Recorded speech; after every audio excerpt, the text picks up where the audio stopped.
In the morning when I'm driving, I really come alive when I listen to my Ronnie, I listen to my Ronnie Q. They are rare and they are few who can compare with Ronnie Q. So grab a chair, she's coming through. She's on the air, it's time for Ronnie Q.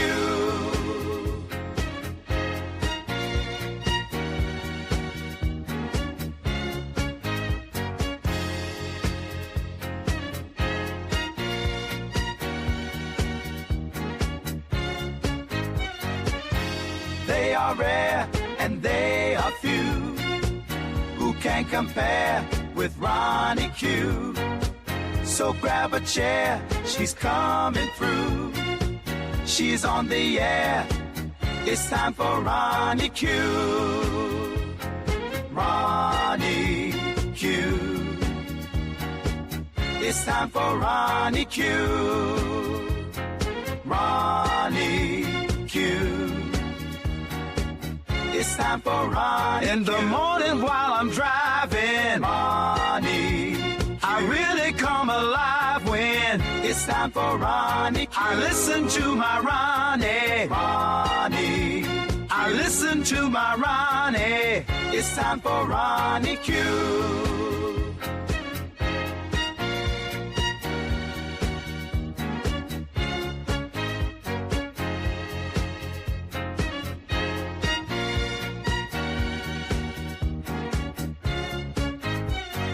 Take a seat and go meet Ronnie. Sweet, sweet, sweet, sweet Ronnie. No day complete without my Ronnie. She can't be beat. Sweet, sweet Ronnie.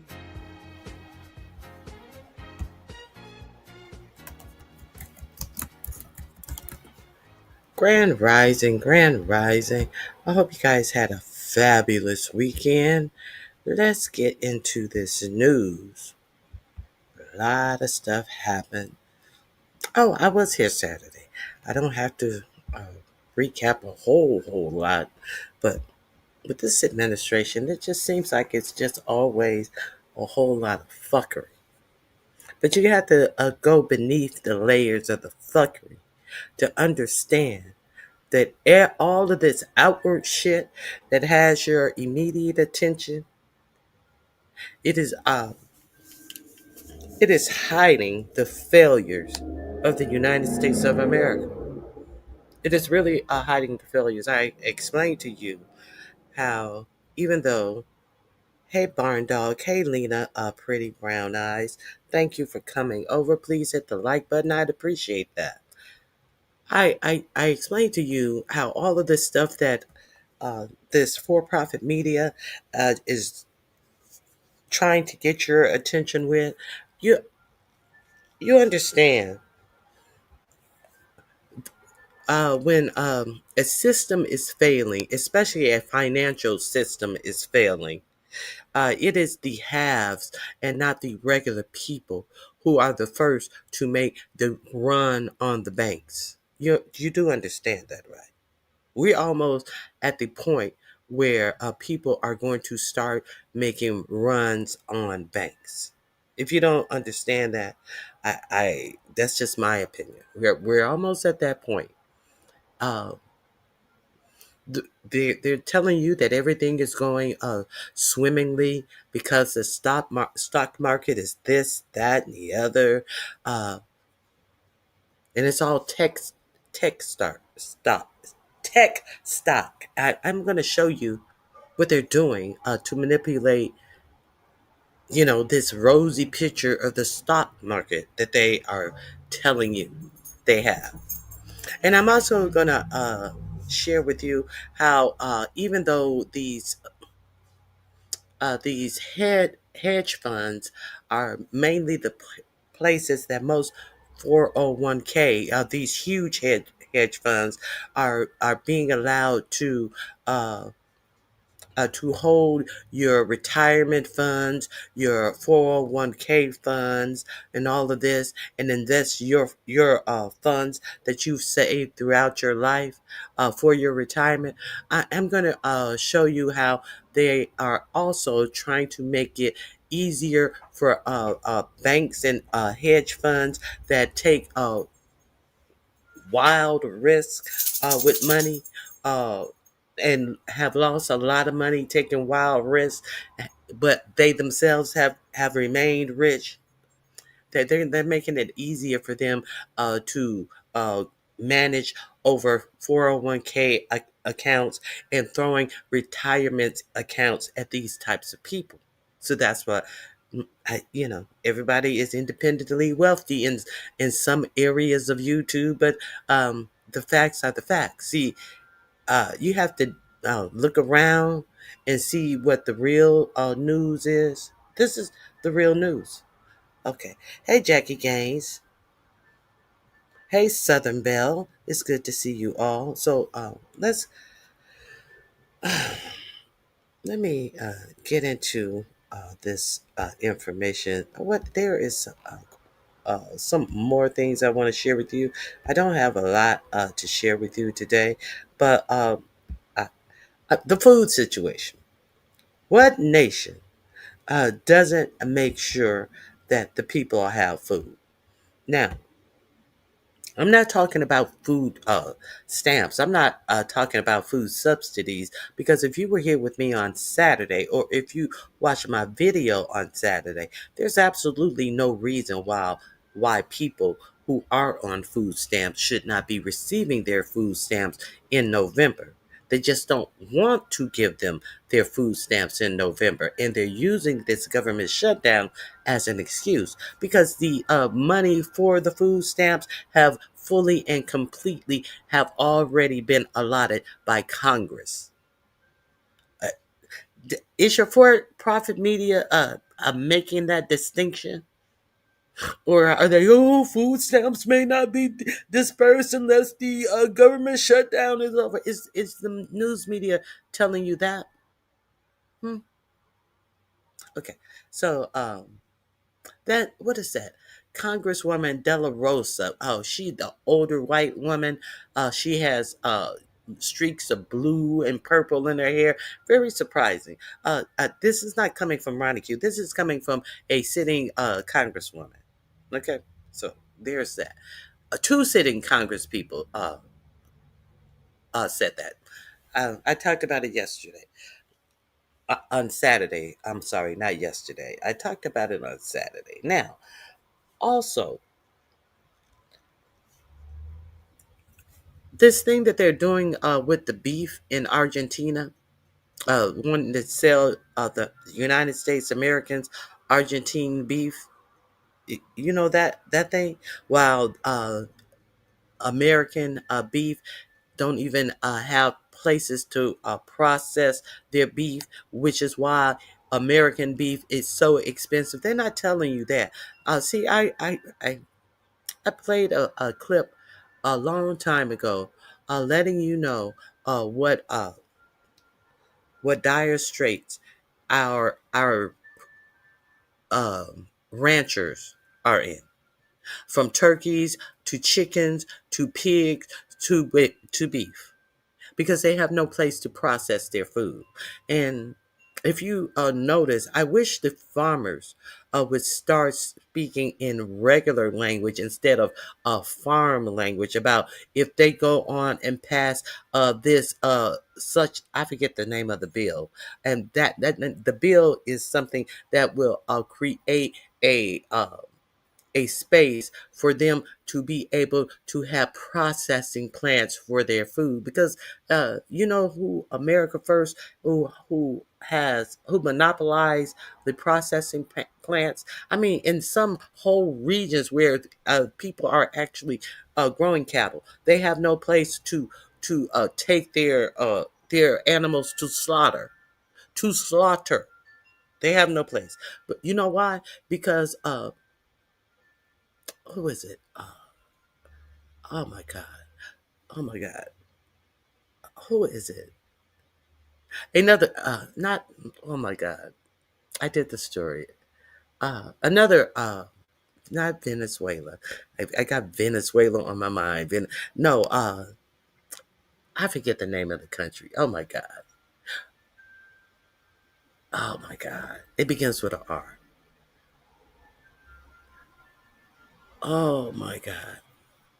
They have there's another country that is in control of all the largest seller of meat in this country is not even American farmers at all. It's they have given that over to another country. Well, what country? Yeah, oh my God. I'll tell you about that again when we get to it. So, all of the soybeans are being sold are not being sold in this country because of the tariffs. Now, all of the corn uh, that used to be sold to other countries is sitting in silos as well as soybeans. There was a silo that collapsed the other day. I think it was in Oklahoma. A whole silo collapsed. I don't know if it was too full. I don't know what happened to it, but it was full of things that they would have sold by the end of the year. Now, you know who says that they are a farmer too and they understand?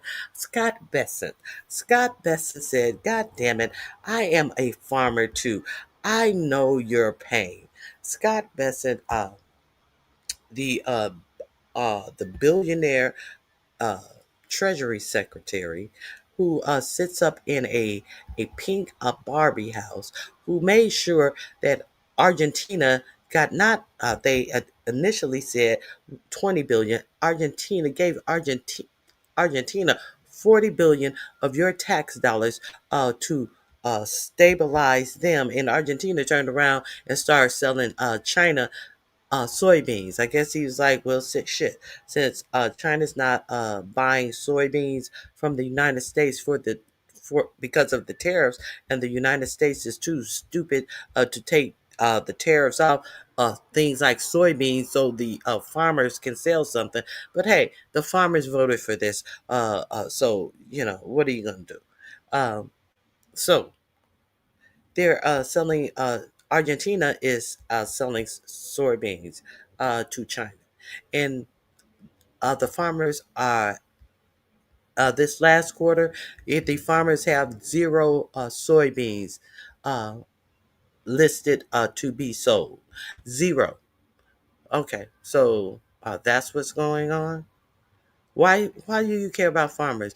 You're not a farmer. Well, goddamn it, if Scott Bessent could be a farmer, shouldn't that mean something? So Scott Bessent wanted to prop up the Argentine economy is because he has a rich buddy who is invested heavily in what rare earth minerals over in Argentina, and it is important to this other billionaire who put Scott Bessent on in finance to not lose all of his money.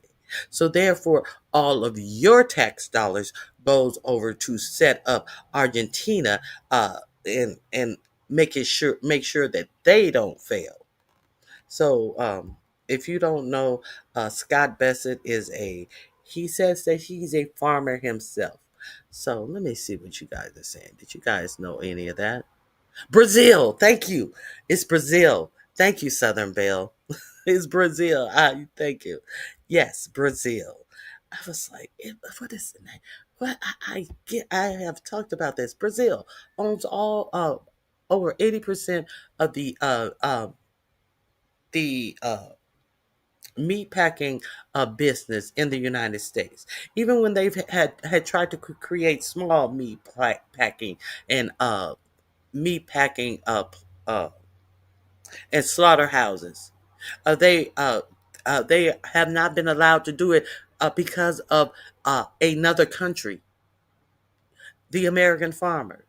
So when you hear all of this America first shit, you really need to understand what's going on. What nation doesn't make sure? And a lot of the stuff that they have sent out to other countries, they are refusing. They're refusing to buy American corn in Mexico, in China, in a whole in Canada. You know why they're refusing to buy it? Because our food is full of GMOs, and so all of these other nations are refusing to buy food that has GMO. Now, it's not like they have not given them a chance to wean our crop off of GMOs. It's not like it happened overnight, but I'm pretty sure it made it easier to happen overnight when you got a fool in the White House talking about you done robbed them for years and it's time to get the money back. Now, you have 45, 47 actually telling Korea that nations like Korea and Japan, they have robbed them for years. So now it would be like, hold on, it would be like, for instance, it would be like I meet Southern Belle. We 45 years old. We find out that you know uh, we find out we're from the same town or something like that. So we're on Earth together. We're from the same town. We like the same foods. We and it's like if I tell Southern Belle, uh, now that I just meet her, Southern Belle, I know you have met a lot of people throughout your life, but you've been getting over on these people. You haven't been paying what you need to pay, but you've met me now. So you're not going to get over on me. So you owe me. And to know me, you're going to have to pay me X amount of dollars. And because you have been getting over all of your life, you're going to have to pay this same X amount of dollars that you didn't pay all the other people that you have met throughout your whole life. So now your tally is $4 billion. This is what he's doing. This is what they're doing to all these other countries. They're trying it with the Asian companies. They are demanding billions of dollars from Japan and Korea, and coming out and telling you, the United States public, that they have already collected this money, as in tariffs, because everybody's been getting over us, and we secured this amount of money, and then they're trying to tell these countries whose GDP is far less than these investments that they're saying that Korea and Japan have put into the country, as if they actually have the dollars. And on that tariff shelf that they're talking about, all of this is bullshit. All of this is bullshit. And they're really trying to say, well, when are you going to have the money? So these tariff deals that he has. These tariff deals that he has and says he has secured with Indonesia and Japan and Korea. You saw what they did to Korea. They had stupid these white nationalist ICE people go in and arrest people who were teaching the American workers how to set up that Hyundai plant. And all of those workers say they will never come back to America. Greg Abbott, the governor of Georgia, has made a trip over to Korea to wax balls and to get on his knees and to beg them to come back to Georgia, so Georgia could have some type of economy for the people that live in Georgia. They said they ain't coming back, if you are unaware of that. Okay, so it's a lot of foolishness going on. And the foolishness is only going to hurt the American people. And the thing about it is, all of that corn, soybeans, uh, America, most of our food is imported. Make that make sense. We have the largest amount of farmers committing suicide because they're losing their farms. And America does not even have a steady food chain of food chain supply. What nation does not ensure that its people have food? A nation that don't care if you live. A nation don't care. They don't care if you live, as long as these millionaires, they are in trouble as well, because not too many people care about protecting them. We're talking in billionaires now. We're talking in billionaires. They're trying to make that normal. The billionaire is the new millionaire. Okay, so let me uh, let me share with you a little information.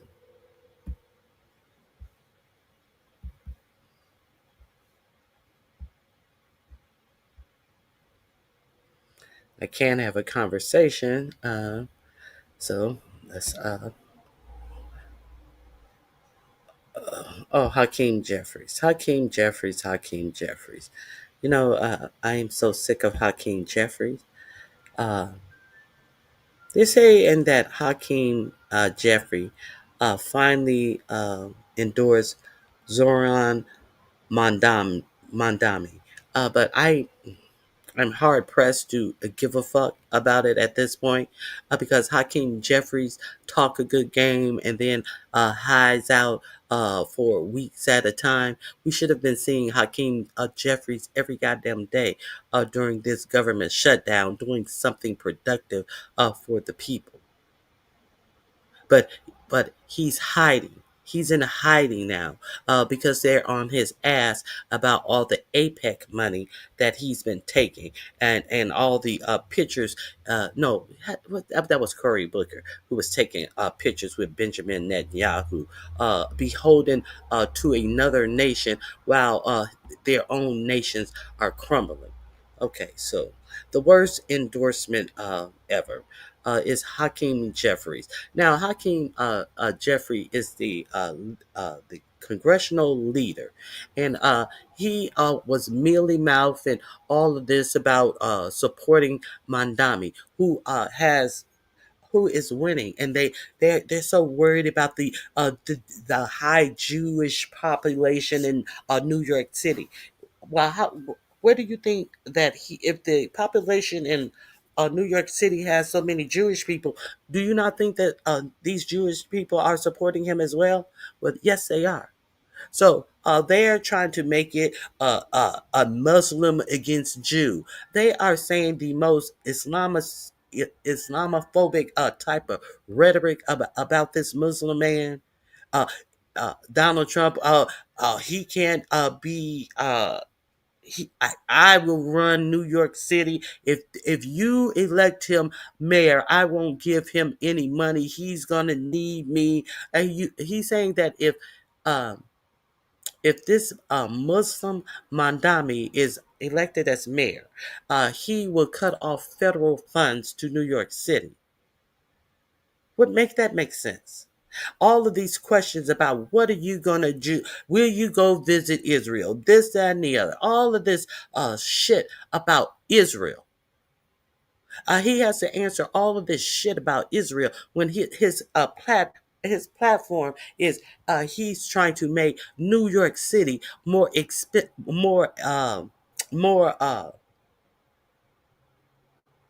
affordable for the people who actually live in the city. But they're asking him all these questions about Israel. Hakeem Jeffries mealy mouth about why he wouldn't vote for him. He was damn near doing a Republican stunt about why he don't understand this, and both of them are from the same place in New York City. And I'm sorry.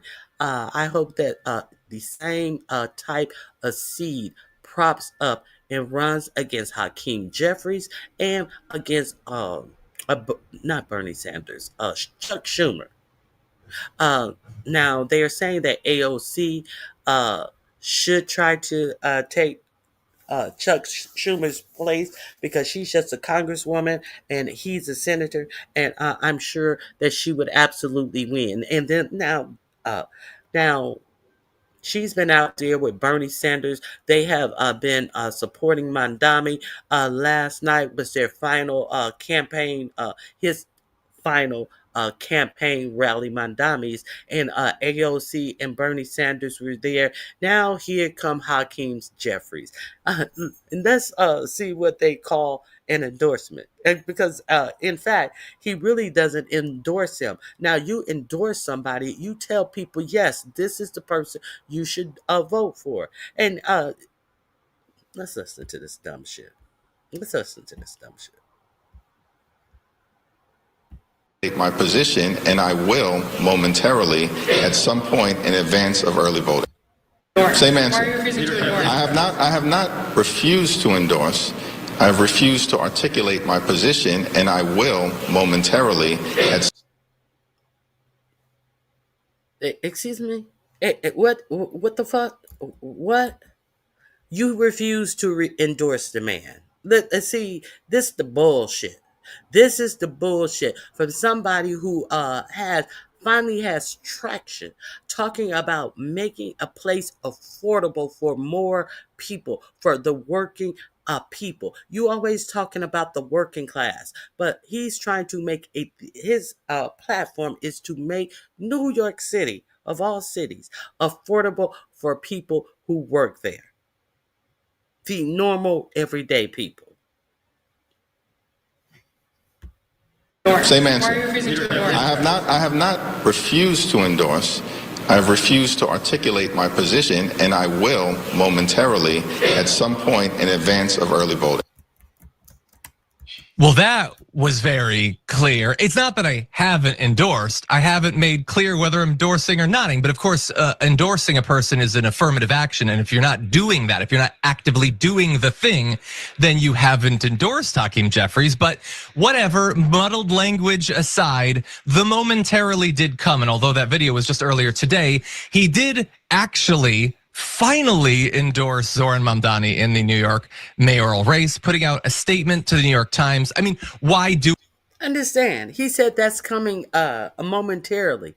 He could have said it right then and there. He did not say it while he was on camera in front of a camera, because my God, one of those reporters may have asked him what a question, and he was not prepared to answer questions because he wanted to keep his little APEC money. Now, I remember Cory Booker went on the I Had It podcast, and they asked him several questions, and then it got down to the APEC money that he takes. APEC, if you don't understand, that is a Jewish pact. Now, they go around and they give a lot of money to our elected officials, a lot of money. To stay in line and hold the line for Israeli talking points. These are your government officials who are worried about what they can or cannot say freely in the United States, because making sure that it doesn't offend Israel, not Jewish people, Israel. This is what your people are doing. Cory Booker went on there. He said, I don't take a lot of money from APEC. I think I only took about $800 million. That's almost $1 billion, Cory. That's closer to $1 billion than it is to anything else. And then they started asking him, go over there and check that out on the I've Had It podcast. It's disgusting. So, there's that. Do it on video where somebody could quote you. He clearly doesn't want video of him doing it. Anyway, he said in this statement that he acknowledged that the two men had areas of principled disagreement, but he said that Mamdani had won a free and fair Democratic primary and emphasized that the party needed to unite against an existential threat from President Trump. He says Zoran Mamdani has relentlessly focused on addressing the affordability crisis and explicitly committed to being a mayor for all New Yorkers, including those who do not support his candidacy. He added, in that spirit, I support him and the entire citywide Democratic ticket in the general election. And first question is going to go to you, Nina. Okay, so let's be clear. He could have done that a long time ago. He had to make sure he pointed out we have some big differences. He before he supported him, he had to talk about the things that he don't agree with him about. This is the head of Congress, the Democratic section of Congress. Let that sink in. Let that sink in. As the government is shut down because they are about to cut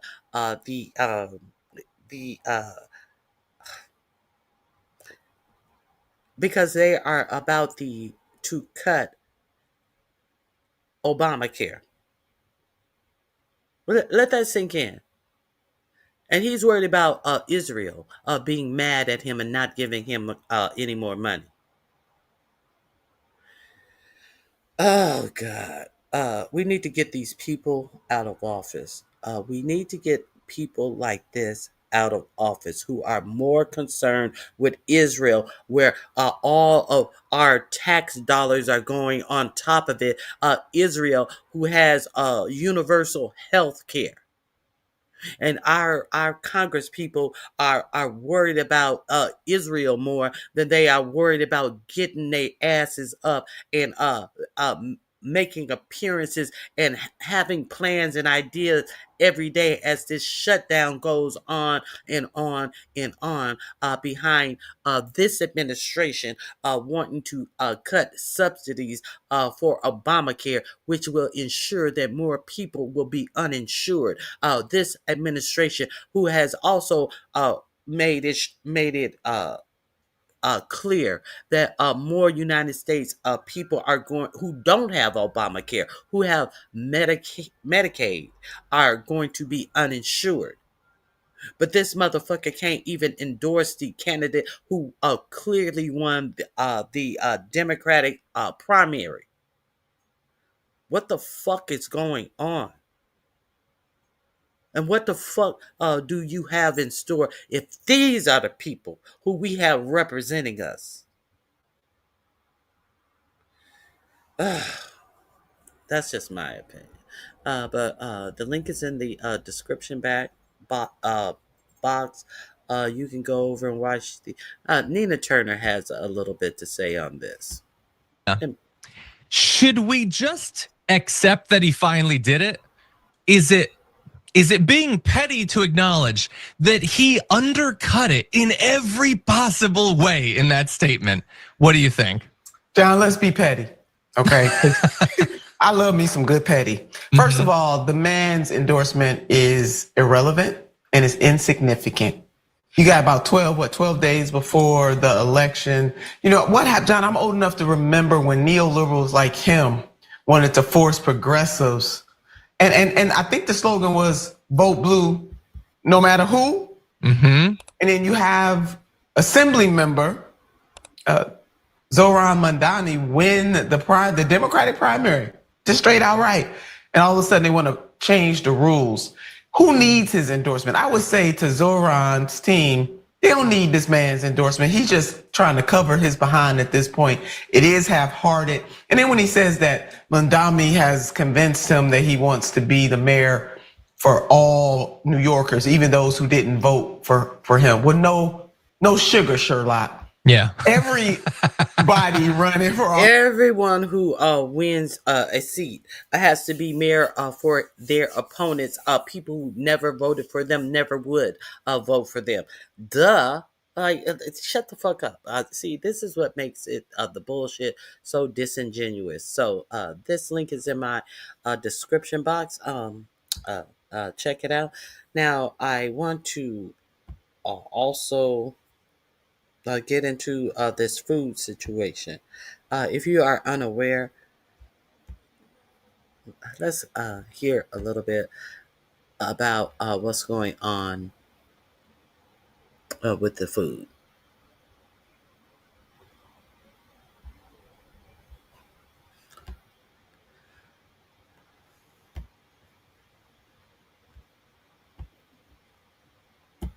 It stays on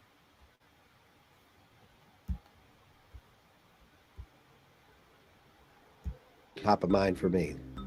That's about the number of independent family farmers we're losing a day. That's a cry.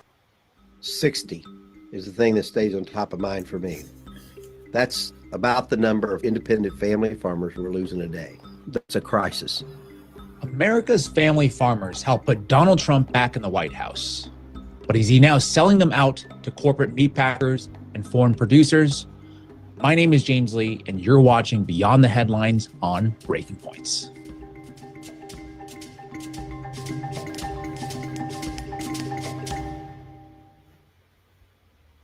For generations, family farmers were the backbone of rural America, raising livestock, growing food, and building communities that kept the country fed. But today, that world is steadily vanishing.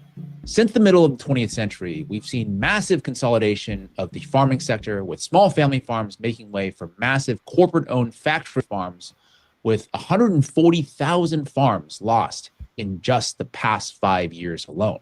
During his presidential campaign in 2024, Donald Trump promised to bring prosperity back to rural America. But since returning to the White House, his administration has frozen billions of dollars in federal farm and energy programs, gutted the USDA offices that serve small producers, and reignited trade wars that have already bankrupted thousands of family farms. Meanwhile, in Congress, those same corporations are backing bills that would overturn California's Proposition 12, one of the few laws helping independent farmers compete by ensuring that animals are raised humanely, which raises a pressing question.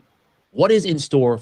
To make sure that just to make sure that your food wasn't raised in cages, shot up with hormones, rain to walk around, all of that humane type of raising your animals. Now, I grew up. My grandparents, they all had animals. They didn't have goats. They had cows, chickens, and things like that, and pigs. When I was in college, I dated a guy, and his family had a hog farm, and they had pigs galore, and that their where their pigs were, they had a huge pen for their pigs, and it was like gated off, like a horse stall. They had different stalls, different birthing stalls, and they had a fucking pig. I ain't never know pigs came in the size of a large car. This pig, the what was his name? Clarence, was the breeding pig. The Clarence was so long. I never seen a pig that huge, and that's what they did. They were able. That's what farmers used to be able to do. But now corporations have taken over all of this, and farmers can't even make money. Selling their pigs to, every so often. My grandparents, they sell a cow. The person come out there, take the cow up to be sold in the whole 9 yards, and they make money. None of that is happening anymore. Understand, none of that is happening anymore. They say that they want you to pull yourselves up by your bootstraps, but they are forever cutting your bootstraps from underneath you. And God forbid if a family want to get together and make this obviously it's profitable. So if they wanted to buy more and sell more, they're making it impossible for you to do. This is the point. Food.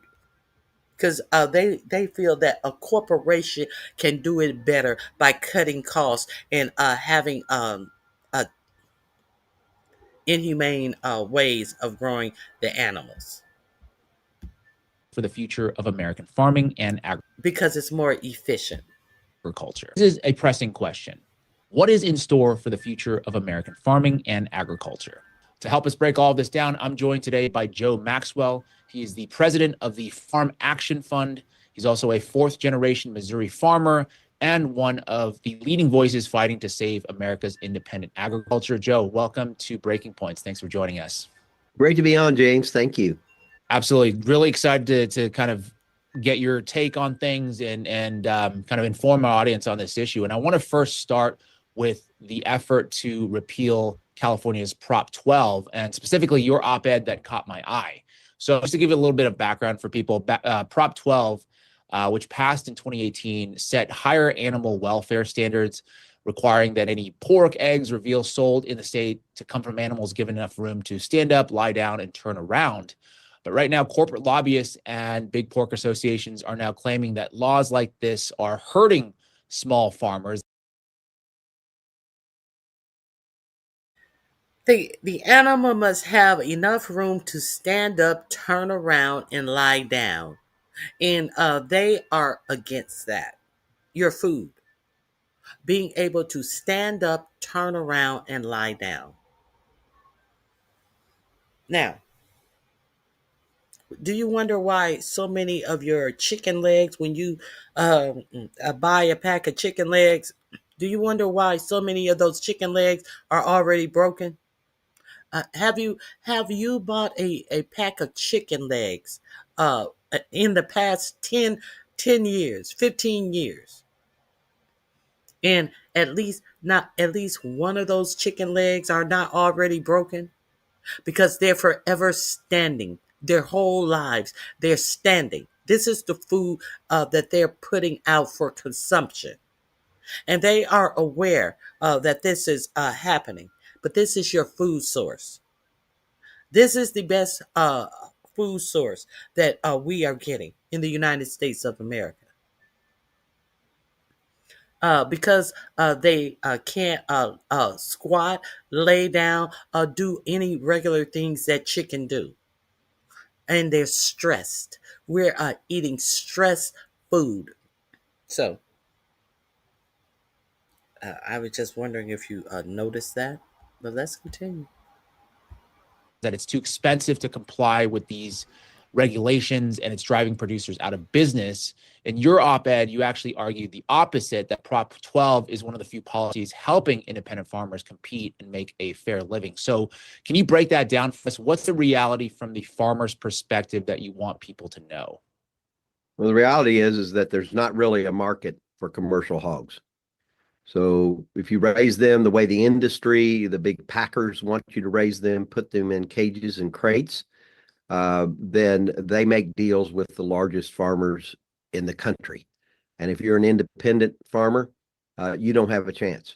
They actually own the hogs. So you own a building as a farmer, and they put their hogs and their feed, and you sit there and you're really a janitor for the building and a waste manager for the waste. So you're not actually farming your own hogs. So for the farmers that are independent, raising their own hogs, and they don't, and if we choose as a farmer like myself not to engage with those big packers, then we don't have a market. Over 60, almost 70% of the pig market in this country is controlled by 4 corporations, and they dictate what goes on. California passed Proposition 12. Those companies throwing a fit because they don't want to have to change their systems. They don't want to have true animal husbandry where you keep eyes on the animal and take care of the animal welfare. They want to create an industrial-based model where you just cage the animal. So they're fighting it. It gave us an opportunity to have a market. So over 200 farmers went to Washington, D.C. a little over a week ago to let Congress know that the National Pork Producers Council speaks for the big packers and not for us independent farmers. And we are excited about the opportunity to stop big ag in its tracks in Washington, D.C. So when you guys have gone to Washington, have you guys found allies within Congress that are on the side of the independent farmers versus the big conglomerates? We have.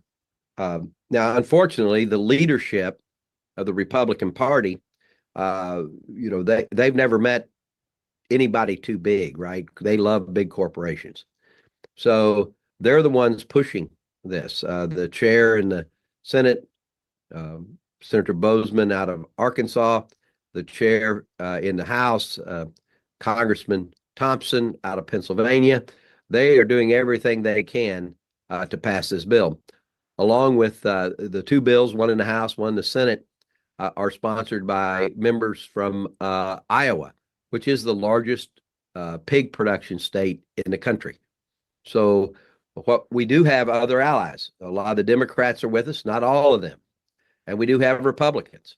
It will take both parties to stop the industrial push to drive small farmers, independent hog farmers out of business, and to let California citizens dictate how they want their food raised and processed. Right. So I always see something like the food supply as a bipartisan issue, right? This shouldn't be a Republican versus Democrats. Right. It should be an American issue that we can all unite on in terms of having an independent food supply. And speaking of which, you may have already seen this clip of Trump on Air Force One saying that we need to help out Argentina by buying their beef. But I'm going to play that clip real quick for us, and then we'll react on the opposite side of this. Question is, what do you have to say to U.S. farmers who feel that the deal is benefiting Argentina more than it is them, as they are Argentina's fighting for its life, young lady. You don't know anything about it. They're fighting for their life. Nothing's benefiting Argentina. They're fighting for their life. You understand what?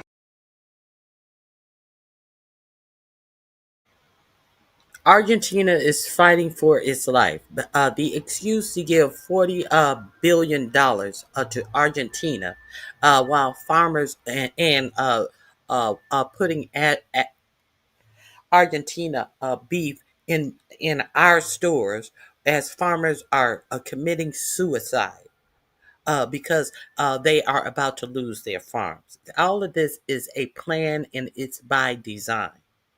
It does not have to happen. But enough people are not aware of what they are actually doing. America first. This is your president talking about farmers in Argentina, us buying their beef because our beef is too expensive. Well, why exactly is our beef so expensive? Are these farmers supposed to raise these cows for free? You know how much it costs to feed these animals on farms, and what they supposed to raise it for free? Make no profits on what they do for a living, as he's sitting up in the White House making billions of dollars and letting crypto frauds out of jail so they can come and do business back in America. I think he's the richest man under Elon Musk, and this is what he's doing while he's in the White House, while the people who are responsible for your food are being treated this way. That means they have no money, they have no anything. They're fighting so hard to survive. If I can help them survive in a free world, I happen to like the president of Argentina. I think he's trying to do the best he can, but don't make it sound like they're doing great. They are dying. All right, they're dying. What do you mean by How did she make it sound like they were doing great? What she noted is you are doing this at a time when the American farmer are dying. They're dying. They're dying. You don't know what you're talking about. They're dying. This is your government. About food. About people who produce foods. Everything should be sold to a corporation under this idiot. Okay, so Argentina, I'm sure they're struggling over there, but I think American farmers are also struggling.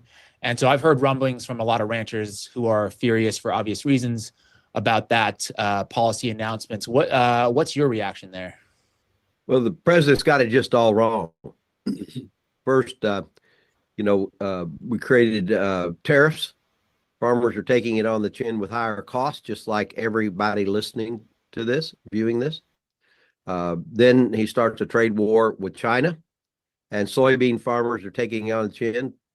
China was the largest purchaser of U.S. soybeans, and literally overnight they stopped buying soybeans, leaving bins full and farmers going bankrupt.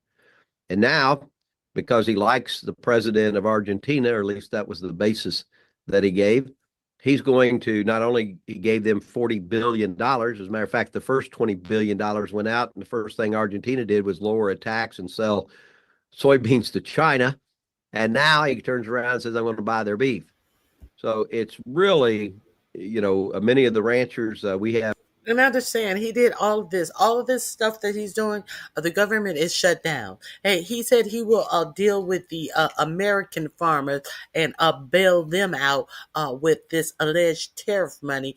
But he can't do it until after the government shutdown is over. And so it's the Democrats' fault because they have the government shut down, and I can't do anything till the government is open. But Argentina got $40 billion during what? The government shutdown. Let's continue. Folks on our staff and in our network, farmers that raise cattle, and it's a betrayal. They had expected the price. He's making it where this Argentina beef comes into the United States during what? The government shutdown. Have been going up. They're finally making some money after about a decade of losses. Our cattle herd is the smallest it's been since the 50s, and they're finally now have a chance to recover and put more heifers in to be breeding stock for cows. And the president says, "Oh, beef's too high at the grocery store, so I'm going to." Oh, wait a minute! Don't make no mistake, heifers. When he said heifers, he wasn't talking about you heifers. He was talking about female cows that are ready to produce. He ain't talking about you heifers. Import more beef. He's just got it wrong. It won't work. There's no guarantee. The big packers, 4 companies, control 80% of all the beef in this country. So you go to the grocery store, it's an illusion that there's that much choice in that case. 4 companies control the beef in this country, and there's nothing the president's doing that they will be the buyers. They'll get cheaper meat, and nothing guarantees the consumer will see a lower price. So, matter of fact, they've been making record profits during this time of high beef prices. They could stand to lower some of that. They can stand to lower the prices because they have a monopoly on the business. They're price gouging you on food. They're price gouging. 4 companies own. You heard him say we have the smallest stock of actual animals to sell owned by American farmers since the 1950s. And that's not the reason why beef is so high, because they can't even sell their fucking animals. Oh, okay. Why can't they sell their animals? Okay. That link is in the description box. Why can't they sell their animals? Because they're not part of the 4 businesses that own. I want to say chop shops. That own meat processing plants. Let's not forget this.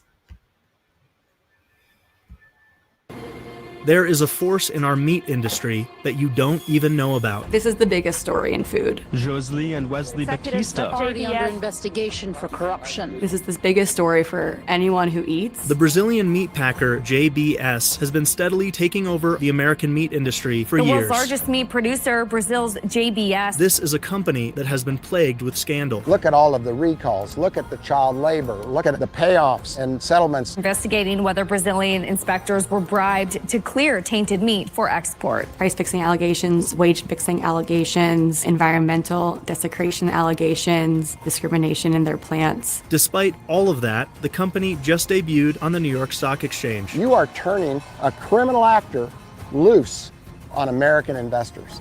This makes zero sense. The government seems to have taken a step back from its regulatory authority. They've chosen cheap meat. Cheap meat wins over pretty much anything else in America. But what is the real cost of cheap corporate meat? And what could it mean for the food we depend on? Problem is right now, we have set this up for a major collapse. You're standing in front of our Angus Wagyu cross calves. We have a couple thousand head in this feedlot. Well, for an independent rancher, this is a good size operation, but in comparison to the industry, it's extremely small. The biggest feeders now are 100,000 head plus operations. Mike Calicrate is an independent rancher. In over 30 years of ranching, he's seen just how much the industry has changed and gotten worse for small producers like him. Out of this very facility, I used to sell to 20 meat packers at any given time, and that got down to 0. Why is it that U.S. ranchers are going out of business? It's for lack of market access. Mike now operates Ranch Foods Direct, a vertically integrated meat business focused on local, ethical, and sustainable meat production. As far as the number of folks in the U.S. that do what we do at Ranch Foods Direct, which are basically pasture to plate, there's hardly any. Pasture to plate. That means Ranch Foods Direct raises the cattle, slaughters them, then processes and packages for direct sale. But that is not typical for most producers. The biggest challenge in the production of livestock, if you're going to be selling meat, is that slaughter piece. That slaughter piece, the processing and packaging that happens before meat reaches customers, is where just a few big meat packers are able to set pricing and squeeze the ranchers selling them cattle. Because of consolidation in the industry, ranchers have basically no other option but to accept, a problem Mike has been speaking out on for 30 years. Because we only have 3 packers in the business today basically setting the price, we've decoupled supply and demand. So you don't have a high level of competition out there that will pay you a premium for your cattle. Back then, the Brazilian meat processing giant JBS wasn't even in the US market. But now, JBS is our biggest meat company in the world, and they're essentially a predator in the industry. JBS is a particularly concerning company because there's been a history of over a decade of different bribes, over 1,800 politicians in Brazil. Chloe Sorvino reports on the food industry and the titans who run it, like the billionaire. Okay. Now you understand what I'm saying? Now do you understand what I'm saying? These two brothers have actually spent time in jail for their corruption. And this is they have a monopoly over our beef. So if they have a monopoly over our beef, why is beef $16 a pound? What is the reason for this other than price gouging the consumers? We have a foreign country over here in our country selling us beef and because the grocery prices have gone up, they just decide to bring the grocery prices up. A lot of this fruits and vegetables are high because of these goddamn tariffs that 45, 47 said that was not going to bring up prices of groceries. If you listen to the people in the White House, they'll tell you that grocery prices are down. They will tell you eggs are down X percentage points. But what they always leave out in the prices of eggs, when the prices of eggs were so high, there was bird flu going around. There were a limited amount of eggs. They had to kill so many chickens due to the bird flu. They had to destroy so many eggs due to the bird flu. And speaking of flu, we'll speak about that later. Because of the bird flu. And then once the supply was replenished, and the younger chickens who did not have bird flu start producing eggs, then the egg supply went up, which automatically brought the prices of eggs down. But they want to act like none of this happened. They want to act like there was something that they did to bring the prices of eggs down. Well, if you could do that with eggs, how come you're not doing that with all the rest of the groceries? Because it's bullshit. It's absolute bullshit. Brothers behind JBS. Joesley and Wesley Batista took over their family's meat packer in their 30s, and they set their sights on going abroad and going abroad as big as possible. And so they looked at the US to acquire assets on the cheap, and they ended up using bribes and a kickback-fueled corruption scheme to finance loans that helped them get some of the most iconic American meatpacking assets. They've pled guilty to foreign corruption practices and had to pay fines, have even had some jail time in Brazil. Chloe's book, Raw Deal, traces the Batista brothers' rise and broader consolidation in America's meat industry. To take a step back, America's antitrust regulations with the DOJ are created around this idea that the top 4 players in an industry, if those top 4 players have around 20 to 25% control together, that's a highly consolidated industry. And in the beef industry, you have 80 to 85% with the top 4. In pork, you have more than 70% control by the top 4. And in chicken, you have over 60% control by the top 4. So that pretty much impacts any American that is buying meat. And JBS's IPO could just make all of that worse. JBS trading means that it's going to have access to U.S. investors and pension funds and all of these funds that are pouring more money in, and they will be able to finance better loans. They will be able to have more capital to do whatever they want with. That means more money to fuel their acquisition spree, further consolidating the market, giving more power to the packing companies and less to the farmers and ranchers whose livestock will eventually end up there. For American food producers, it means that JBS is not going away anytime soon. I think it is important to look. I want to get to why these packing companies are so important. Filed for bankruptcy. That being said, they had a buyer to come in and buy the plant. That Mountain States Rose and Co-op was a family-owned operation just prior to COVID. MSR was having some difficulties. In 2020, as restaurants shut down and production lines stalled across the country, Mountain States Rosen filed for bankruptcy. That being said, they had a This is a packing company. This is what the farmers do not have access to. A packing company. buyer to come in and buy the plant. That was the plan. There was a Canadian company that was going to come in and buy it and process American lamb and keep it here in the United States. And that was the plan. Well, JBS owns the plant across the street. And JBS's contract with MSR was for the wastewater management and for the steam that it takes to run the plant. JBS wouldn't transfer over the wastewater contract and the steam contract to the new buyers because ultimately they wanted that plant, and they knew if they couldn't sell the plant, it would go defunct and they would end up with it. And that's exactly what happened. After JBS converted the plant into a beef facility, sheep ranchers across the West were left with very few options for regional processing. That was really critical piece of infrastructure for us producers here in the Western United States. Many opted to go to Double J in Texas, a family-owned processing plant more than 1,000 miles away for producers in Utah, Wyoming, and Idaho. But Double J is now also at risk of closing, once again leaving ranchers with alarmingly few options for selling or processing their meat and scrambling for solutions. So if they have to send their meat over 1,000 miles away just to be slaughtered, that's less money that they are making because do you think they have to pay for the transportation to get their meat 1,000 miles away? Yes, they do. So that's less money in their pockets. So our food source is up for profit, and it's up to people that they know are corrupt. When they're selling on the stock market, do you think that they are concerned about the product? No, they're concerned about profits uh, to deal out to shareholders. This is what American food has come to. So understand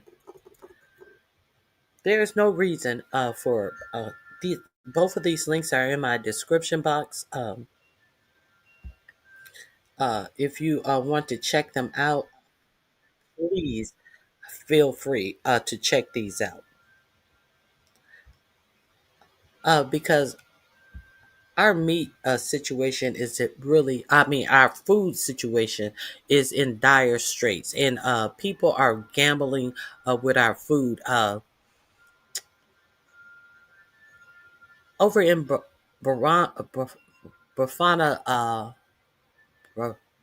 Burkina Faso, uh, the first thing that they are trying to ensure is that they are growing their own food. The first thing that they are putting in place, even though Toure uh, came into office by overthrowing the former government.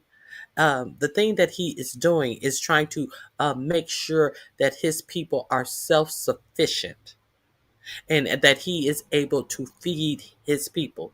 What nation does not ensure that they are able to feed their people? The United States. The United States is one country. So understand that the United States don't give a fuck about nobody starving. Did they give a fuck about the Palestinians starving for over 3 months as they were not able to get aid into Palestine?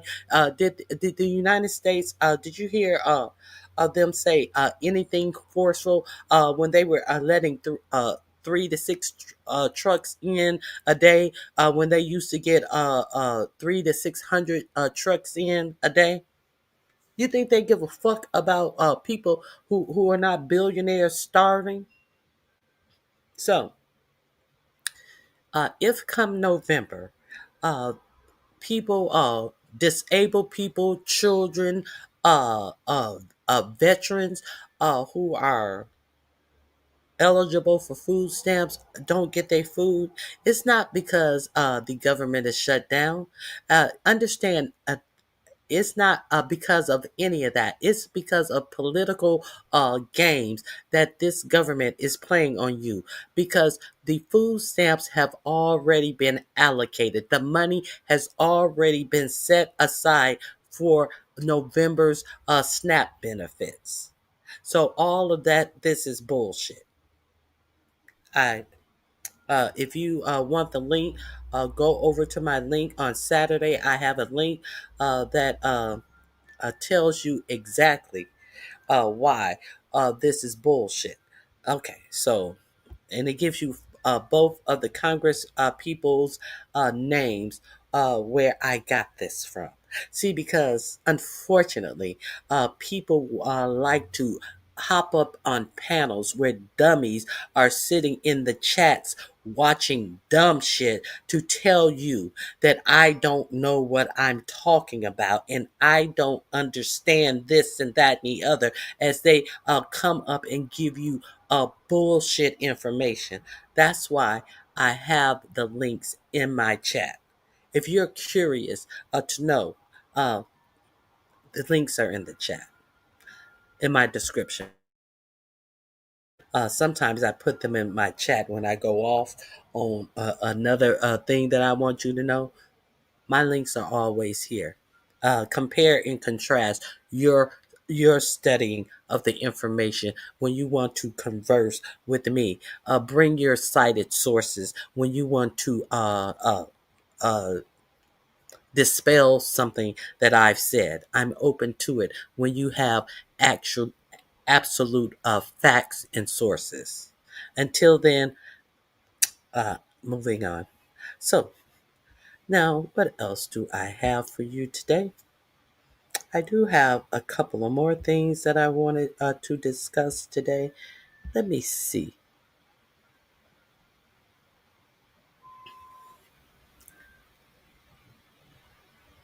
Let me see. Um, I want to check this out. Let's check this out together.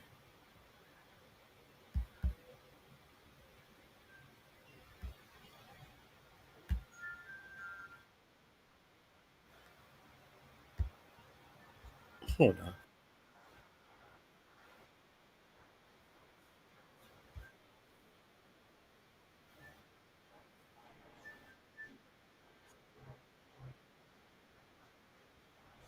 Here we go.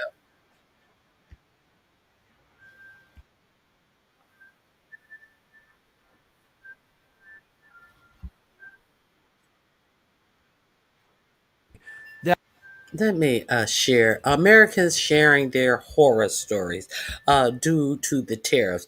No matter what these economists and these alleged professionals in the billionaires of the Trump administration has more billionaires than any administration has ever had. Because so let's see what the tariffs are really doing to America. And these fucking for-profit media companies who are in on it because they want you to believe that everything is okay, because God forbid you take your money out first, and they will not be able to take all of their money out first.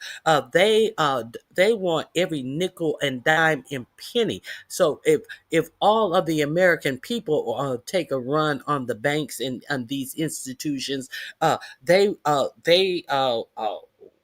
may be short $1 million. And oh my golly geez, a billionaires got shorted $1 million from the common folks.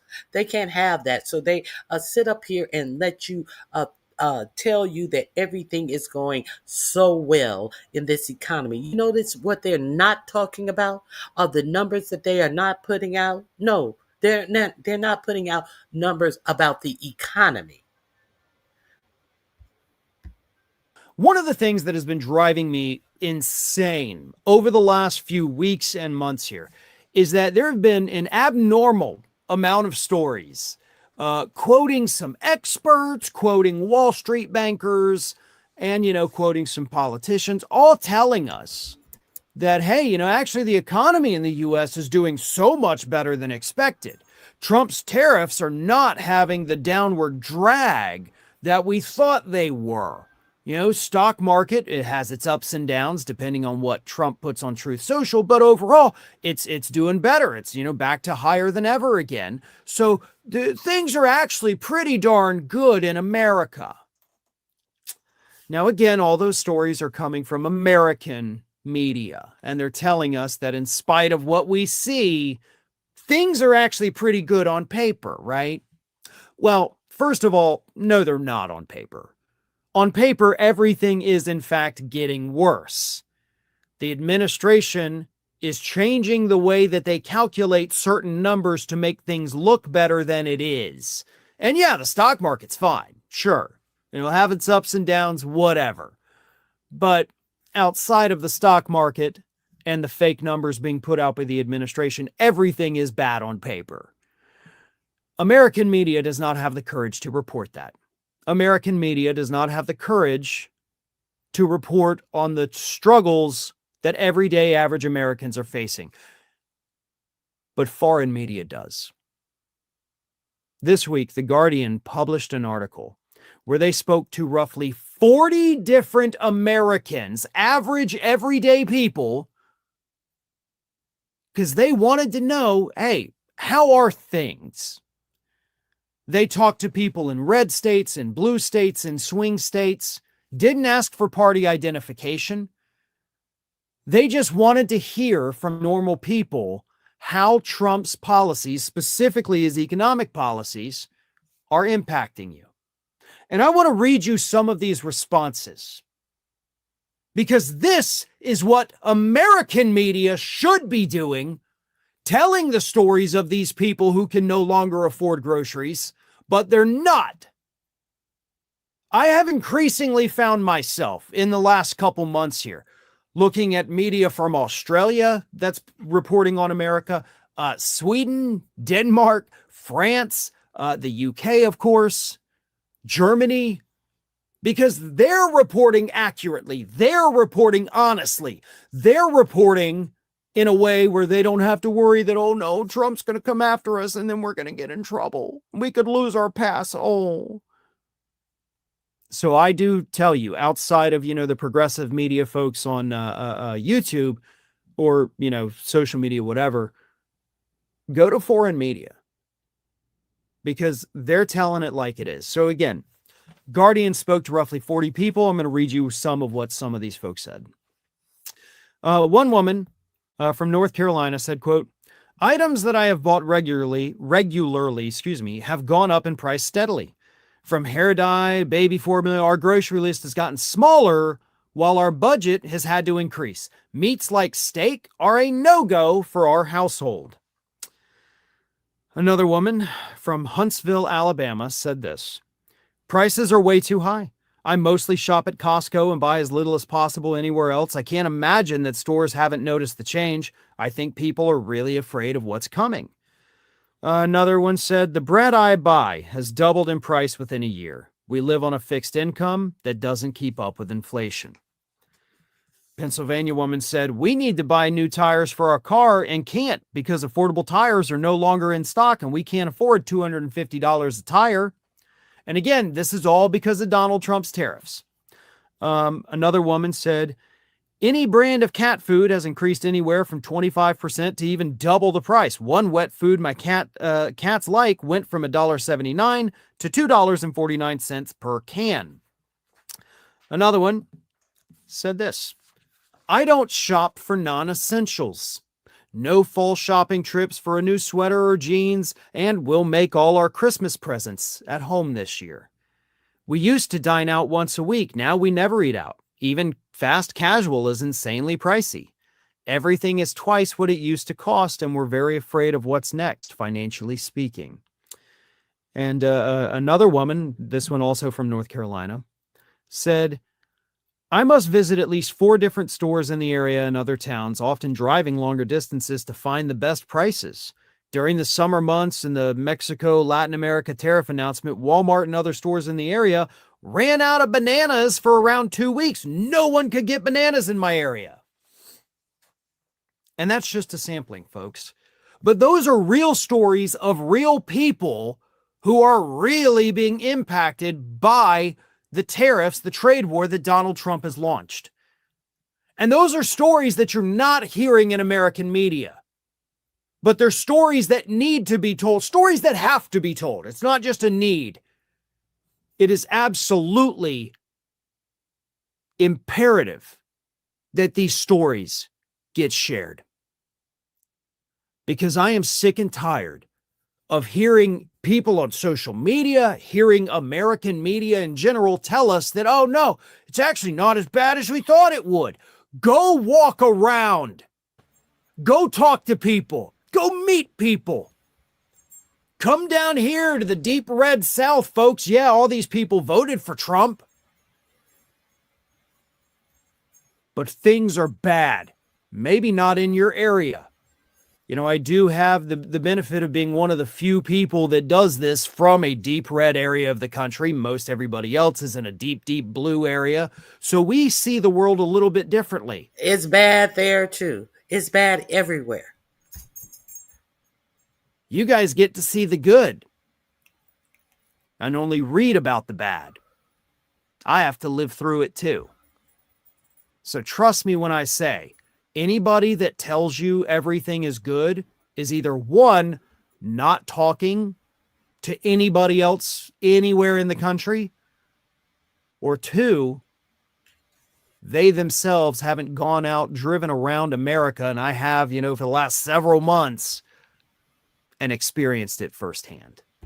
Plus, it's bad everywhere. So I just wanted you to understand this is just not me talking.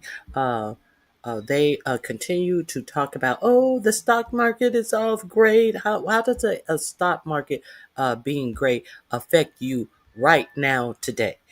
Some of you who have uh, investments, some of us who have 401ks have seen what happened when the stock market crashed.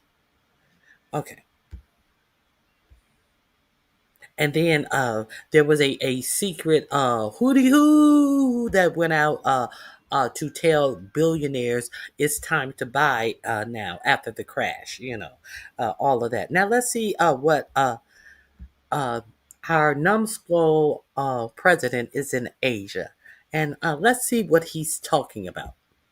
Donald Trump on Air Force One talks about getting an MRI. He says it was the best MRI at his last doctor visit, the most perfect MRI anybody's ever had, he says. Here, play this clip. These readouts Walter Reed mentioned advanced medical imaging. Did you get an MRI? Can you tell us what I did. I got an MRI. It was perfect. Yeah. I mean, I gave you the full results. We had an MRI, and in the machine, the whole thing. Yeah. And it was perfect. Yeah. Did you say one in particular? You could ask the doctors. In fact, we have doctors traveling with us, but I think they gave you a very conclusive. Nobody has ever given you reports like I gave you. And if I didn't, it was perfect. What were the results? I don't know. You have to talk to a doctor. I don't think nobody has ever been as transparent as me. So why is he asking you what the results were if you've already given them to him? Do you understand? Do you understand that he lies to your face? And we are not supposed to see that he's a numbskull lying to our faces as if we are to believe it. And look at dick sucking Marco Rubio standing back there trying to actually hold a serious face when all Marco Rubio is good for doing is going down on this numbskull. think it was going to be good. Either I would let you know negatively, I wouldn't run, I'd do something, but the doctor said some of the best reports for the age, some of the best reports they've ever seen. So naturally, the question is, why would you get the MRI? Like, we're not stupid. We know that people don't get MRIs on routine doctor visits. In any event, Donald Trump then talks about taking a cognitive exam at the last doctor visit. And he says, the first questions were easy, but it gets harder than that. You have to identify a tiger, an elephant, and a giraffe. He says, Oh, identifying a tiger, elephant, and giraffe. That gets kind of dicey and scary and hard. I don't think AOC would be able to. I don't think AOC would be able to what? A tiger, an elephant, and a giraffe. He says, I don't think AOC would be able to take this exam. Why does this guy keep on taking low IQ? Is he trying to say another non-white woman is low IQ? She wouldn't be able to identify a tiger, elephant, and giraffe.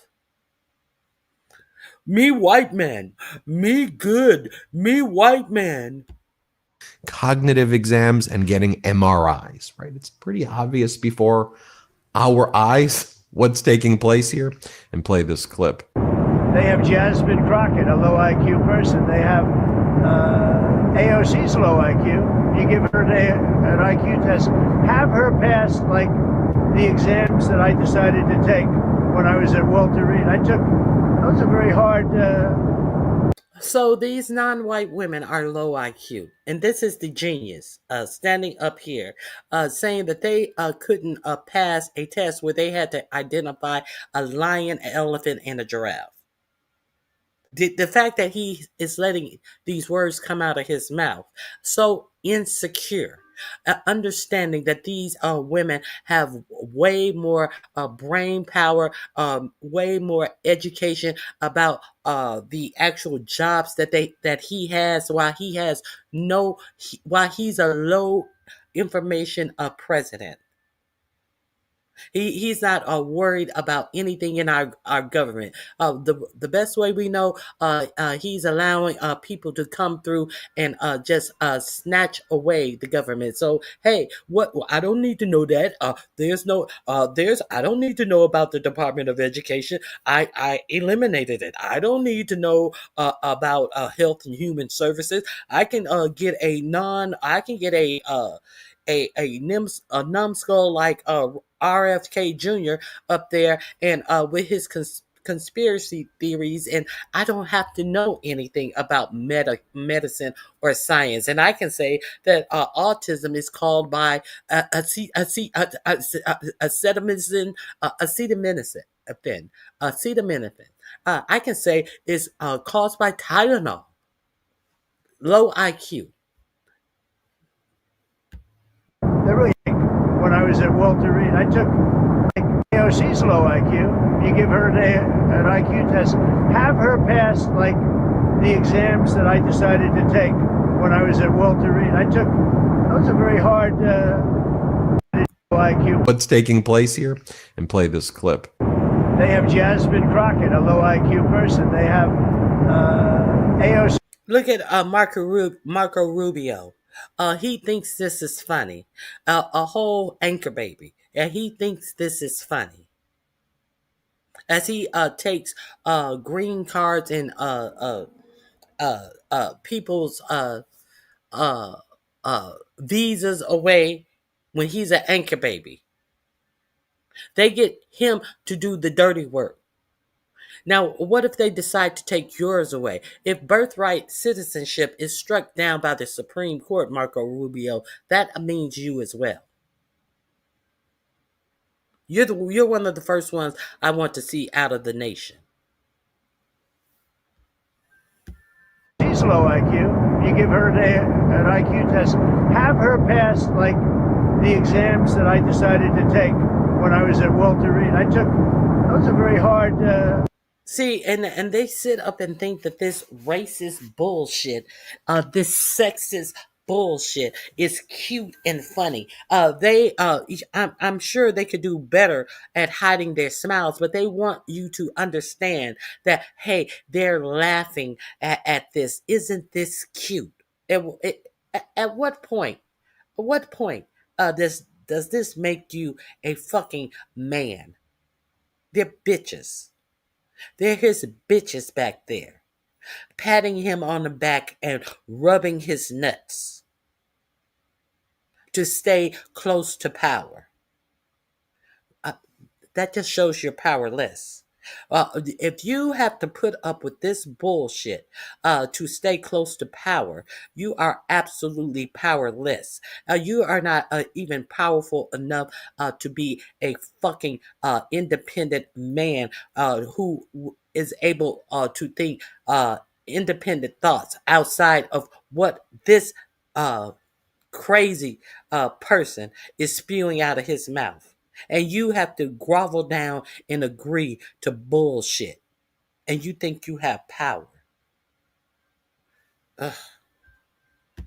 They're really aptitude tests, I guess, in a certain way, but they're cognitive tests. Let AOC go against Trump. Let Jasmine go against Trump. I don't think Jasmine, the first couple of questions are easy. A tiger, an elephant, a giraffe, When you get up to about 5 or 6, and then when you get up to 10 and 20 and 25, they couldn't come close to answering any of those questions. Then he brags about interfering with the election in Argentina. Let's play this clip. So he can say that he has interfered with the election in Argentina. He definitely said that if Milei didn't win, that he was not going to give them any more of your tax dollars. So the threat to interfere in the election. Isn't that election interference? Wasn't that election interference? The shit that he tried to sue ABC for because he said that they edited Harris's answers, and he's called that election interference. But let's see what he has to say about his election interference. The pride that he has in his own election interference. Wow, what a great question that is. I love that question because that was a big win in Argentina. I want to congratulate the victor, and he was a big victor, and he had a lot of help from... He's asked if he's been watching the World Series at all, which he claims he saw the ad that Ontario took out in the World Series using Reagan's words to show that Reagan was not a fan of tariffs, to say the least. Okay. See, my thing is, why is he even asked this question? Because we already know that he saw the ad and he was pissed about the ad and said that he's not going to do any more negotiations with Canada. So this is the press that you have walking behind the president, that has access to the president to throw out questions that they know that they want him to sound off on personally. He's already sounded off on that question in Truth Lie Social. So why are they not asking him, how do you have time for all of these meetings in Asia and have made absolutely no deals? Now, the big news is that they have the framework for a deal with China. So what is that? What is a framework for a deal with China? What that is they have no deal with China. That's what that is. And Scott Bessent came out yesterday and talking about, well, we have hopefully we will have a framework. And now it's announced we have a framework of a deal. You said that you were going to get 90 deals in 90 days. You got 3 deals with absolutely no sticking paperwork signed on any of these deals. All this is bullshit, a waste of time. A waste of time as they ignore how they are setting themselves up to get rich while the government is shut down. And Donald Trump goes, I have not been watching it too much because of Pete Rose. What? Here, play this clip. What is that? I haven't been watching it too much, the World Series. No, I'm disappointed they didn't put Pete Rose in. I said put Pete Rose in before he dies. He had over 4,000 hits. They didn't do it. And with all the gambling you see now, I mean, give me a break. They didn't put Pete Rose in. I asked the commissioner, put Pete Rose in, commissioner, long before he died. Like a year before he died. They didn't get it done. Should have gotten it done. Pete Rose was a great baseball player. I'm always for a white criminal. I'm always for a white criminal. This is your president. This is what your president has to talk about. Donald Trump then refers to cattle ranchers as the cattle people and blames former President Biden for why the cattle people have been doing very poorly. Here, play this clip. And you're seeing that. You had suggested that you might not proceed maybe with the swaps plan or with the changes to beef purchases, depending on the result of that election. We'll see. We're going to take care of, look, we're going to take care of our ranchers one way. That we have 2 situations. The ranchers for 35 years have done very poorly. The cattle people, they've done very, very poorly. And now they're doing well, but the price is up. So what I can say. Now, I just showed you what the ranchers have to say. Does it seem like they're doing very well? Does it seem like they're doing very well? A lie. The ranchers are destitute. Happening is we're going to take some beef because I have to get the price down. I want to get most prices are down. If you look at energy and all the, I have things down, but beef is high, and the cattle ranchers are doing good. They backed me from day one. What we're going to do is we're going to make sure that they don't get hurt, but we have to also make sure that I get the prices down. I want to get the prices down like I did with eggs, like I did with lots of others. We had a couple of them where When I first took over, eggs were double and quadruple what they were. That was Biden's fault. A lot of this is Biden's fault too. And we're going to get the price of beef down, and I'm going to make sure the cattle ranchers don't get hurt. Next, Donald Trump talks about. Okay. So we know that is a lie. So that is what this is what you are being spoon fed, and you notice there are no follow up questions or facts. There's no fact checking. If you fact check this person, you are out of the orbit to be able to ask questions. But if you're the media, what good is it for you to sit up and just scribble down and be obedient when you know you're being fed a bunch of bullshit, and then go back and present this to the public? What good is it for you? Oh, you have access to the president? Is that your job, to have access to the president, or to give informed, factual information from your media source? What good is the media? Is my question. So let me see if there's there's more. There's more. Wait, but there's more.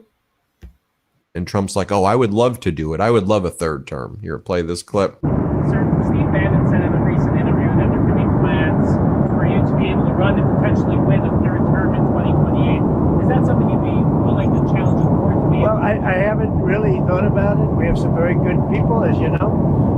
But I have the best poll numbers I've ever had. I mean, I just solved 8 wars and a 9th is coming. I believe Russia, Ukraine will happen. But we just did, we just left, and when you look at the treaty we just did, that was a war that was thousands of people were already. Now, Marco Rubio, where's your smile? Because you want to have plausible deniability that you were for this. Now you have on your serious face, and your eyes are not darting up at the camera like the little bitch when you were smiling and smirking when he was calling non-white men low IQ. I have great people. I've never thought about it. Kind of like how you never thought about things when they asked you, are you going to, is your DOJ going to prosecute this one and that one and the other one? Oh, I never thought about it.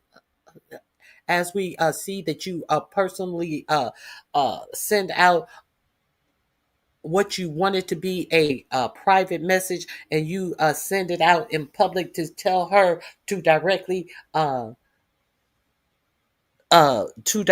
charge 3 people, and 2 of the 3 are now facing charges that may be dismissed and may be found to be vindictive prosecution.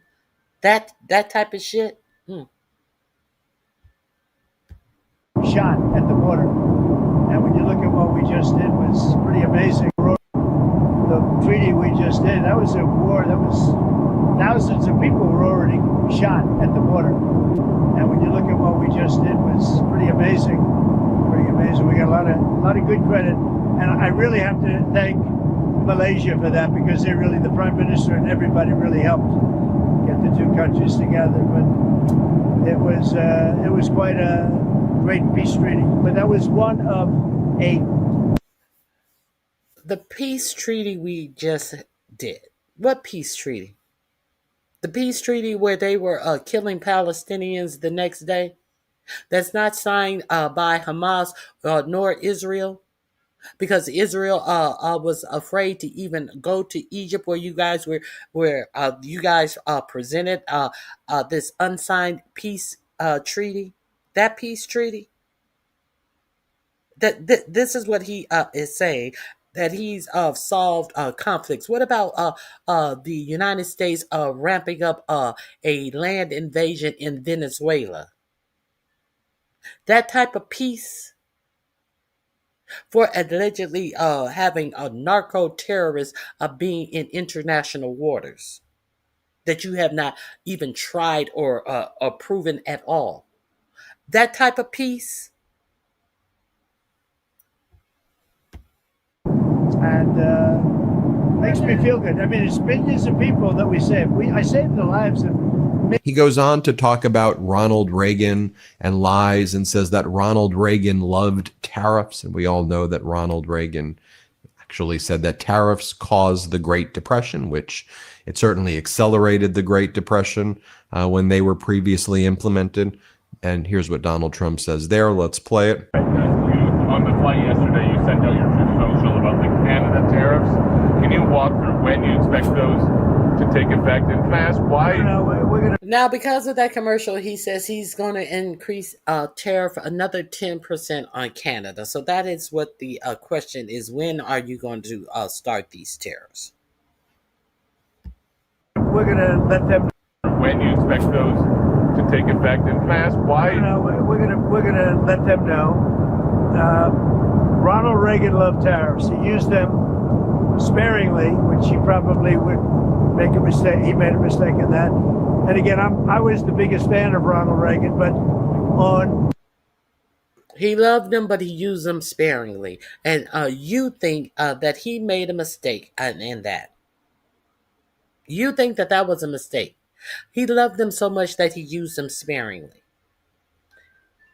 And you think that you can beat a cognitive test above Jasmine Crockett and AOC.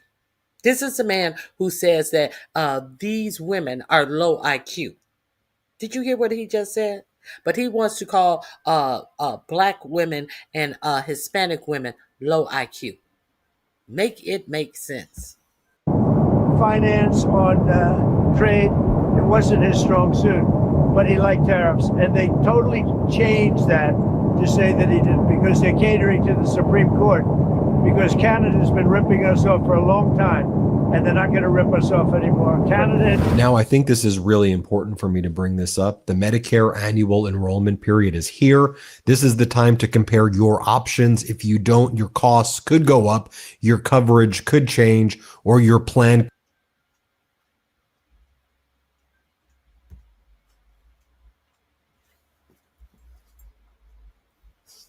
to say. Here, play this clip. And they're not going to rip us off anymore. Canada has been ripping us off for a long time. One of the most difficult countries to deal with has been Canada. As much as I love Canada itself and the people of Canada, they've just had a lot of bad representatives. They did a fake ad yesterday. They were caught. The Ronald Reagan Foundation was the one that caught them, and it was totally the opposite of what they said. So it was total the opposite of what they said.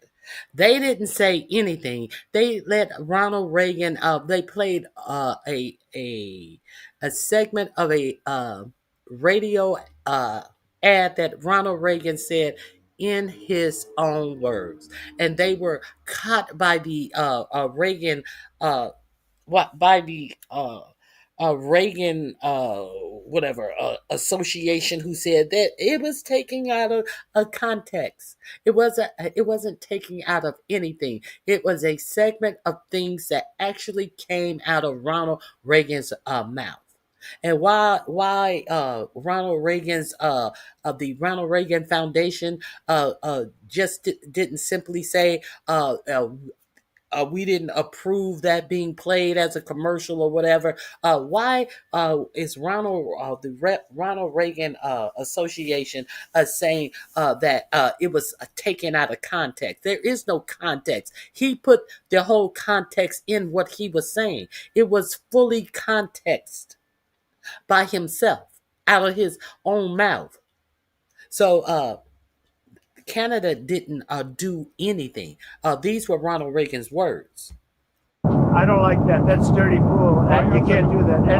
And let me just tell you, they shouldn't have done it. And they've apologized, and they said, we're going to take the ad down. Well, they did it, but they did it very late. They let it play for another 2 nights, and now they took that ad down. So I don't know when it's going to kick in. We'll see, but I don't really want to discuss it. Let's go. Mr. President, this is an ad. That was an ad. So a reporter asks, so like, do you understand even the way Canada works? Like, the ad was taken out by a province, Ontario. It was not taken out by the federal government. So why are you attacking the federal government And also, the ad was just accurately what Ronald Reagan said. It wasn't an edited thing. It was shorter because ads can't go for 5 minutes. But if you listen to Reagan's speech for the full 5 minutes, Reagan is more critical of tariffs in the remaining 5 minutes of it. Here, play this clip. Let's go. Mr. President, can I just ask, this is an ad, that was an ad run by a provincial government in Canada. Why are you mad at the federal government? Because whether it's provincial or Canada itself, they all knew exactly what the ad was. The Prime Minister knew, everybody knew. The Prime Minister knew what the ad was before it went on. Will you see him in APEC? Do you want to meet with him? I don't want to meet with them. No, I'm not going to be meeting with them for a while. No, I'm very happy with the deal we have right now with Canada. We're going to let it ride. Well, we have Secretary. I just wanted to share this with you. And I just want to share this ad with you. I want you to be clear about what all of this hubbub is about. The I love tariffs, Reagan. Let's hear this ad ourselves, so you can make your decision. If it was taken out of context, and that the Reagan Foundation was able to say that it was false, and let's see if Ronald Reagan appears to love tariffs. You see, at first, when someone says, let's impose tariffs on foreign imports, it looks like they're doing the patriotic thing by protecting American products and jobs. And sometimes for a short while it works, but only for a short time. What eventually occurs is, first, homegrown industries start relying on government protection in the form of high tariffs. They stop competing and stop making the innovative management and technological changes they need to succeed in world markets. And then, while all this is going on, something even worse occurs. High tariffs inevitably lead to retaliation by foreign countries and the triggering of fierce trade wars. The result is more and more tariffs, higher and higher trade barriers, and less competition. So soon, because of the prices made artificially high by tariffs that subsidize inefficiency and poor management, people stop buying. Then the worst happens. Markets shrink and collapse, businesses and industries shut down, and millions of people lose their jobs. The memory of all this occurring back in the 30s made me determined when I came to Washington to spare the American people the protectionist legislation that destroys prosperity. It is great to welcome back to the program today Nathan Taylor, the Executive Director of Public Engagement for Election Truth Alliance. Nathan, it's great to have you back. I appreciate it. Yeah, thanks so much for having me. Hopefully your inbox didn't absolutely explode since last time. Well, listen, Okay, so that is the tariff-loving Reagan. Hey, Liz. Hey, Sandy. I just wanted to share that with you. Make your own decision. Make your own decisions because you cannot trust anything that comes out of this man's mouth. It is good to see you, Liz. I hope you guys had a great weekend. So, let me move on. I always get caught up on something that I had not planned, but this is something I did plan. I talked about the food collapse. When he clears his throat, he's lying. Let's get into the Scott Bessent appearances on. Let's get to into Scott Bessent's, the Treasury Secretary, the multi-billionaire Treasury Secretary, says that he is a soybean planter. If you are not familiar with Scott Bessent, I will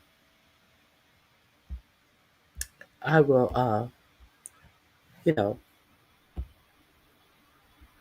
I will introduce you to our Treasury Secretary, Scott Bessent, the soybean farmer. Let's see what he has to say. Let me get this booted up, and we will start here. to get his hands dirty. Here, play this clip. The president has also said he does want our farmers to be taken care of. You did mention that China has been boycotting American soybeans and American farmers have really suffered. Do you see a real light at the end of the tunnel there? They may allow soybeans again?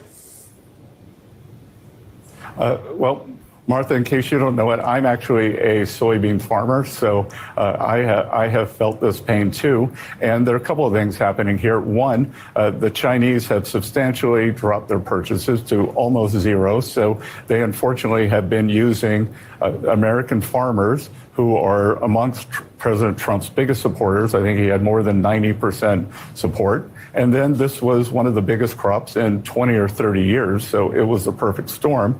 But I think we have addressed the farmers' concerns, and I'm not going to get ahead of the president, but I believe when the announcement of the deal with China is made public, that our soybean farmers will feel very good about what's going on both for this season and the coming season. I guess what he's referring to is that he owns thousands of acres of land and he rents the land out to farmers as a landlord. So he's saying that makes him a farmer.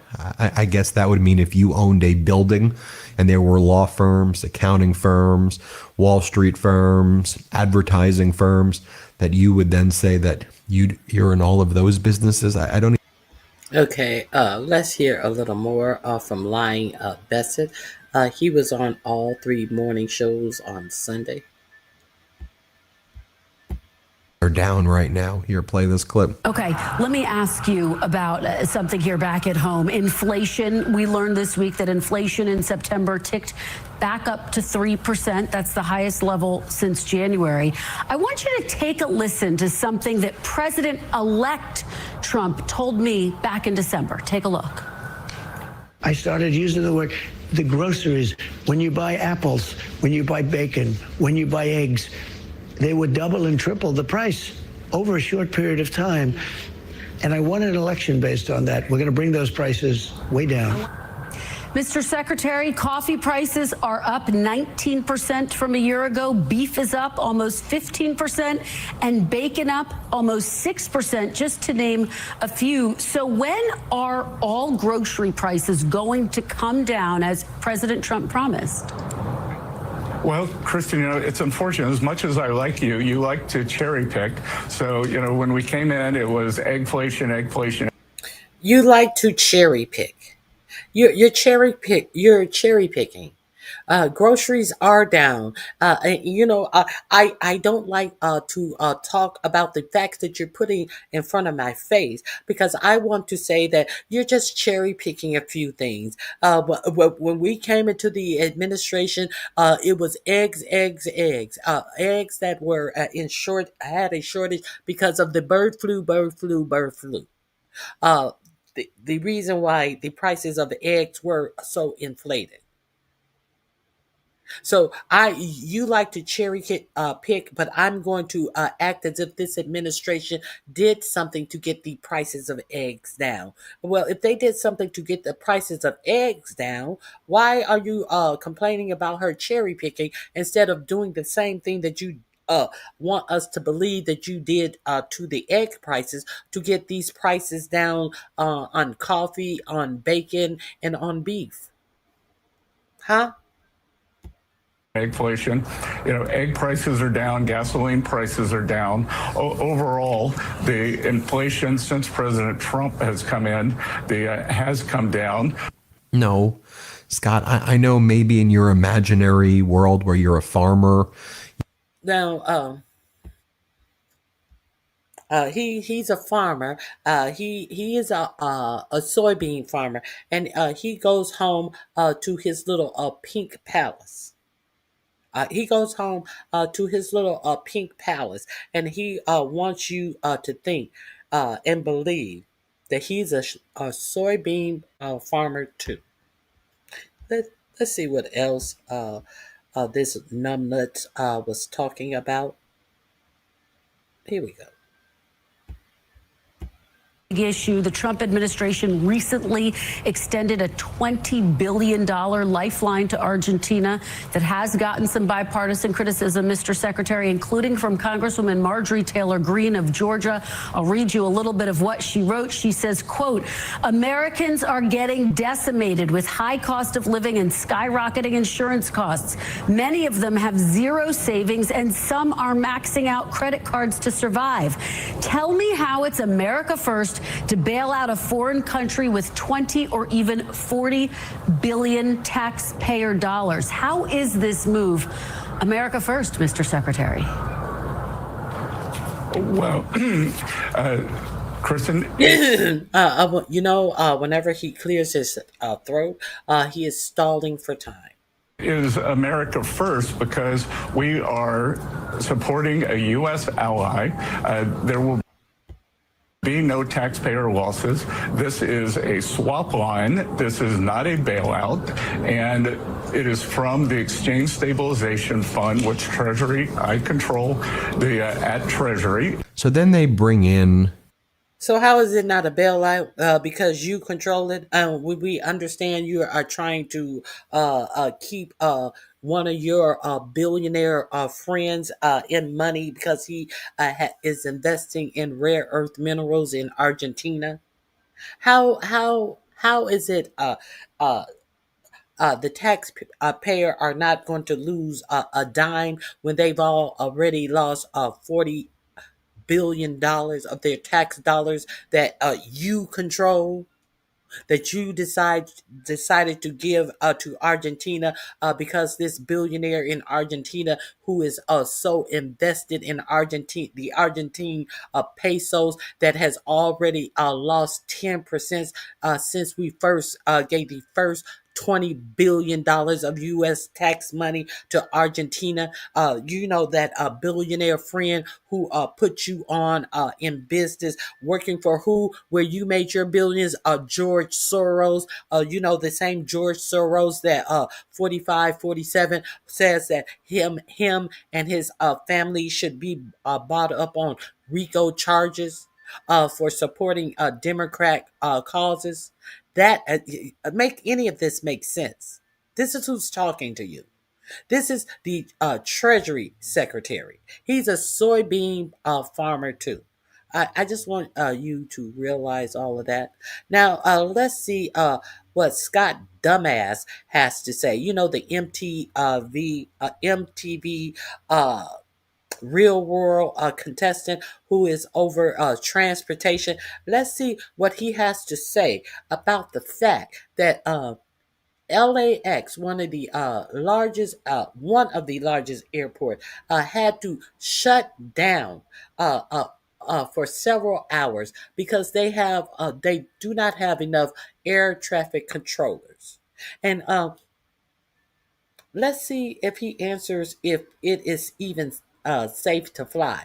Let's see if you get a concrete answer if it is safe to fly, because so many air traffic controllers are on furlough, and some of them said, fuck this, we're not coming back to work. Now, it seems like all of them would have been coming to work knowing that they would get their money back once the government opens up again. But 4547 has come out and said that some people will not be paid for the government shutdown. So we are expecting people to continue to get go to work under this furlough, but then you have this numbnut of president come out and say that he is considering not paying some people. So are you gonna chance that you're gonna get paid for coming in after that has been stated from the president of the United States, Scott Dummy? Make any of this make sense? And again, what I love about President Trump, and again, I love that you showed him dancing, having a good time. President Trump cares about the American people. He's tried to minimize the impact. Dancing and having a good time. He was over in Malaysia getting off the plane doing that stupid ass Trump dance. This is what's going on as airports are closing down. Okay. And you're happy about this is what you love about him. The weakness that is in power in this administration. Act of Democrat shutdown on the American people, but the Democrats, they always have to make sure they put in this bullshit. Okay. The Democrats don't control anything. There's certain things you just can't stop, and I can't stop the frustration of air traffic controllers. I can't find money to pay them. And again, you mentioned SNAP and you mentioned Obamacare subsidies. These are real pains that Americans are going to feel because of Democrats, and President Trump has done all he. These are real pains that Americans are going to feel because of the Democrats. Make it make sense. A whole bunch of talking points. But he can remember his talking points. Maybe someone should give him a talking point. Is it a fate? Is it safe to fly? He can to minimize it, but there's nothing else he can do. And in the end, you got to look at the Democrats and they go, start focusing on Americans, American citizens, and what's best for us. Put America first, be a MAGA for a moment, and open up the government. And then Sean Duffy talks about how he's... Be a MAGA for a moment. Start thinking about the rest of the United States citizens. And trying to fight to not have the subsidies expire on Obamacare, so more American citizens can continue to pay for their health care.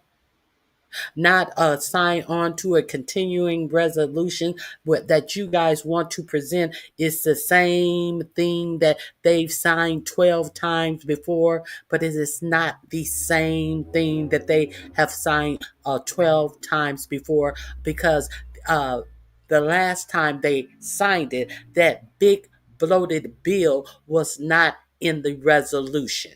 So when you continue to hear them, they've signed it 12 times before. Why won't they sign it now? Because the big bloated bill is included in it. You know, that big bloated bill that is going to take 17 million people off of Medicaid. So while they continue to lie and tell you they've signed the same thing before. And why don't you guys have a budget? Why are you guys trying to pretend like it's the Democrats' fault because they are not signing a continuing resolution? The only reason why you assign continuing resolution is you want to keep the government funded up until the time where you present a budget that needs to be passed. Why that? Why that? Why are we working on a whole government working on continuing resolutions instead of the government actually passing a budget? The fuck out of my face. Lie about it because they're despicable people. Here, play this clip. I'm about to pull $160 million from California. And as we pull more money, we also have the option of pulling California's ability to issue commercial driver's licenses. Gavin Newsom cares more about illegals getting commercial driver's licenses than he does the citizens of his own state and the safety of Americans. It's shameful. He's been lying about what he's been doing. And again, we're gonna fight tooth and Be specific. What is he lying? Well, he's been lying about what he's been doing. Don't you care about the American people? He says that he's going to prevent California from issuing commercial driver's license. This is what he's saying. You don't care about the California trucker. You don't care about the American people in California. Okay. Being able to work work in the field of work that they work in. Are you doing this to California families because Gavin Newsom is lying about what he's doing? Specifically, what is he lying about? And specifically, what is he doing? What is Gavin Newsom doing? nail under President Trump's administration to make sure that we hold states like California accountable. Here, Maria Bartiromo then asks, is it even safe to fly now? You'd hope the answer would be yes, it's safe to fly now. He does not say yes. Here, watch this. And this could really circulate and be very dangerous. That's why I mentioned this is the choke point. So the bottom line here is you've got fewer people working on the job. Is it even safe to fly right now, Secretary?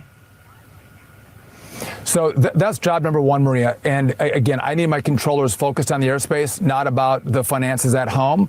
They'll tell me there is that seepage of how are they going to deal with those finances. My job is to keep the airspace safe. And so you need them focused and not worry about their finances at home. Make that make sense. Make any of that make sense.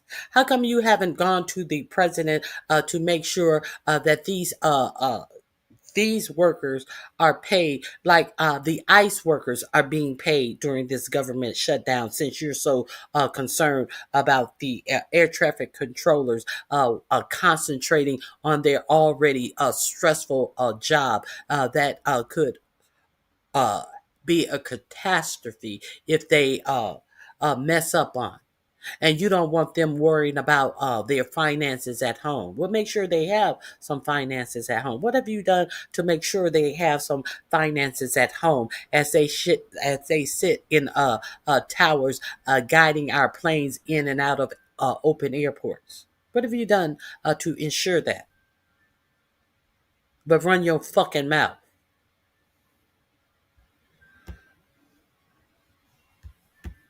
so if I don't feel like I have enough controllers or enough controllers that are focused, we will slow down traffic. We will stop traffic. And that's why you see the delays in the system. And the job number one is, again, get people to. So that's why you see delays in the system. So what you're saying is you do see that you do not have enough controllers who are focused. That's what he just said. If I see we don't have enough controllers who are focused, then I will slow down the system. The system has been slowed down. The question is it safe to fly? Because obviously you see you do not have enough air traffic controllers who are focused, or you would slow down the system. In a slowed down system that we are actually in, is it safe to fly? Where they're going safely. And if it's not on time, well, call the Democrats. Call Chuck Schumer if you're frustrated that you have a staffing shortage and your flight's 3 hours delayed or your flight is canceled. Call Chuck, call Senate Democrats, because this is the reason why. Well, he wants you to call Chuck Schumer. You're the transportation secretary. How come you're not making sure your people are getting paid like ICE, though? How come they don't get to call you?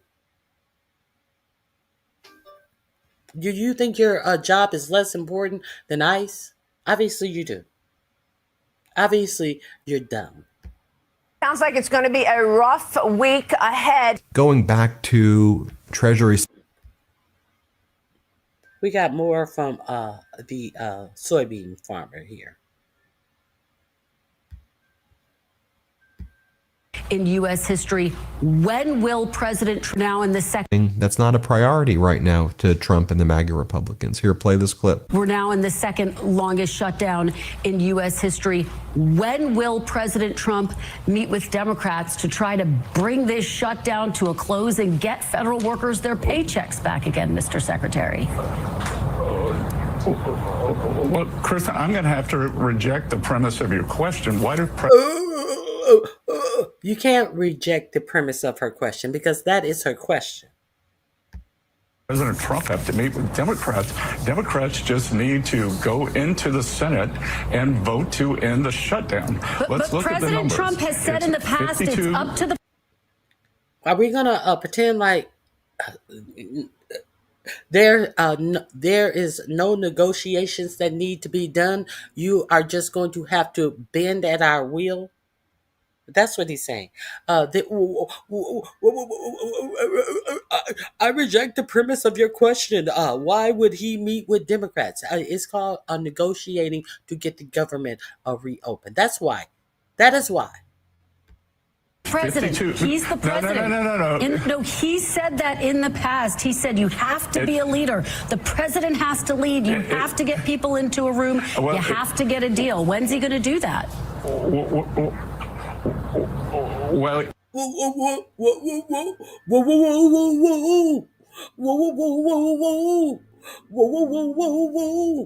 would be mine or mine. Is he singing?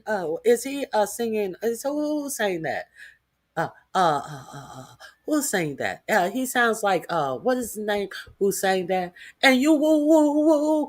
Jeffrey Osborne. And he is doing his best Jeffrey Osborne impersonation. When they ask, when she point out what came out of 4547's own mouth about a government shutdown. I do believe that was under the Obama administration, where he was saying that Obama had to go back in and negotiate, and it's on him and this, that, and the other. But now all of a sudden, this second longest shutdown. The first longest was under his first administration. Now, all of a sudden, when you bring that up to him, we hear Jeffrey Osborne. Let's hear that again. To get a deal. When's he going to do that?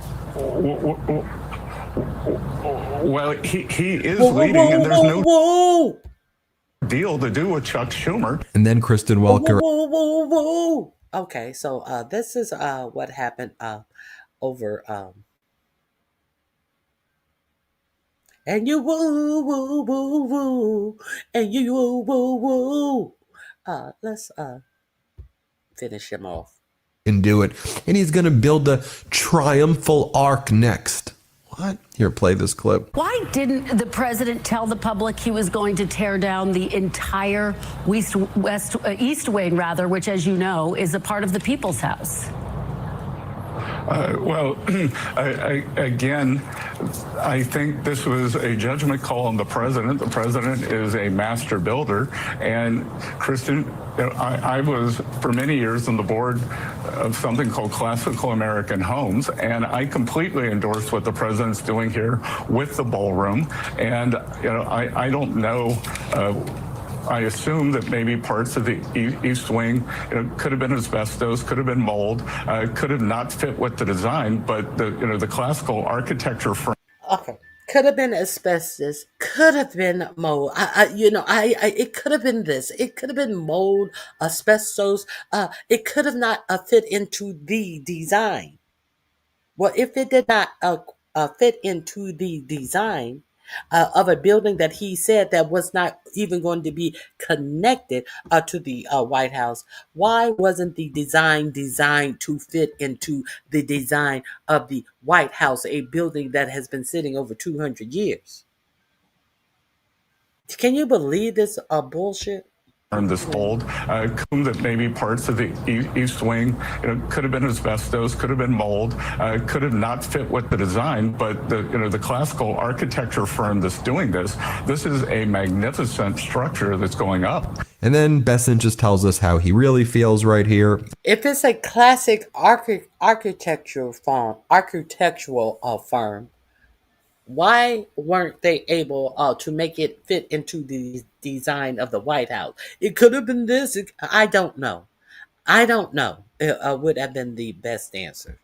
And he goes, Trump doesn't care about what's going on in America. We're focused on the Pacific right now. So that you can announce another fake deal with China when you supposedly announced that back in May. Here, play this clip. Whatever is going on back in North America, I think, is taking second fiddle to President Trump's leadership out here in the Pacific. And then Kristen Welker. Okay, so America, understand that a multi-billionaire that lives in a pink mansion says that anything that is going on in America is taking a second fiddle to you and your concerns. So there's that. Is there any more from this numbnuts? I think there is a little more. Yes, there is. I love to hear this arrogant asshole talk dumb shit. I don't know why. Canada, of course. This week, President TV ad that he doesn't like. Here, play this clip. issue, which is Canada, of course. This week, President Trump abruptly broke off trade talks with Canada and put another 10% tariff on Canada in response to an ad that the government of Ontario ran. It features former President Ronald Reagan. Why is the president setting trade policy based on a television ad he doesn't like?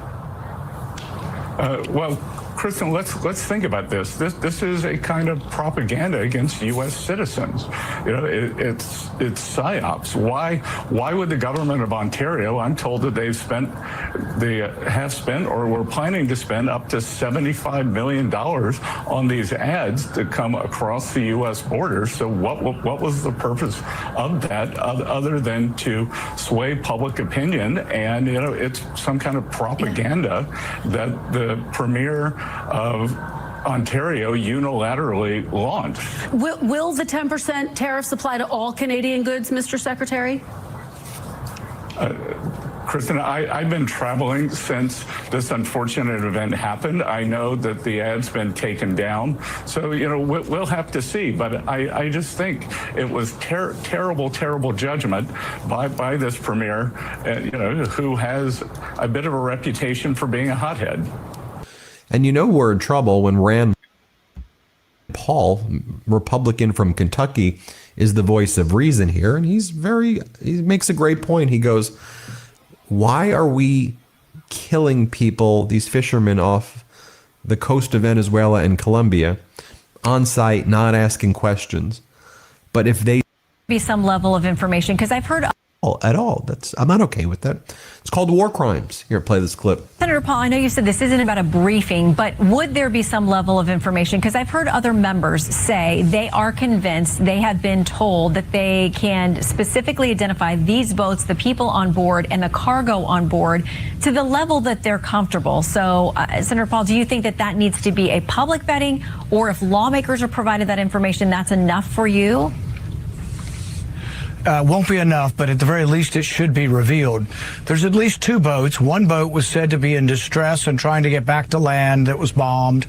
That was said to be a fisherman. I don't know because I don't have any of the evidence.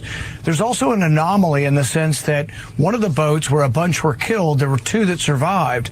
If they were drug dealers, why wouldn't we prosecute them, present evidence of the drugs, show the arms they were about to invade us with, or show us something? Instead, they're being sent back to Colombia and to Ecuador without a trial, and no one's sort of trying to find out, well, who is the one behind this massive conspiracy to invade America with drugs? They're just sending them back home. So in the one instance, you're killed on sight. On the other instance, if you're captured, we just say, oh, well, we're going to send you back to your country. Doesn't make any sense.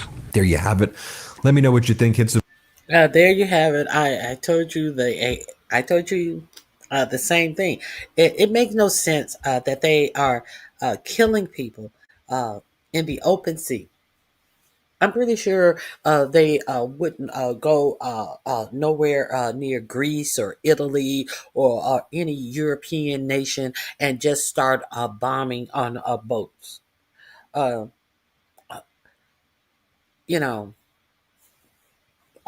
This administration is telling you every day who they are. They're out committing actual war crimes. And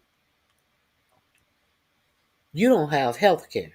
The last person that was committing war crimes, according to the UN, was Israel. And now, so is this president trying to actually be the next Benjamin Netanyahu?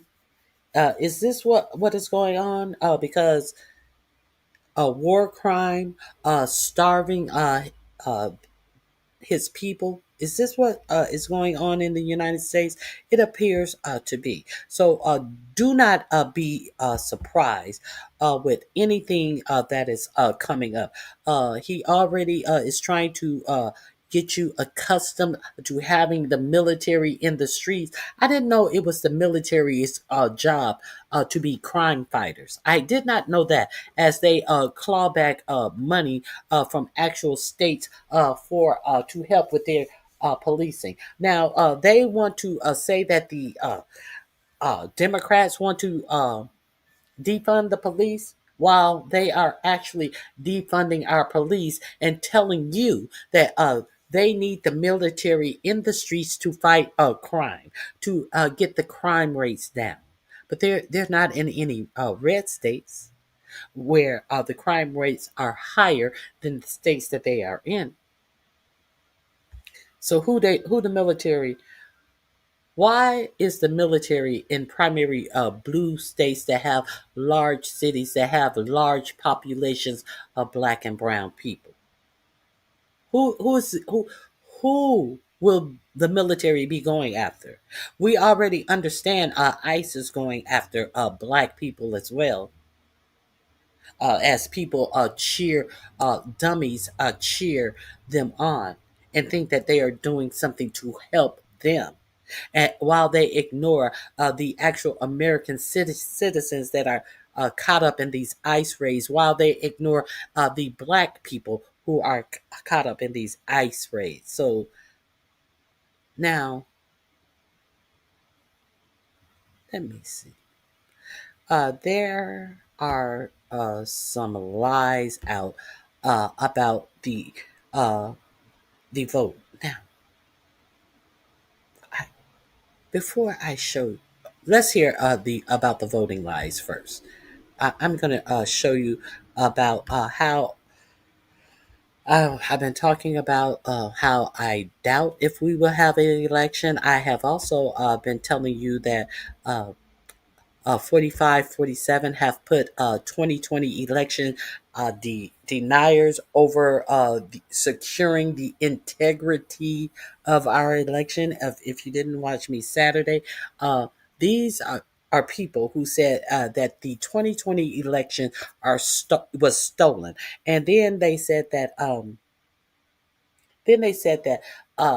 if there is an investigation open into the 2020 election, then they can investigate any other elections. Like there haven't been all of these investigations into the 2020 election. So they kind of want it to be like, oh, you know how the cops shoot a person and they said that they thought a stick of bubble gum was a gun in the hand of the person that they shot down. They want the actual person who commit the crime to investigate their own crime. So it's kind of like that.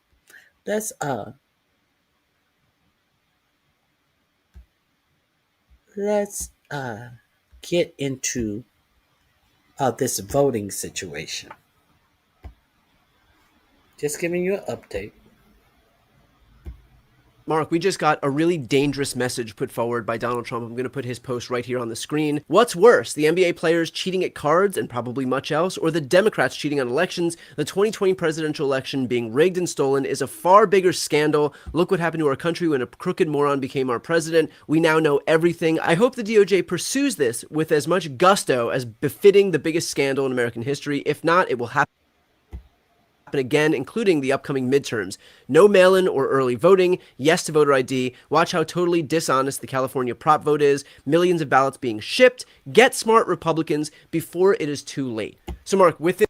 Okay, so now here we are talking about the prior to any election, that these elections are crooked, are fixed. Watch the ballot on November 4th, where California is voting if California should be able to redistrict seats, kind of like they did in Texas, how they did in Missouri, how they did in either I think it was South Carolina, Indiana decided to do it as well, but they found out that they didn't have enough votes. Now they are worried about the blue states doing the same thing to take red seats. They California is voting if they will be able to redistrict their seats. At least they're putting it to a vote of the people, unlike Texas, the North or South Carolina, unlike Missouri, they didn't put it to a vote for the people. The seats are the redistricting is usually done every 10 years based upon the census results. However, California was like, well, fuck, if Texas is going to do it, I want to ask our people, will we be able to redistrict and create some more blue states? So it's a whole mess out here because they are trying to rig the elections. Now he comes out and says that watch what happens in California.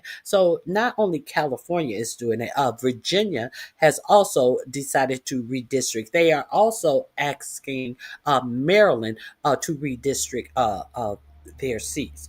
Now, we don't know if they're going to do it in Maryland, which has a black Democrat governor. Now they're also asking Maryland. Virginia is doing it on its own. California is trying to do it. They also want Illinois Governor Fitzer to also redistrict as well. So, they're complaining about what they started. Oh, they can do it, but other people, it's a fraud, it's a sham if other people do it. So now he's making warnings about the 2026 election, as he have election deniers and to ensure the integrity of future elections already going to cover the 2026 and the 2028 elections, as he already has National Guards and is calling for the military to be on the streets. So let's continue. In what Donald Trump wrote here, there's a big indication of where his priorities are as we head toward this election and the midterm election cycle. So first and foremost, what do you think the point is for him having posted something like this? Oh, I think it's very clear what he's trying to do. I mean, number one, he's trying to tell Pam, remember her, who knows, maybe this was supposed to be a private message to her. We'll find out from the Wall Street Journal later, yeah. We'll find out from the Wall Street Journal. But notice, he says that he wants the Department of Justice to pursue with, quote, as much gusto as befitting the biggest scandal in American history. He's expecting that the Department of Justice is going to open criminal investigations into the 2020 elections. Now, this is not the first time he has said that. In fact, he has said that repeatedly, but it's about time the fucking legacy media started reporting this, rather than writing their both sides stuff. The president of the United States keeps saying over and over again, he wants a criminal investigation into people involved in the 2020 presidential election because he's lying about it. And he expects the Department of Justice to take that lie and turn it into indictments. So that's the first thing that's going on. The second thing going on here is something that is both old but also new, right? He has here said not only should there be no mail-in voting and there should be voter ID, but notice he has added to that list no early voting. Okay, so when we think about how people vote in this country, there are three primary methods, right? There is voting by mail or absentee. There is election day in-person voting. And then in many, many places in this country, there is in-person early voting. And in-person early voting has been historically a way that states can both spread out over more time the voting process, meaning that they need to inconvenience fewer schools or public buildings or churches, wherever they put their polling locations. They can spread it out over a longer period of days, so they don't need more of those places, right? So it's been a huge success in red states and blue states. And here it is, he's taking it head on, saying no early voting. So what's left? He only wants people to vote on election day itself in person. Well, what is the population of that uses election day only voting? Republicans, right? I mean, we know that from the data. We know that was true in 2020, 2022, and it will be true and in 2024, and it will be true again, by the way, in these elections that we're having in California and New Jersey and Virginia. So the fact is, this is his way of trying to cut down on voting methods that he thinks Democrats will use in order to rig the outcome of the elections for 2026. And then finally, you note that he starts by tying the NBA players cheating at cards with Democrats cheating on elections. I think that obviously what he's trying to do is somehow connect the NBA and race politics into voting. I have a message for Donald Trump. The NBA and its players are a lot more popular than you are. Okay, so my follow-up question here, recognize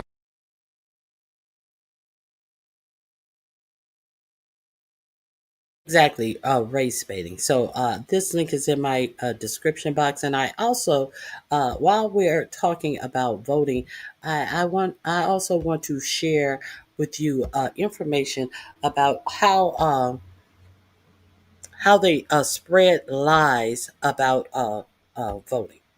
How they the virtual MAGA account run by a man who has never been to America, and I want you to see he runs an account on X, a man who has never been to America. The right loves the accounts which often rail against supposed voter fraud. This is who's highlighted. This is who you have some actual sitting senators are. Hold on. Hold on.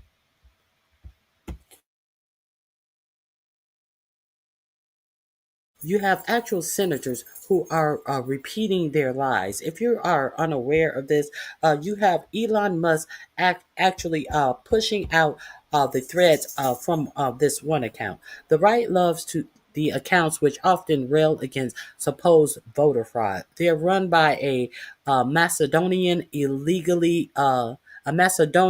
who illegally donated to a U.S. House candidate. If you don't know, let's unpack this. The right-wing information sphere on social media is shaped by large, often anonymous influencer accounts that are then amplified to even a wider audiences by prominent conservative. Two such accounts are Defiant L's and the Resist the Mainstream, both offering takes on American politics, often allegedly alleging corruption and election fraud by Democrats. To a combined over 2 million followers, Republican lawmakers like Mike Lee, Nancy Mace, Andy Biggs, Eli Crane, and Dan Crenshaw, along with major political figures like Elon Musk, share the account's posts on X. Some claim that the illegals or the undocumented immigrants are fraudulently voting in American elections. The owner and operator of both accounts, however, is not only a man who has, by his own admission, never stepped foot in the United States, but has donated over $3,000 in American elections. Donating to American political campaign as a foreign nationalist is a federal crime, according to the Federal Elections Commission. However, you have these people magnifying this man's post about voter fraud in the United States. You have Mike Lee, Nancy Mace, Andy Biggs, Eli Crane, Dan Crenshaw, along with major political figures like Elon Musk, share the account's post on X, some claiming that the illegals or undocumented immigrants are fraudulently voting in American elections. From a non-American citizen who has never been to the United States. Raman Numavosky donated to Ron Watkins' congressional campaign in Arizona in 2022 while living in Macedonia, Macedonia as a Macedonian national, according to FEC documents listing his name, and a Florida media company that he owns, along with a review of his own statements detailing his attempts to immigrate to America. He runs Defiant L's and resists the mainstream via the same Florida company, according to court documents and his statements, and someone with knowledge of his company. So it has been verified by his own statements and someone he knows, and court documents. I think is thoroughly documented. Watkins later returned the donations that, and Numarowski has said he was unaware that he was prohibited from donating. So you didn't know that you, as a non-American citizen, was not allowed to donate, but you know so much about fraud in American elections. Defiant L's and Resist the Mainstream are two major players in the right-wing influencer space on X and cover American politics almost exclusively. Defiant L, in particular, enjoys a major reach into the platform thanks to elected officials and Musk, who called Defiant L's quote, one of the best accounts on X last year. Let's see Elon Musk where he actually said that. Let me make sure this is showing up. Yeah. Let me share.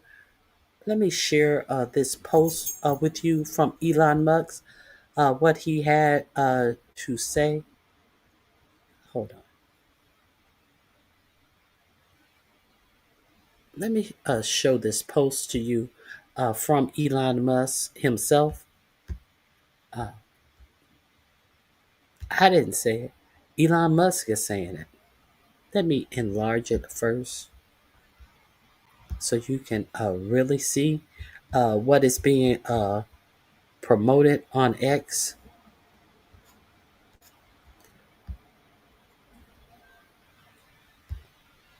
If you don't think they are trying to cook the books, they want you to believe that there is election fraud, and when there is this type of fraud going on, is the for-profit media telling you about this? Defiant L is one of the best accounts on X. Who said this? Elon Musk. Okay, so I just wanted to give you proof who is being promoted on X. Let's finish this article. If you are unaware, while they're talking about election fraud, this is what's going on.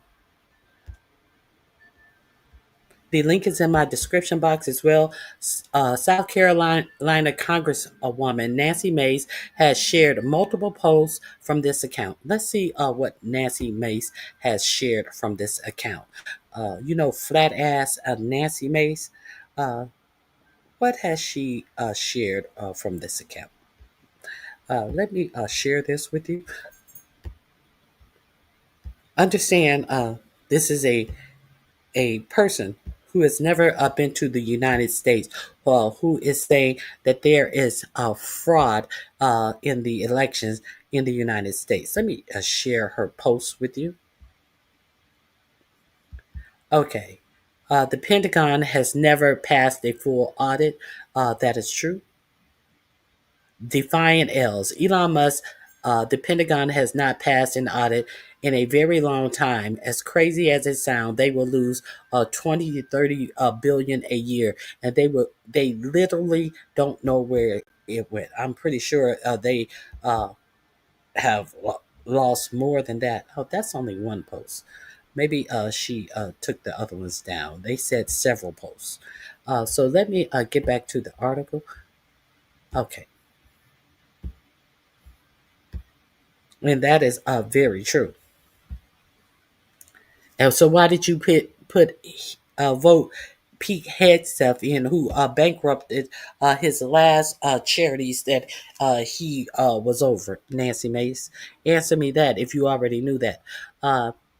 South Carolina Congresswoman Nancy Mace has shared multiple posts from the account and even replied to Defiant L's last month on a post about Congresswoman Ilhan Omar that asks, "What's the first thought that comes to mind when you see Ilhan Omar?" Censure. Mace replied.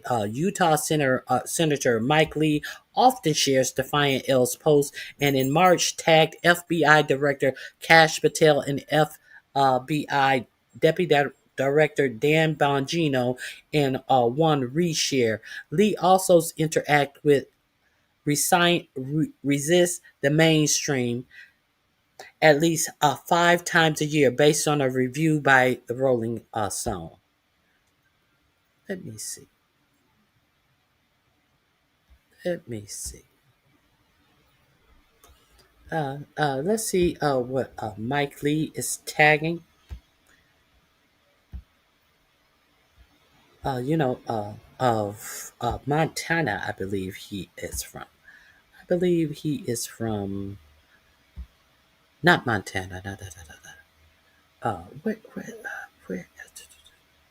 Utah. Utah. Senator Mike Lee from Utah is tagging the FBI on what?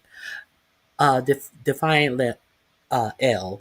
If you are a Republican and you interact with me, you'll lose your life. I don't know what that is. It looks like, I don't know, a trans person. So Mike Lee page Dan Bongino and Kash Patel about this Defiant L's post. These are your sitting senators. These are sitting senators. So let me see. I think it's something else. At least 5 times this year. So let's see what else. Mike Lee. Oh, I don't want to sign in. It's trying to make me sign into X, and I do not want to sign into X. So we won't be able to see what else Mike Lee has shared because I am not a member of X, and therefore I will not be signing into X. So we have to continue the article just reading. Okay, South Carolina Congresswoman Nancy Mace. I said that. I read that. Okay. Numavoski has been managing Defiant L's via a Florida company since 2023, according to a source with knowledge of the account. Numavoski wrote this year that Defiant L is one of our accounts in an opinion piece for the Daily Wire. No, get down. For the Daily Wire. Hold on. Hold on 1 second.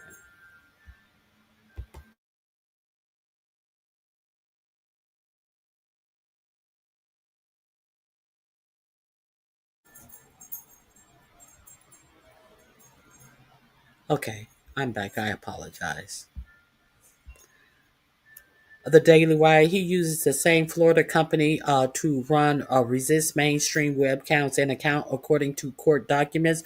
The two accounts are listed as affiliates of each other on X, a paid feature that allows business links more than one account with verified affiliate badges.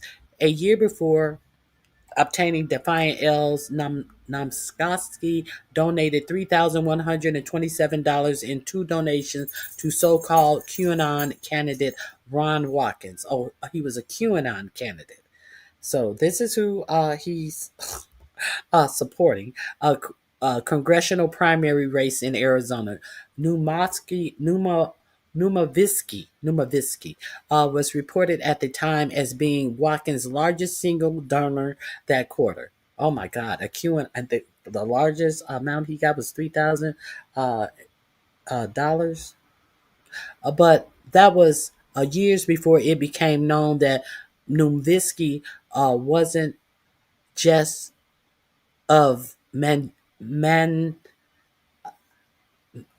uh, Man, Macedonian origin, but has never had a residential status in the United States or even been to the U.S., according to his Daily Wire op-ed. Uh, I run a growing media company with 11 American employees. I've invested over $145,000 in the U.S. economy. I pay American corporate taxes, yet I've never set foot in the United States. And government bureaucrats seem determined to keep it that way. Nowinski wrote in February. He explained that he attempted to get a tourist visa in 2018, but was rejected, and then his reapplication was approved in 2021. But Nowinski said he refused to show proof of COVID vaccination as required in 2021. As a healthy young person, I hesitated. Friends here offered an easy solution. A fake vaccination card costs less than $50 in Macedonia, but I refused to begin my American journey with a lie. How long could waiting honestly really take? He then tried for a E2 business visa, but was rejected after repeated interviews by embassy staff. He claimed in a piece, and to this day, he has never been to the U.S. In a podcast interview in October 2022, a few months after he donated to Watkins, he explained he was currently running his media company that has started in his bedroom in his parents' home from my own apartment in Macedonia. Foreign nationalists are categorically barred from spending money in our elections, whether it's directly via PACs or even super PACs. Savu Ghosh, director of the Federal Campaign Finance Reform at the Campaign Level Center and former counsel at the FEC, tells Rolling Stone. Ghosh said that foreign donation schemes often happen via straw donors or fake names, which are also prohibited, and that the foreign national donating under their own name is rare. Filings from a 2024 copyright lawsuit brought by a photojournalist who alleged Resist the Mainstream repeatedly stole his work. His work show that Nowinski claims 100% ownership of the Florida company that operates two X accounts, Raw Digital LLC. The two Watkins donations both list a St. Petersburg, Florida registered agent's office where Raw Digital Incorporated. Is that not Raw Digital? Is that a T.S. Madison's thing? No, I'm just kidding. It's located in Raw Digital LLC, and Nowinski is the employer. The company was first registered in 2021 with Nowinski as sole owner, with an address in Vales, North Macedonia. A month later, an amendment with a new principal address was filed at the registered agent's office in St. Petersburg. Watkins is often speculated to be a source for the writings of QAnon, the mysterious figure fueling QAnon's conspiracies for years. Watkins has long denied being Q.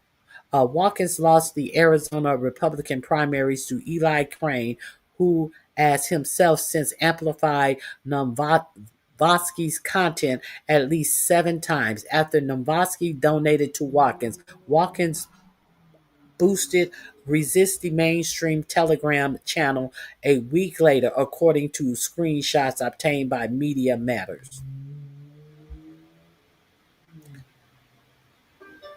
Let me see. Yes, that's what he's done. Let me see. Here we go. Let me enlarge this.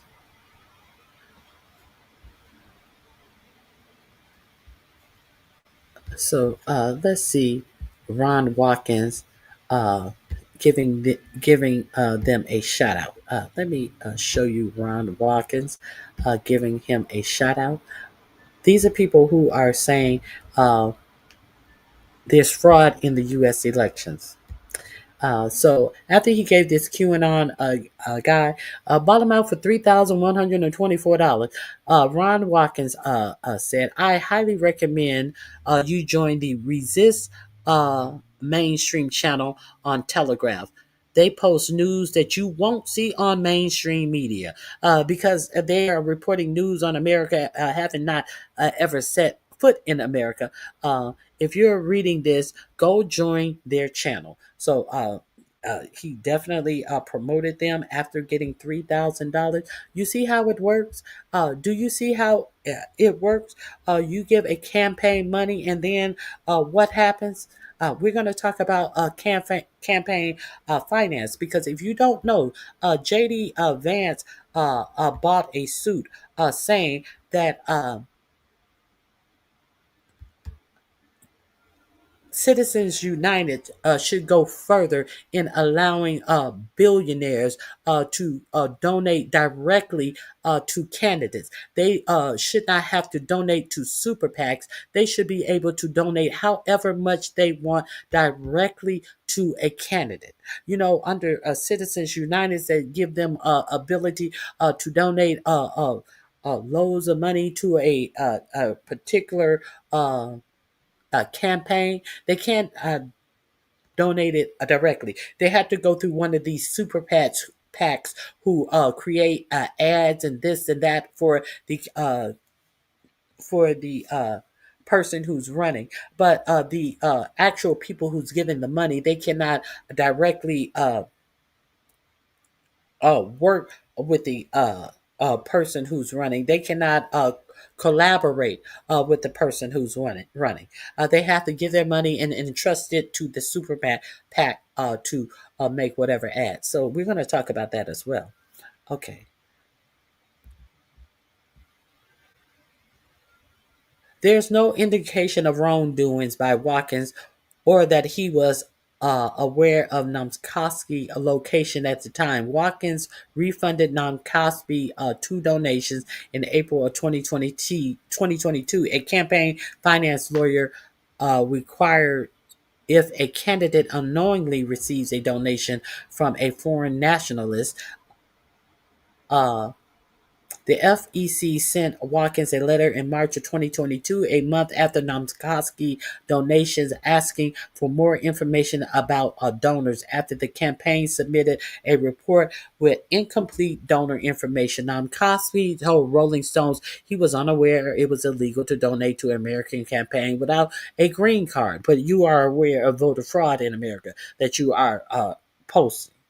But you are unaware of that. He posted a statement in April of 2022 on his Telegram channel about the incident. Yesterday, I learned I made a mistake. I gave an online contribution to a U.S. political campaign, not realizing that it was forbidden for me as someone who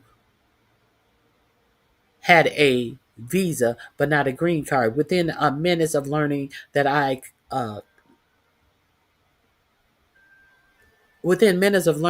contacted the campaign, which is immediately refunding my payment.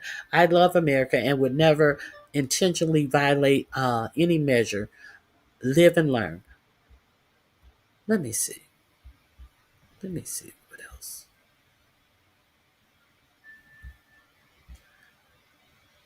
The candidate don't recall the donation.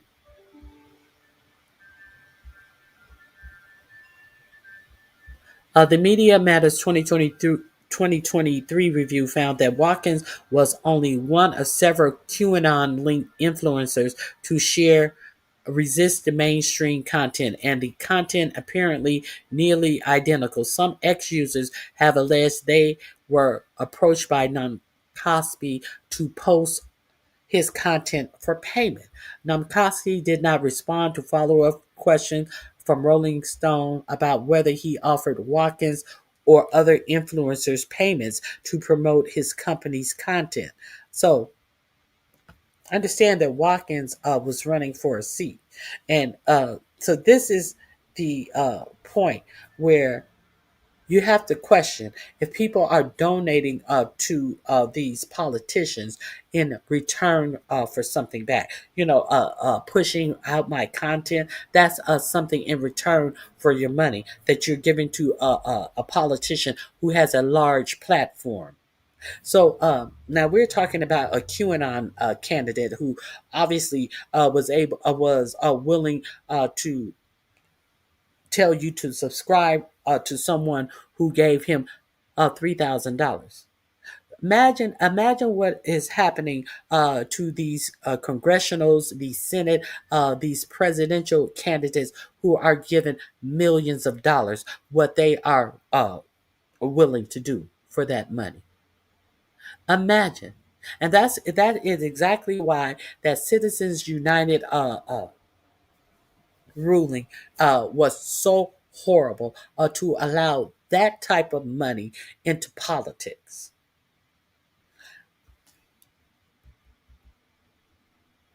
Namkowski didn't return to follow-up questions from Rolling Stone about whether he offered Watkins or other influencers payments to promote his company's content, nor did he respond to questions about how he learned his donations were illegal. A major booster of Namkowski's career is former Fox News executive Ken LaCorte. LaCorte admitted to the New York Times in 2019 that he hired Macedonian teenagers from Veles, Namkowski,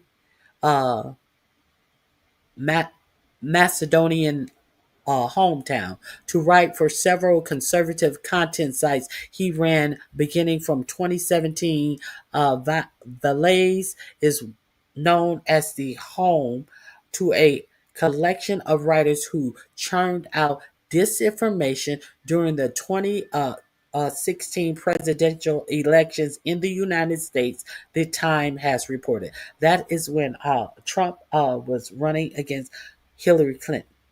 So Fox News, the my God, executive was paying these teenagers from Macedonia, happened to be the same place that Namkowski is from in Macedonia, to churn out disinformation, not information, to churn out disinformation during the 2016 presidential elections in the United States.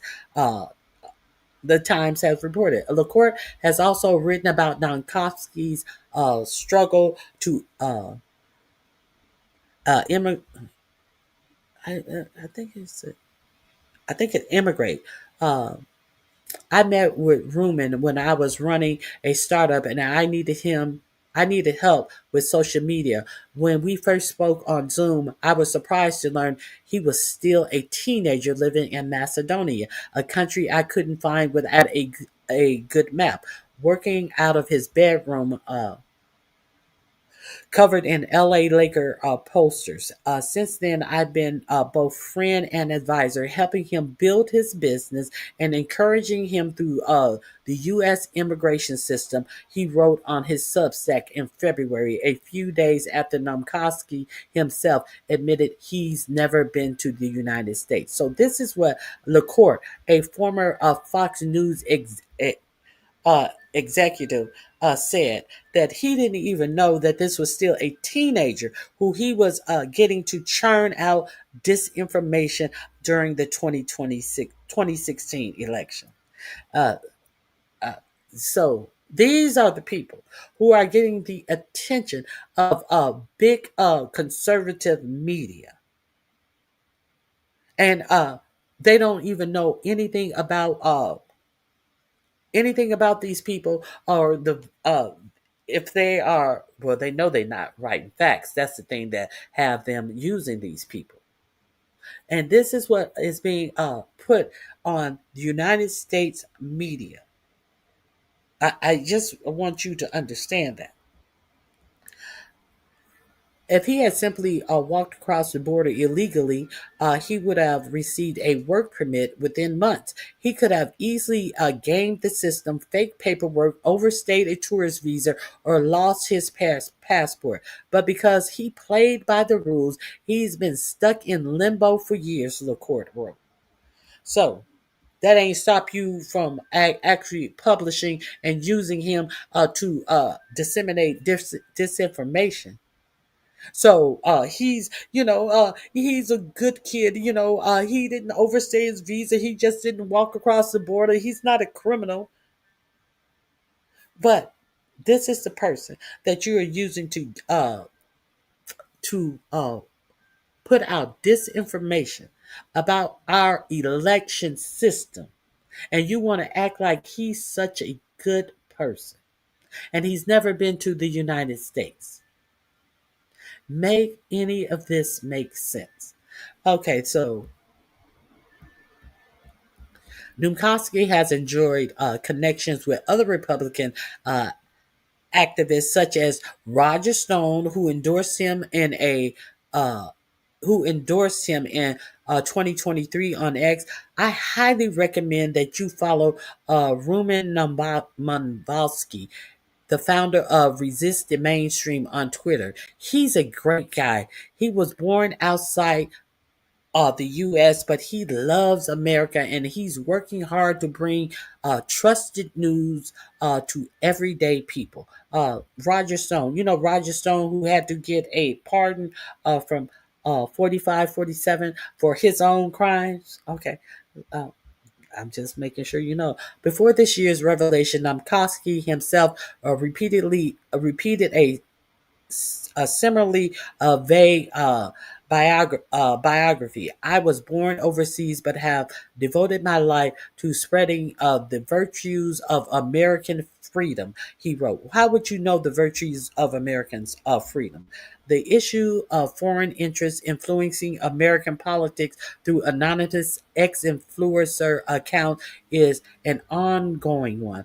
Last year, federal prosecutor alleged that the conservative media company Tenet, which pays a network of major right-wing influencers like Benny Johnson and Tim Pool. Benny Johnson and Tim Pool, who had a chance to sit in at one of Carolina's Lions press conference and were introduced and able to ask the first leading question. That Benny Johnson and Tim Pool was secretly being paid by Russian state operatives to disseminate propaganda to a large American audience. Johnson, Poole, and other tenant content creators maintain that they were unaware of the alleged Russian influence campaign and were victims of deceptions. I believe they were paid up to they were paid hundreds of thousands of dollars. I forget how many hundreds. I think some of them are paid like $300,000 per post, and they had to do up to 7 or 8 posts a month. There was some contract or how many posts they were getting rich to spread Russian propaganda. Benny Johnson. Benny Johnson is the one who is following Christine Nome around, who is making cartoons of him in super figure costumes. He is creating AI of him following ICE around and fighting against people who look like they are Asians or look like they are Hispanic, and he's like a Batman with the chop bang bow, beating them up and shit. That Benny Johnson. That Benny Johnson, who is actually following Christine Nome. Let me see if I can find this. Let me show you. Let me see if I can find this. While they're talking about fraud in the U.S. elections. Let me see if I can find this.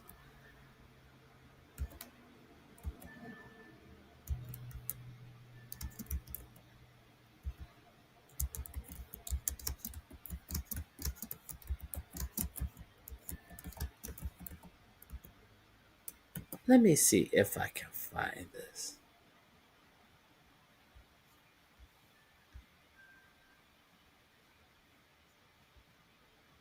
Let me see.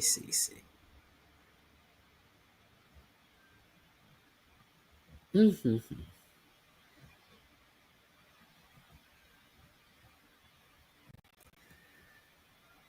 I showed it once. I cannot find it. Let me see. I cannot find it.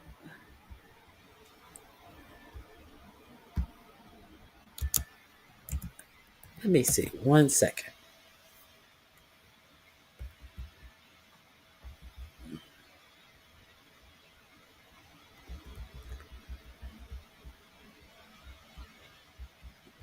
He has so many.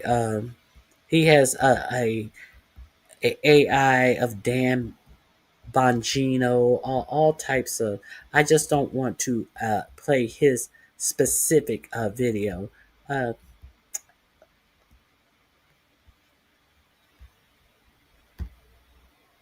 Let me see. 1 second. 1 second.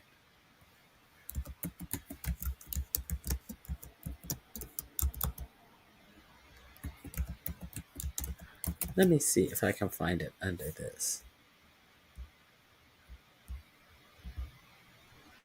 Uh,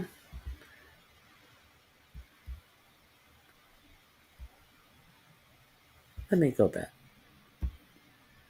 I may just drop the link. You can look at it if you choose to.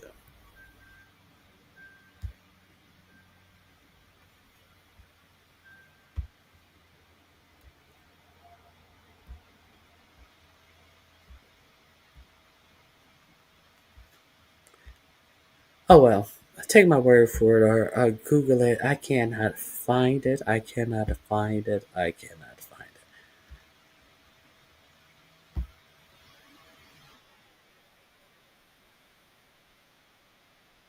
it.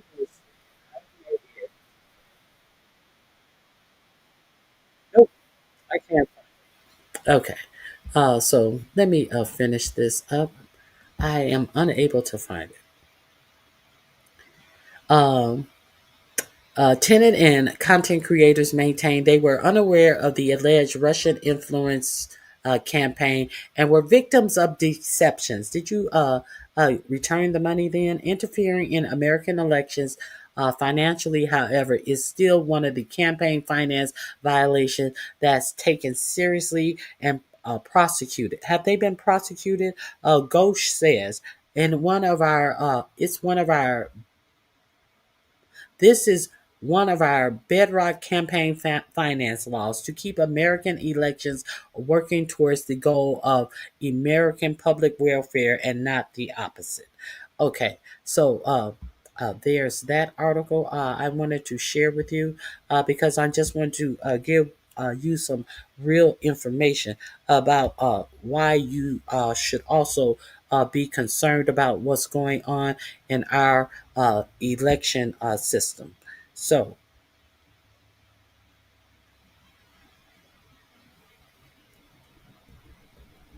let's the this is in my description box. The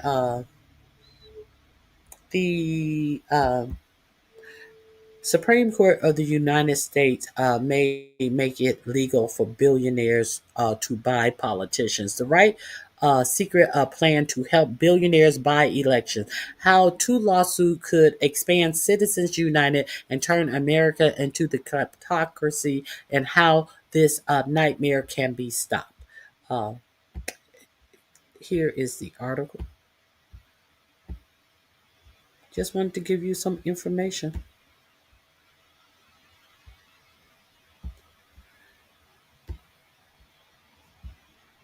And how did this all start? JD Vance. We know that JD Vance was purchased by Tim Pool, who gave him all of his connections to all of his jobs in wealth management or whatever the fuck he was doing prior to Tim Pool being the one who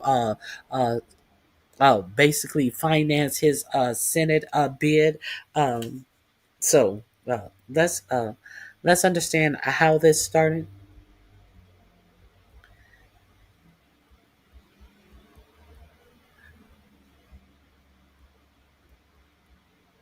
On the 20th anniversary of the creation of the Roberts Supreme Court, one point of uh, consensus persists. Most Americans believe money corrupts the political process, and they want to overturn Citizens United, a precedent that empowers oligarchs to buy elections. Hold on one second.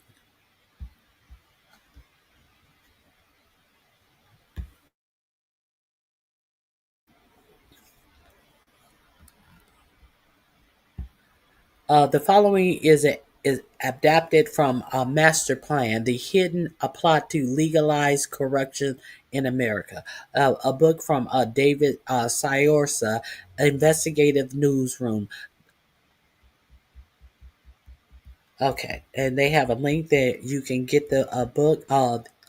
Now, and yet, in too little and yet in two little notice cases, including one spearheaded by Vice President J.D. Vance, the High Court could soon do the opposite, eliminating the last restriction on campaign donations and obstructing law enforcement's effort to halt bribery. Bribery. Uh, as we recount in our new book, Master Plan, the Citizens United case was the culmination of conservatives' 50-year master plan to deregulate the campaign finance system and legalize corruption.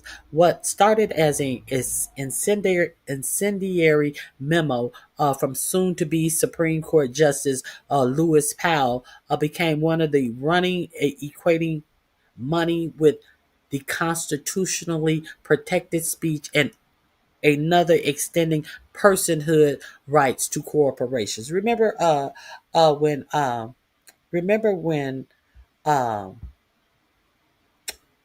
what's his name?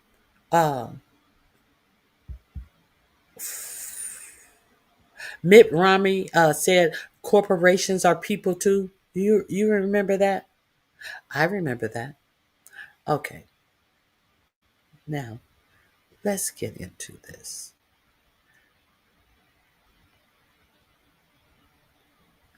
That was right when the Citizens United thing was going on, and he was getting questions about that. And he said corporations are people too. Though Citizens United unleashed a 26-fold increase in election spending, the ruling preserved the uh, legality of campaign contribution limits, but they could now be destroyed by Vance's case aiming to reverse a 2001 Supreme Court ruling and eliminate restrictions on potential parties' coordinated spending with candidates. So in 2001, they said you cannot coordinate with the actual candidate. So JD Vance is trying to get that overturned since and allow you to spend that Citizens United money directly with the candidate themselves and coordinate. Like Eddie Murphy's, what's his name in that Eddie Murphy movie, how he coordinated his wardrobes. Are now going to be able to coordinate with the politician directly. If those rules are killed off, party committees will become pass-through conduits for big donors to circumvent donation limits and deliver much larger payments in support of lawmakers who can reward them with government favors. Once again, the master planners are conjuring up a legal fiction. House Republicans amicus brief insists that because parties pull money from many contributors, they significantly dilutes the potential for any particular donor to exercise a corrupting influence over any particular candidate. That's why they have you put your money in a super PAC so they can say, hey, we're not doing anything for these particular people, even though a billionaire may have contributed to this super PAC, they get nothing in return, and thus you see a billionaire sitting in the front row of the inauguration already of 45, 47 inauguration. But they didn't do anything. They don't get anything in return for the system is already corrupt, allowing all of this money to be given to candidates in super PACs. But now they want to put it in your face and say, well, of course, he gave them that money so he can do X, Y, and Z. And of course, that's why the candidate is doing that. Look how much they're trying to make it normal. They're trying to make the abnormal normal. Once again, the master planners are, okay, I did that. Who ultimately benefit from their cash. In essence, they're asking the justices to believe a bank CEO donation to a political party coordinated with a lawmaker's campaign can in no way influence how a lawmaker drafts banking legislation. The robust argument for preserving the existing restrictions is currently possible, but the defense side of the case has already been thrown into chaos after Donald Trump was sworn in. His solicitor general ended the Justice Department's support of the current law and joined with the plaintiffs attacking it. The Supreme Court then assigned the defense to a conservative lawyer who served as Chief Justice Roberts' clerk when he engineered the original Citizens United ruling. So the clerk of Chief Justice Roberts is now assigned to defend this because Trump's Solicitor General has come in and taken the position of JD Vance and the people who says that, hey, people should be able to coordinate. So why is this still even a case? This is what's sitting before the Supreme Court, and this is who is supposed to defend it. Somebody who sat under Chief Justice Roberts, his clerk, who sat under Roberts when he wrote up the Citizens United ruling. So, in other words, it seems like millionaires and billionaires are going to be able to directly coordinate with the candidate based upon how much money they give the candidate, and then these candidates, if they win, they are going to be creating legislation. This is what I wanted you to know. The same conservative attorney charged with defending the last remaining campaign finance statutes recently pressed justices to limit the scope of the federal anti-bribery laws, which are now also in the legal crosshairs. Okay, make that make sense. So bribery is about to come legal based upon a case that JD Vance, I think they said that JD Vance has pulled out of this case. I mean, shit, it's no reason for him to. I think this is the case that he has pulled out on. If I am wrong, we haven't read that here, but I think I heard that he had pulled out of one case. It could be a different case. Don't quote me. If we don't read it here, we don't read it here. Other concerns is not with tawdry tales of Ferraris. We can't. Our concern is not with the tawdry tales of Ferraris. We cannot. Remember that. I think he was Virginia governor who was thrown out of office for getting Ferraris. We not worried about no tawdry tales of Ferraris. Who cares? Go on and get that Ferrari. Why is that a problem? In a concurrent case unfolding amid Washington's aqua of self-enrichment scandals, Cincinnati former Democratic City Council P.G.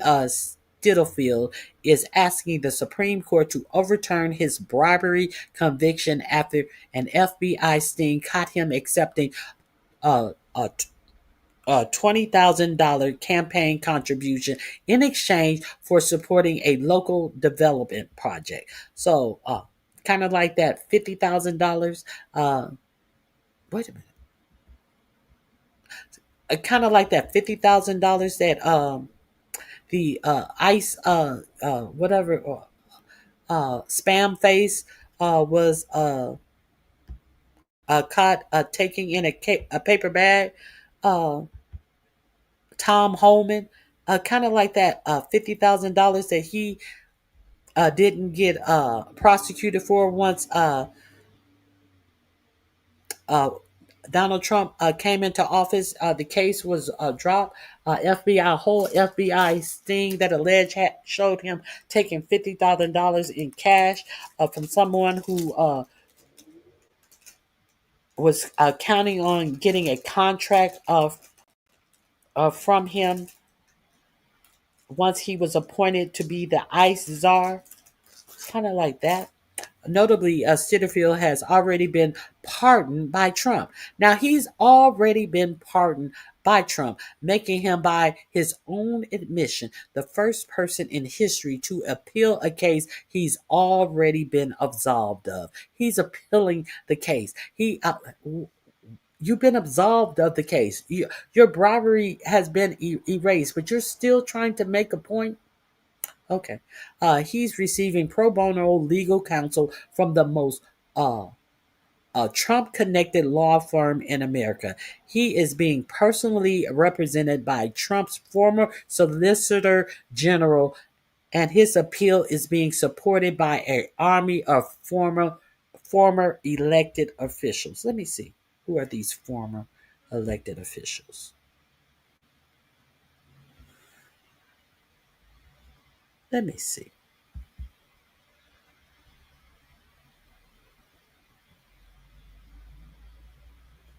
Let me see if I can see real quick. Who are these former elected officials?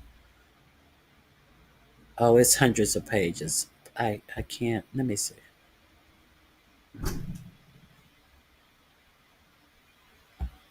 Let me see.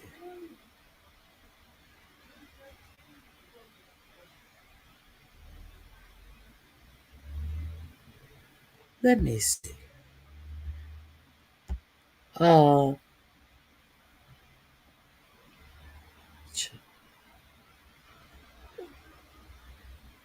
Yeah. It has a list. Chester G. Atkins, Chris Bozard, Yvette McGee Brown, Associate Justice of the Ohio Supreme Court. Chester G. Atkins is a member of the United States House of Representatives in Massachusetts from 85 to 93. Yeah, it's a whole list of them, a whole page of these people who are supporting him. Let me see what else. Dwight Tillery, mayor of Cincinnati from 91 to 93. Christopher Seabalk, member of the Cincinnati City Council 2011 to 22. Zach Space, member of the United States House of Representatives in Ohio from 2007 to 2011. Andrew Platt, member of Maryland House of Delegates 2015 to 2019. Mark Mallory, mayor of Cincinnati 2005 to 2013. Greg Hartman, Hamilton County Commissioner of Ohio 2009 to 2015. Cyrus Habiba, Lieutenant Governor of the state of Washington, 2017 to 2021. Just a gaggle of people who are supporting him, former elected officials. Okay, so we got the name of that. You can click on that and see who they are. Those circumstances, and all that legal firepower could make clear that this is less about one shady municipal deal and more about broadening a string of rulings, making it increasingly impossible to prosecute public corruption cases. The decade long line of jurisprudence has seen the Supreme Court overturn bribery convictions of former Virginia Governor Bob McDonnell. That's who it was. Aides to the then New Jersey Governor Chris Christie's, remember Bridgegate, and the associates of former New York Governor Andrew Cuomo, narrowing the definition of what an official act in a quid pro quo situation is. Building off that, the court then declared that a public official's reaping payment from the recipient of government contract is not engaging in illegal bribery, but is merely accepting a legal gratuity. This is not bribery. This is just a legal tip. Taken together, the story is as sordid as it seemed, as some justices were secretly accepting gifts themselves. Some Supreme Court justices were secretly accepting gifts themselves. You remember Clarence Thomas had to go back and put down all the gifts that he was receiving from billionaires and stuff. So they're taking that. They're taking this case to this court of people, and Samuel Alito, I believe, as well. Okay. They were using these cases to rule that the real problem in American politics is not egregious corruption, but instead overly stringent anti-corruption laws. Our concern is not the tawdry tales of Ferraris, Rolexes, and ball gowns, wrote Chief Justice Roberts when he tossed McDonald's conviction. It is instead with the broader legal implications of the government's boundless interpretation of the federal bribery statute. We're not worried about Rolexes and and ball gowns. We're worried about how you guys are trying to say everything is corruption. How you guys are interpreting corruption and the federal bribery statute. That's the problem. Your interpretation of what is a bribe.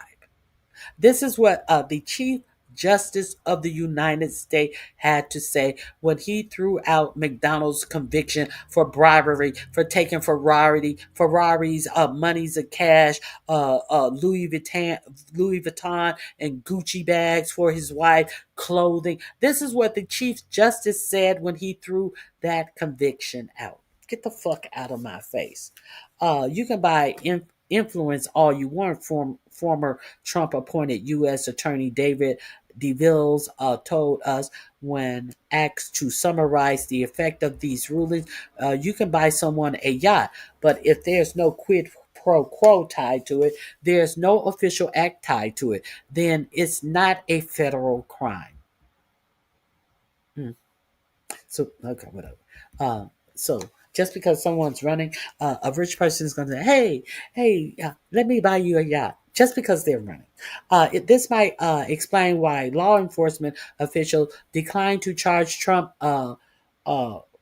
prospective border czar Tom Hallman when the FBI reportedly caught him accepting a bag full of $50,000 in cash from those seeking government contracts from a future Trump administration. With the American anti-corruption laws weakened, a Justice Department official didn't deny the veracity of the reporting. He instead insisted that the events represented no credible evidence of any criminal wrongdoing. Isn't that what J.D. Vance was saying when he was interviewed by John Stephanopoulos? It isn't what he was saying. There's no credible evidence of any criminal wrongdoing. That's exactly what he said. And this is the case that was bought by who? J.D. Vance. Okay.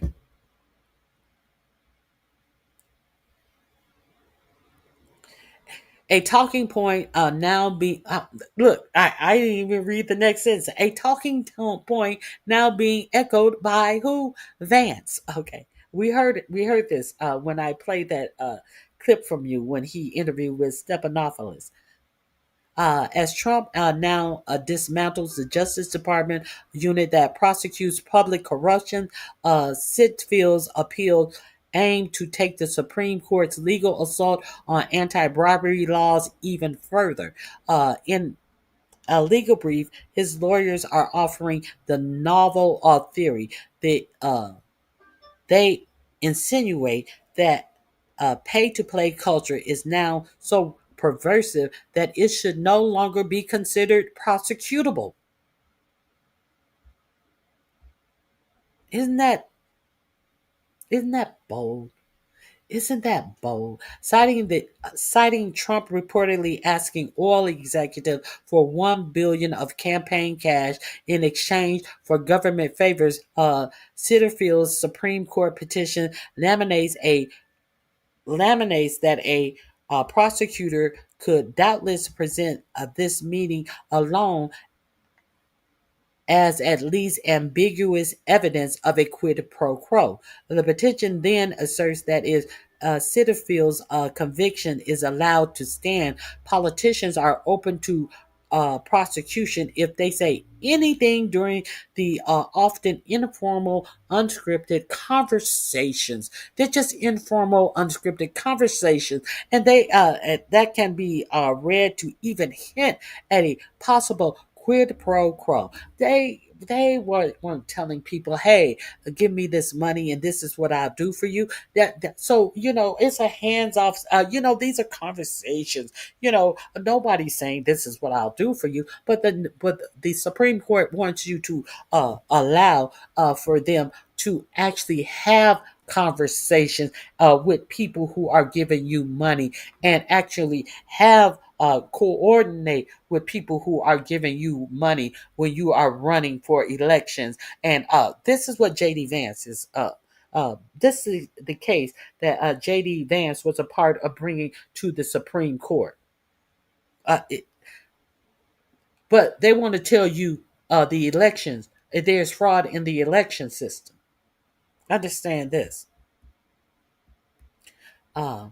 In past eras, the Supreme Court might be expected to evaluate the merits of the Vance and Sitterfield's cases and issue narrow rulings honoring past presidents. But in the Roberts Court era, judicial respect for so-called star DCs have often been jesting on campaign finance matter. Consider the tactics of the backers of Citizens United. They manufactured a fight with federal officials over the classifications of a little noticed documentary film, not so much because they cared about the movie, but because they saw a chance to elicit a corruption legalization scheme they knew Congress would never legislate. Instead, the case was meticulously engineered to give the narrow conservative court the opportunity to not merely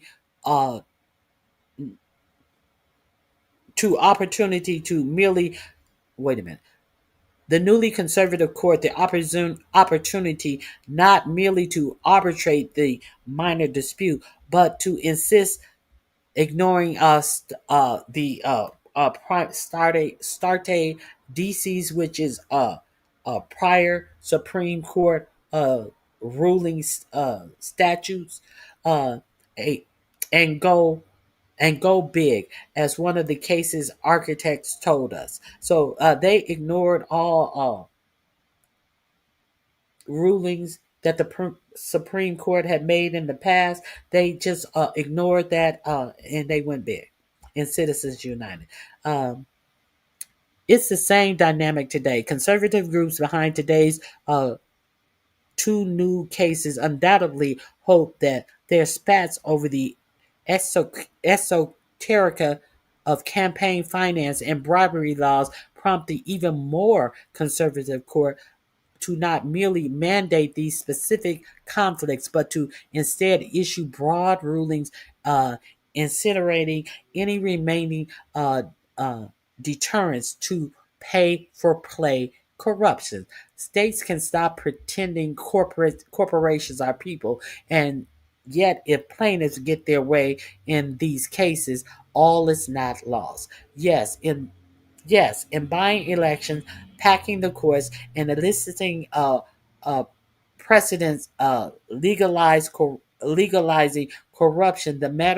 The master planners have created a democracy crisis, pushing America one step closer to the kleptocracy death spiral of history's collapsing empires. So you don't think that America is collapsing when they're trying to legalize corruption of your elected officials, and your vice president is the one that bought this case and is sitting at this corrupt Supreme Court? Okay, so what does that? So where does that leave you, the voter, who Donald Trump is already telling you that the election is rigged and that there has not been an election? It's because he know that his policies that he has enacted on these on the United States are unpopular, and therefore it would be a cold day in hell if a lot of these people who are going up for re-election are actually re-elected by we the people. If this is what they're doing, do you hear anybody in the mainstream media even bothering to talk about this motherfucking case and give you the details of this case and how it's going to affect you? Okay, but no, that free for all is not yet inevitable. Before we huddle over the uh, pre precise, what is this? The precise, there are still a few off ramps. One of them is constitutional amendments to overturn Citizens United that would stop equating money with First Amendment protected speech and allow our communities to restrict the flow of cash into politics. This may seem unrealistic because of the high threshold for ratification, but a growing number of states have already expressed support for such a measure, which was just reintroduced into Congress. Shorter terms, another off ramp runs through Montana. 13 years after the Supreme Court gutted the state's century-old anti-corruption law, Montana luminaries of both parties are now spearheading a ballot initiative circumventing Citizens United jurisprudence and instead focusing on changing the state incorporation laws that the High Court rarely meddles with. The measure's proponents note that Citizens United is predicated on the measure's proponents note that the Citizens United is predicated on state law giving corporations the same powers as actual human beings, including the power to spend on politics. But they point out that in the past eras, state law guarantee corporations more limited powers, and states never relinquish their authority to redefine what corporations can and cannot do. The Montana Initiative proposes to simply use that authority to change the law. In this case, to no longer grant corporations the power to spend on elections.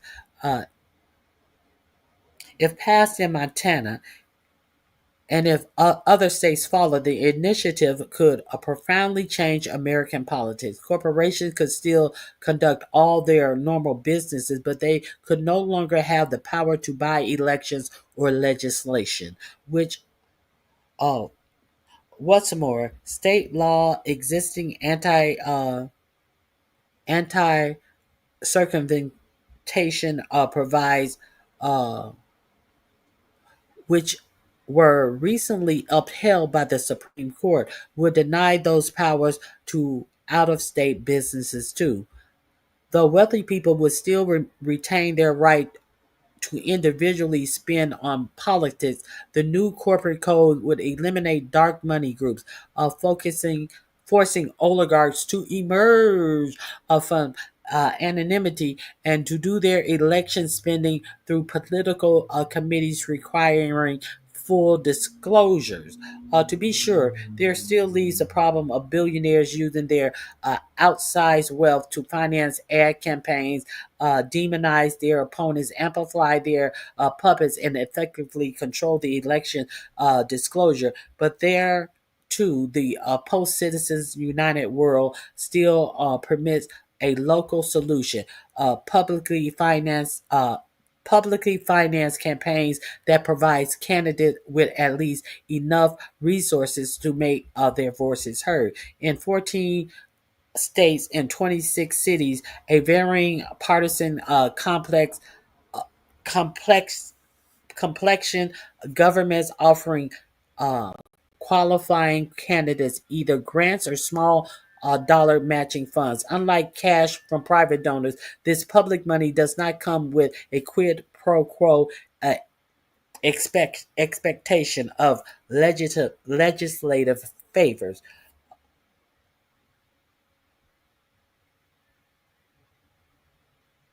Although the Supreme Court once attempted to limit the reach of these systems, the High Court has never outlawed them. In fact, justices simply explicitly declared, we do not call into question the wisdom of public financing as a means of funding political candidacy.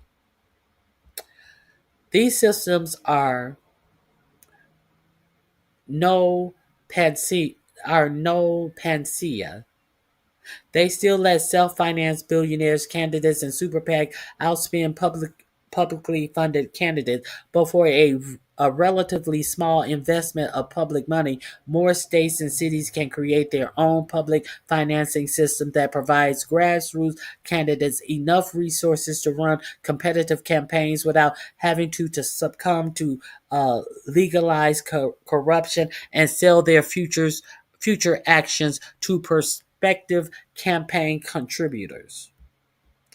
So if you get some public money into these elections, these candidates, you know how they always say it's so expensive to run a candidate. Many people have to drop out of races because they have run out of money, type of situations. So the country will still be in deep trouble. In a healthy republic, these straightforward initiatives will be on a glide path. But at this dark hour of democracy, they face the daunting task of overcoming powerful interests profiting off of the current system. They also face the formidable challenge of breaking through all of the noise and convincing the country that corruption isn't an academic issue or a low-level concern. It is the crisis creating every other problem. Corruption is why they just defunded nursing homes to cut taxes for the rich. Georgia Democrat Senator John Ossoff recently said, "Corruption is why you pay a fortune for prescription. Corruption is why your insurance claims keep getting denied. Corruption is why hedge funds get to buy up all the houses in your neighborhood, driving you out of the market, and then your corporate landlord ignores your call during a gas leak. Corruption is why an ambulance costs $3,000 after you just had to get your choking just as you had to get your choking toddler to the hospital. Of course, it is comforting to think we can sit back and passively wait for this corruption nightmare to pass when the Trump presidency ends, or if party control of Washington changes. The promise will likely be Democrats' messaging on in 2026 and 2028, but conservatives, their long oligarch benefactors in the Supreme Court, clearly have a master plan to try to lock in the kleptocracy status quo. They know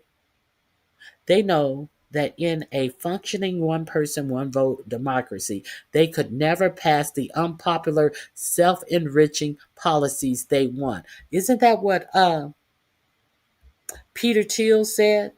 He said that the one vote democracy is not a good thing, and he could not possibly get the things passed that he wanted to get passed.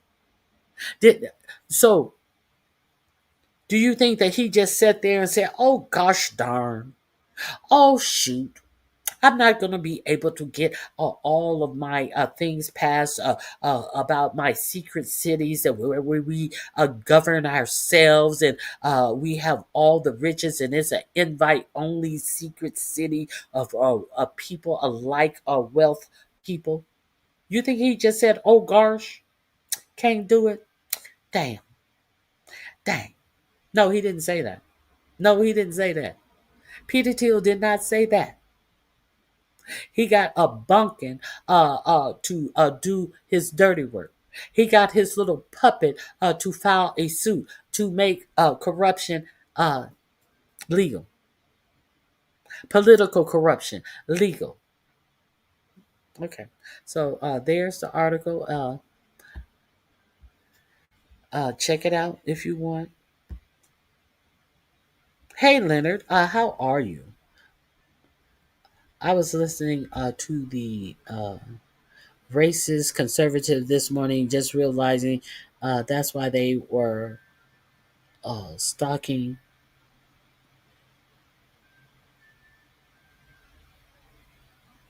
What? Wait a minute. Hold on. I was listening to the racist conservative this morning, realizing that why they were stalking the niggers. Trump sold them out to the Arabs. It was hilarious. I didn't see that. I told them they need to worry about Islamic laws now that they're the lawbreakers. What are you talking about? What are you talking about? I must have missed that. And he gonna take 20 minutes to answer me back. That's how Leonard do me. He takes 20 minutes to. So they are trying to legalize corruption. I'll be sure. Be sure that they not giving up. They not letting you decide what you want for your government. The billionaires and the Supreme Court are deciding what you're going to get. Poor little billionaires. Uh,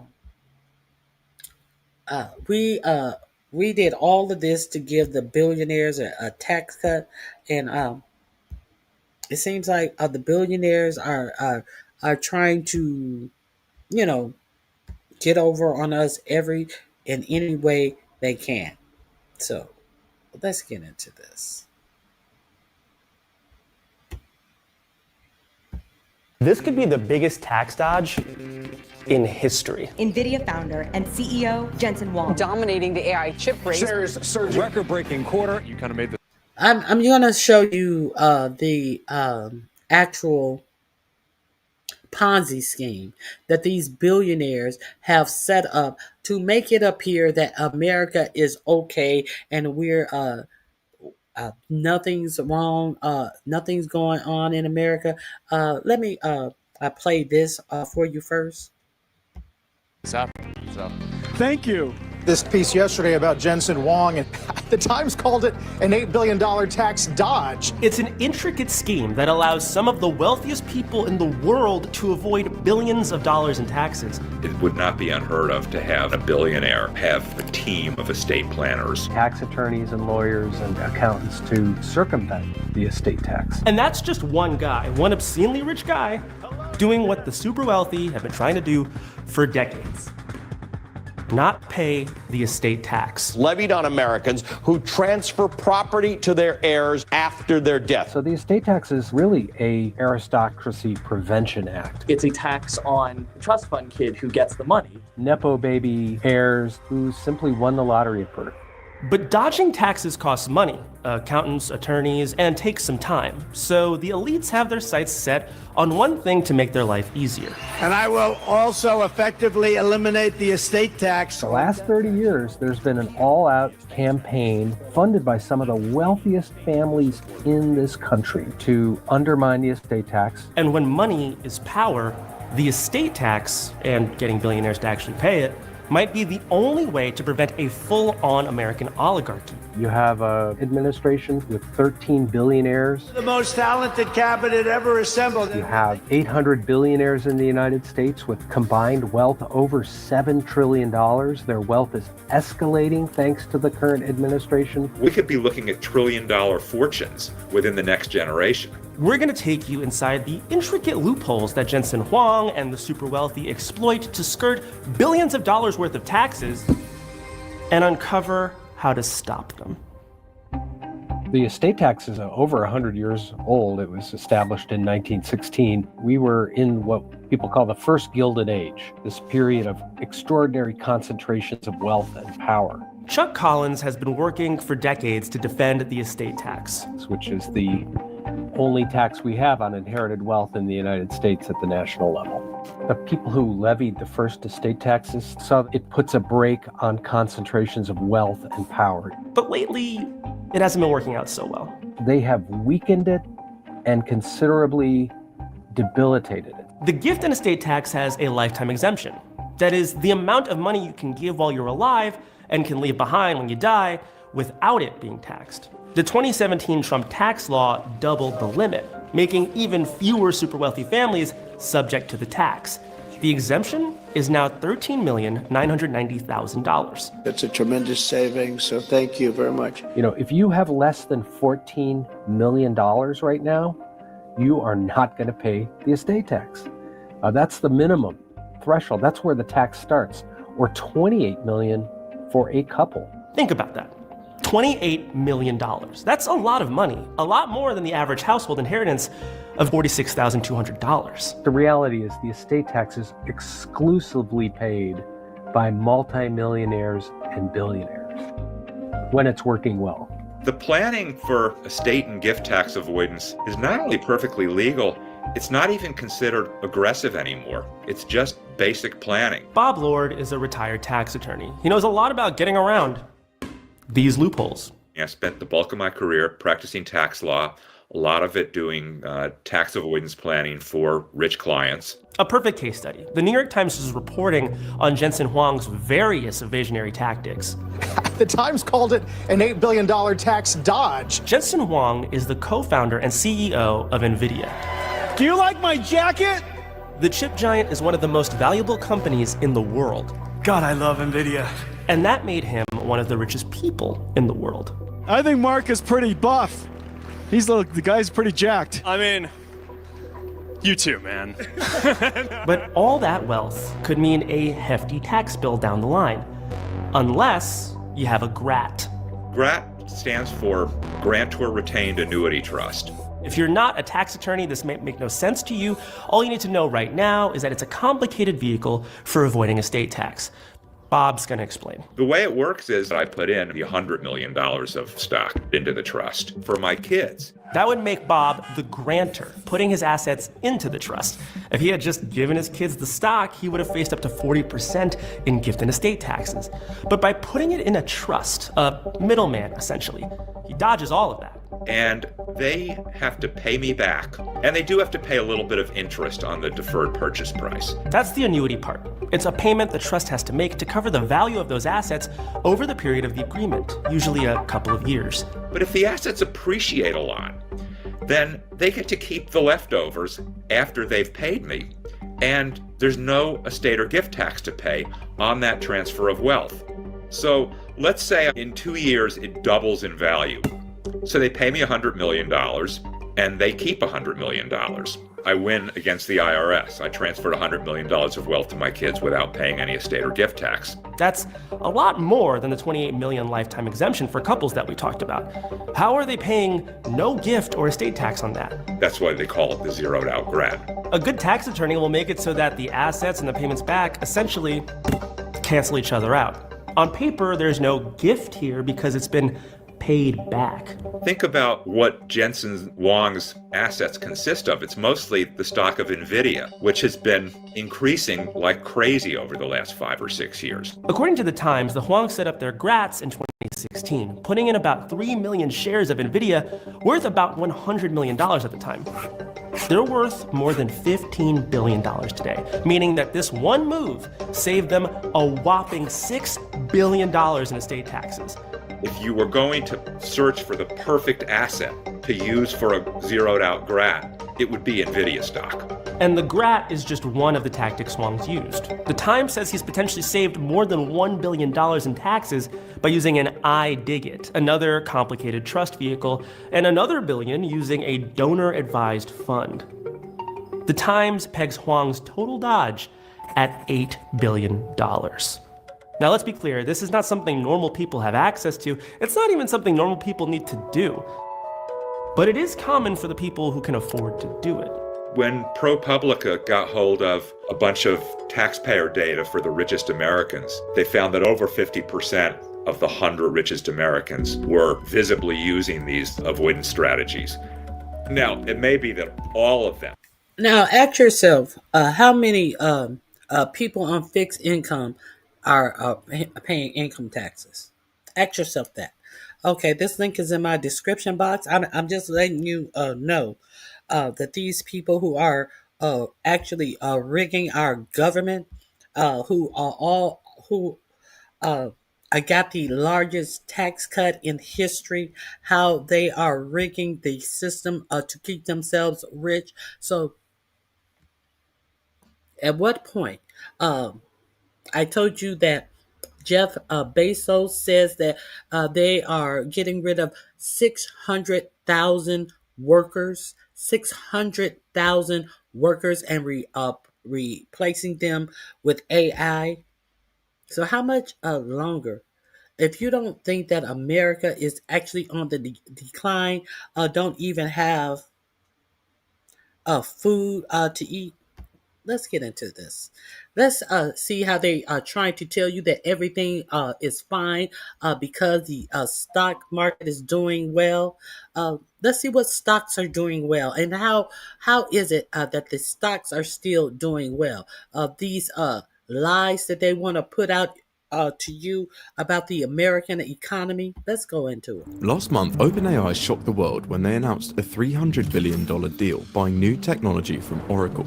Ignoring the fact that OpenAI only earns about 3% of that, this caused Oracle's stock to jump 30% overnight, as they revealed they used that money to buy computer chips from NVIDIA, who then in turn pledged to invest that $100 billion right back into OpenAI. Meanwhile, OpenAI is also buying chips from AMD, a company who also sends billions to Oracle each year to use its data centers.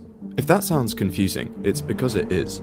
Nearly $1 trillion has now been recycled through the same 4 companies, inflating valuations, creating shareholder value, and in theory, growing the economy. But back in the real world, the picture looks very different. The US just posted its weakest job report numbers in years. Business spending has just nosedived, and Google searches for "I need help with my mortgage" just hit an all-time high.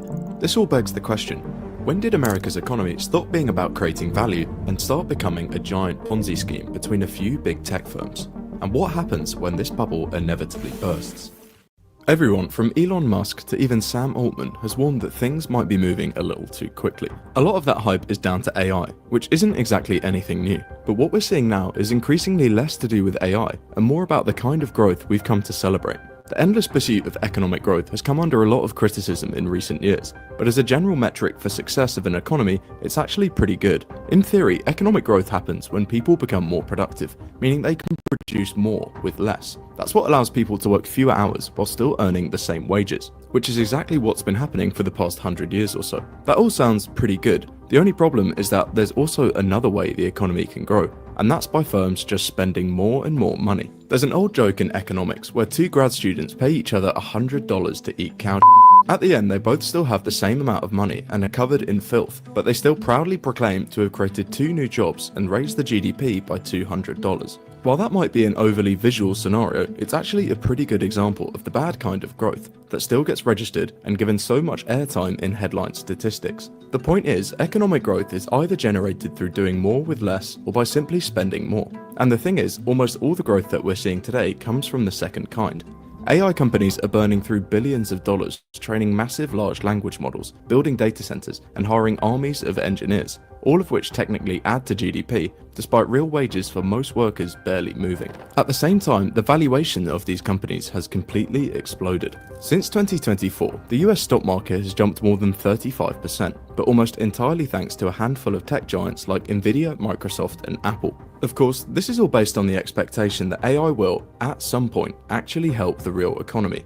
The problem is, as time goes on, more and more examples are emerging of AI systems completely failing to deliver on their promises. One of the earliest and most expensive came from IBM Watson Health Initiative. It was pitched as a revolutionary way to integrate AI into healthcare, from helping diagnose cancer to personalized treatment plans for patients, but it routinely gave inaccurate and even dangerous advice, at one point suggesting aggressive cancer treatments for what turned out to be just a mole. To nobody's surprise, the project was eventually scrapped, but not after burning a $4 billion hole in the company's books. And this isn't exactly a one-off. A study from MIT also found that 95% of AI programs failed to deliver any extra profits at all. All of that raises an obvious question. Why hasn't the market come back down to the reality that we're all seeing? Well, it might just be a matter of time. During the dot-com boom, the Nasdaq rose over 400% and stayed at that level for a couple of years, before finally crashing nearly 80%. Now, that could be what's happening here, but the longer this goes on, the more it starts to look like there's another explanation entirely, one that's less about market hype and more about a careful, deliberate rigging of the system itself. Take a look at this diagram. Each circle is a company, and each arrow is money or services changing hands. The bigger the circle, the more money they have. You've probably already noticed something a bit strange. All the money seems to be flowing in a loop. OpenAI spends hundreds of billions on a company like Oracle for access to their cloud services. Oracle then takes that cash and buys tens of thousands of chips from Nvidia, who then invests that money straight back into OpenAI, boosting its valuation so it can raise even more money from investors. The entire AI ecosystem is built around these kind of feedback loops. Even the smaller labs like XAI, Mistral, and Figure do the same thing. Raise money, buy chips, rent cloud space, then use those numbers to raise even more money from the very companies they were buying their products from. Each round of spending pushes valuations higher, because every transaction looks like growth, even if there's no underlying productivity gains to show for it. A few months ago, Nvidia became the biggest company in the world, outgrowing Amazon, Apple, and Microsoft in just a few years. OpenAI is on track to become the fastest growing startup in history, reportedly valued at more than $150 billion, despite still technically losing money every year. While it might sound pretty sketchy that these companies are just trading the same dollar back and forth and calling it value creation, that's actually how a lot of the economy already functions. In a small town with just 3 businesses, a supermarket, a barber, and a pub, the barber buys groceries, the shop owner drinks at the pub, and the pub owner gets his haircut. All of that money is still technically flowing around in a circle, but as long as the people are spending money on products they find valuable, the system actually makes a lot of sense. But there is one crucial difference between this seemingly functional economy and the AI circle jerk we now find ourselves in. In the real economy, spending is driven by money that people actually have and on products that they actually find valuable. But in the AI ecosystem, firms are spending money they don't have on products which aren't actually valuable, at least for now. Oracle, one of the largest AI firms in the world, has a debt-to-equity ratio that just exploded past 500%, meaning it's borrowed $5 for every dollar it actually owns. US corporate debt has also now surged to record levels, hitting $13 trillion for the first time. A huge chunk of that borrowing has gone towards AI infrastructure and chip investment, all based on the expectation that this spending will eventually translate into real productivity gains. It's hard to overstate just how dependent the US economy has become on this industry to keep growing. Since 2025, it's estimated that over 92% of growth came from AI spending alone, and if just one of these companies were to collapse, investors would likely panic, pulling their money out of overvalued firms. As the cash flows dry up, thousands of AI startups would be forced to close shop, sending ripples through the entire US economy. The obvious starting point for this incredibly risky circular economy is the launch of ChatGPT in late 2022. Almost overnight, Wall Street became obsessed with the idea of building the first true artificial general intelligence. They knew that whoever reached it first wouldn't just dominate the tech industry, they'd own the most powerful, profitable technology ever created, so money started flowing into the system. In 2024 alone, global AI investment topped $130 billion, more than the worldwide spend on renewable energy. The assumption was that with enough cash to burn, these companies would continue to work out ways to improve their models, eventually creating AGI. The thing is, that doesn't seem to be happening. Sure, models have improved, but mostly through brute force. The compute power used to train them has increased 20-fold since launch, and it's still a long way from creating a super intelligence. Given that, you might think it would make sense for companies to take a step back. Instead of burning through billions every year chasing AGI, they could focus on something more simpler, making their existing models actually profitable. After all, consumers have been using this insanely powerful technology for free for more than 3 years now. But these companies might not have that choice. They've become so reliant on debt and investor hype that if expectations about future tech were to dip and investors starting pulling their money out, the entire system would collapse. So rather than slowing down, they're doing the exact opposite, pushing the narrative that the next big breakthrough is just around the corner. This illusion is helped massively by the fact that these companies now control nearly everyone who actually understands AI. The best researchers and engineers have already been recruited by the biggest firms, leaving almost no independent voices outside their walls to challenge the claims these companies make. And that's where the whole thing really starts to look like a bit of a Ponzi scheme. It's less the fact that there are tens of billions of dollars flowing around the same few companies, but more the fact that if any of this were to stop, the entire system would implode. Sure, it's possible that there will be a genuine breakthrough, some game-changing discovery that finally justifies all of this spending. But if that doesn't happen, the whole thing is eventually set to implode. And if that were to happen, it likely wouldn't be the people responsible who foot the bill. Top CEOs and executives have already secured multi-million-dollar payouts. Just look at Sam Altman riding around in a car worth over $10 million. And even if the companies they've set up go bust, they'll still be walking away multi-millionaires. At the same time, the costs to the wider economy would be enormous. A collapse in AI valuations would ripple through the stock market, wiping off trillions from pension funds, retirement accounts, and savings tied to tech. When that happens, the government would almost certainly have to step in. Just from where? Pension and retirement funds. As these motherfuckers wipe their assets with money that is coming from your fucking tax dollars, getting all these contracts and billions of dollars to create AI for what? AI motherfuckers who have cheated through life, creating something to null your brain down, to make you not have to think and to create and to not excel.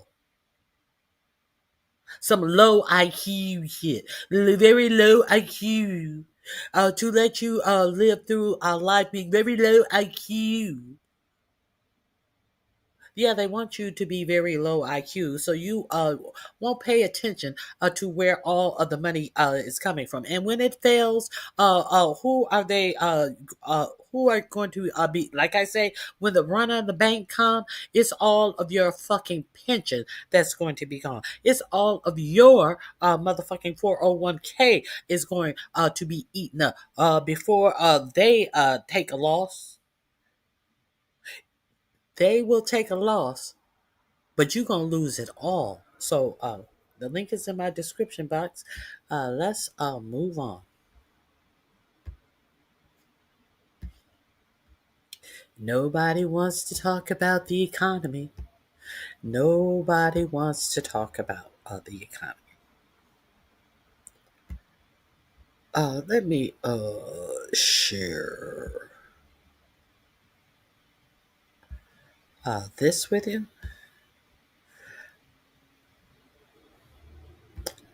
U.S. banks are hunting for collateral to back a $20 billion Argentina bailout. That was quick. Did you know this? Banks are looking for assets or guarantees from the U.S. that would back a private sector loan to support Argentine President Milei.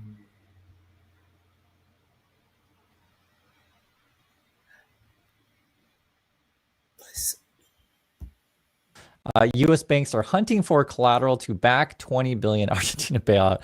The basic gist of it is that Argentina has a long history of not paying people back and defaulting on loans. That's basically what it boils down to. And so no one really trusts it. No one wants to lose. This is like real money, billions of dollars. And then the number's been going up and up and up. The last number I heard was 40 billion, maybe 20 from, I think they're talking Treasury or something, and then 20 from private businesses. But this is where it's all, kind of murky. Marjorie Taylor Greene's even to come out against this stuff. She's a Republican, saying Argentina bailout a punch in the gut to the American cattle.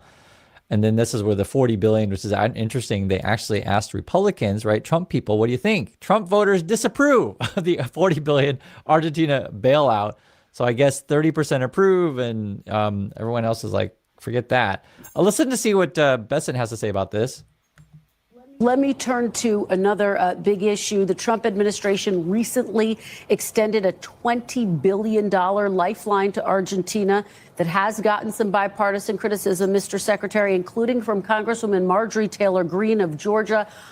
So we know that he's going to lie and act like this is one of the most. So it's not even a bailout, and it's not. It's very secure. This isn't a bailout. Don't look at it that way.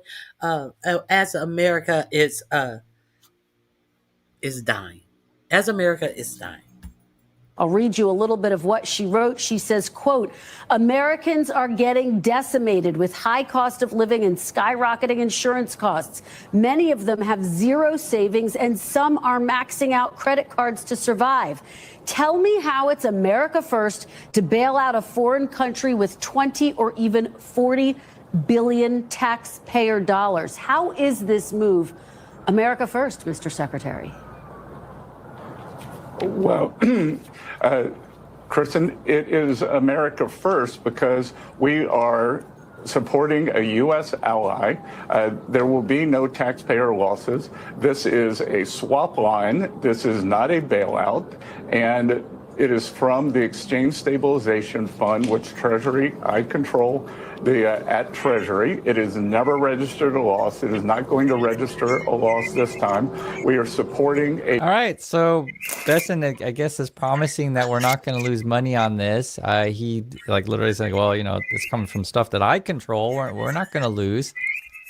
and I want you to say this because it's the same with the Canada answer. You got these weird coughs, long pauses. I mean, for me, I don't feel confident when I watch these people at all. I'm actually kind of concerned, like, what's going on with these billions of dollars? So I understand even Trump voters are against this stuff. That's why I showed you the polling data. The whole thing's crazy. And then they're coming out trying to say and claim that we got to deal with China, or framework, I think is the language that they're using. And then the setup right now is Besson and Greer and all the trade reps. We're meeting with the Chinese trade reps, and then Trump and President Xi then we'll be meeting together here in Korea, actually here in Busan, where I live, and theoretically do a handshake or whatever. My hunch, though, is that there may be like a pause, in any sort of trade war, maybe for the next 45, 90 days or whatever, and then Trump will tweet out something and it'll go back to where it was. The other problem with the whole stuff is like, think of it this way. Trump's like, okay, I hate you, 100% tariffs on you, right? And then he may change his mind and then like, see, look, I got a really good deal. I took back the 100% that I threatened. How many times have we been hearing Trump, China, they're doing something horrible, and I have a good relationship with Xi. I have a very good relationship with Xi. So they came back talking about a framework of a deal. Be clear that they say that they have a framework of a deal. And if you don't believe what I told you that November SNAP benefits have already been financed, let's hear from someone else. I told you about it on Saturday that the November SNAP allocation has already been approved by Congress. However, MAGA starves in Trump's economy. So the USA is in serious trouble this week, and also Donald Trump is showing some serious signs of something's wrong. This is the headline then today. Trump confirms recent MRI, but declines to give reason why. I'll just say this. All this thing boils down to is, do you believe in Trump or not? That's basically what it boils down to. No. And it feels like when you talk to MAGA people, if you tell them something they don't like, they'll say, oh, you're just a hater and you just don't believe in, our Lord and Savior Trump. It's just what it boils down to. It's like debating a religion at this point. The problem is, though, this weekend is we're going to run out of food. Seriously. This is a story then. Trump is straight up lying, about SNAP funding just to blame the Democrats, okay? So basically we're going to run out of food money. I'm talking about SNAP, talking about 42 million Americans not having enough money to put food on the table. And it's going to boil down to, who do you want to believe, right? I'll tell you what I think. I'll tell you the facts. But at the end of the day, you have to make your own mind. And this is what Trump talks about on a daily basis. Trump, quote, would love unconstitutional third term. Okay, great. But rules out running for VP. Oh, wow. I feel better now. And these are actual headlines. This is from The Guardian. This is just going off of stuff that Trump says. And, it's funny because I showed you guys a joke yesterday because, in this day and age, you need to laugh sometimes. But this actually feels real. In a surprising trend, MAGA supporters by the thousands are demolishing the east side of their houses. Basically, if you believe in Trump as your Lord and Savior, you might as well just destroy your house because he's destroying his, so you might as well follow him and do everything that he does. No, because basically that's what it is on a daily basis. Is like Trump's like, hey, I got this new way to. Now understand, he lives in Korea. He says he's from Portland, but he's currently living in Korea. So this stuff is not going to affect him personally. It may affect some people he know, but he's trying to have levity, and I think that levity is something easy for someone who's living in another nation to have. But I'm not beating up on him. He's very informative in many things, especially the dynamic between Asia and America. You should go check him out. Destroy America. It doesn't sound great, man. And all the MAGA people, oh, wow, it's a great idea. So, hey, you can destroy your house anytime. Because this is where we're at. We're out of food, basically, this weekend. Johnson backs Trump's plan not to tap contingency dollars for food aid ahead of funding cliff. Again, 42 million people. They're going to blame the Democrats. They actually put this on the USDA website. I'll show you. This is actually on the government website, and they've been doing this a lot recently, the Trump people. It says, due to the radical left, the Democrats shut down. Which is against the Hatch Act. You're not supposed to make political statements if you are a government official doing a government job. These are on these websites. Another illegal thing. No big deal. The media does not decide to report on any of these illegal things that are going on. This government website will not be updated during the funding lapse. Remember, the government still shut down. President Trump has made it clear he wants to keep the government open and support those who feed, fuel, and clothe the American people. I'm laughing, but it's like, we're at the point where seriously, we're going to run out of money this weekend. So, they telling us that the United States government clothed the American people as well? Wow. Isn't that interesting? It don't even make sense. They're not even trying to make sense. Just trying to blame everything in the world is the Democrats' fault when they control all branches of the government. The judicial, the legislative, and the presidency, the executive branch, all three branches. And they're putting crap on government websites. Oh, okay, it's all the Democrats' fault, right? And again, it all boils down to, do you believe in Trump or not? That's what it boils down to. I think something's wrong with the guy. He's got an MRI. That's just a fact. Then you can decide, if you believe his explanation. But you're going to see this real. Speaking of Walmart, before this Walmart, who gives a fuck how much a Walmart is losing? Walmart is the largest retailer, brick and mortar retailer in the United States. What have Walmart done for the people other than illegally accuse people of her shoplifting and having them sit in jail and all of these things that Walmart has been doing? Walmart, the low price giant or whatever they fashioned themselves as? Fuck Walmart. Nobody gives a fuck about no goddamn Walmart. Now, it is interesting that Walmart, Target, and Amazon are having their Black Friday sales early. You are going to be able to purchase their Black Friday wares as early as I believe November 12th. They are trying at the point where they hear that people will not be receiving their SNAP benefits. They're telling you can buy a 17,000 TV for $998 for $1,000. They're taking $700 off of a TV. They want to take from you. They're trying to get you to spend whatever money you have on them at a time when 43 million people will not be receiving food benefits. Let that sink in. So, hey, it's time for people in the United States to start using their fucking common sense. And obviously, common sense is not common. It's time for leaders to lead these sheep of people out here who are so concentrated on dumb shit. It's time for people to look at the boulders that are sitting up on Lauren Sanchez, Jeff Bezos's neck, wrist, and fingers.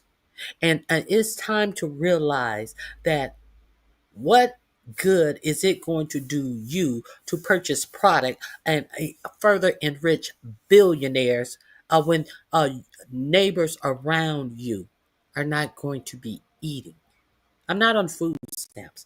Trust and believe. I'm not on food stamps, but I have a fucking heart. I have compassion for other people. I know that what they would do to the lowest of us, they will do to me also. This is what I know. This is what I know. This is really, really disgusting. But let's hear how Walmart is losing billions. World ripple effects of Trump's policies. I mean, look at this. Walmart set to lose billions from SNAP benefits stopping in November, right? This will have a ripple effect across the economy. People won't have food on the table. People won't go shopping, right? That'll affect businesses. And then, what will Walmart do? What will Walmart do when they lose them benefits and all of that food and grocery start to go bad, reach its expiration date? What Walmart will do is Walmart will throw all of that food in the trash can and put a lock on it so nobody can get to it. That's what Walmart will do. And Walmart has insurance. Walmart will get their money back. Walmart is going to get their money back. But how many people are going to be able to not be hungry anymore? Let's continue. Trump's doing whatever he's doing with his MRIs. Trump says he underwent MRI during his Walter Reed visit. And let me read his explanation on the MRI thing. It's from Trump. Trump, 79, he's quite old, of course, didn't disclose the purpose of the MRI, saying it was only perfect. That's according to Trump. It was perfect. The White House previously said only Trump underwent advanced imaging during the evaluation. Okay. And this is more from Trump. I gave you full results. That's what he said. We had an MRI, and the machine, the whole thing. It was perfect. That's how he talks. And you guys know how he sounds, right? I think they gave you very conclusive. Nobody has ever given you reports like I gave you. And if I didn't think it was going to be good, either I wouldn't let you know negatively. I wouldn't run. I do something. But the doctor said some of the best reports for the age, some of the best reports they've ever seen. Quote. Everything's always the best you've ever seen, right? Even his MRIs. And I mean, at this point, it's like... Okay, we went over that.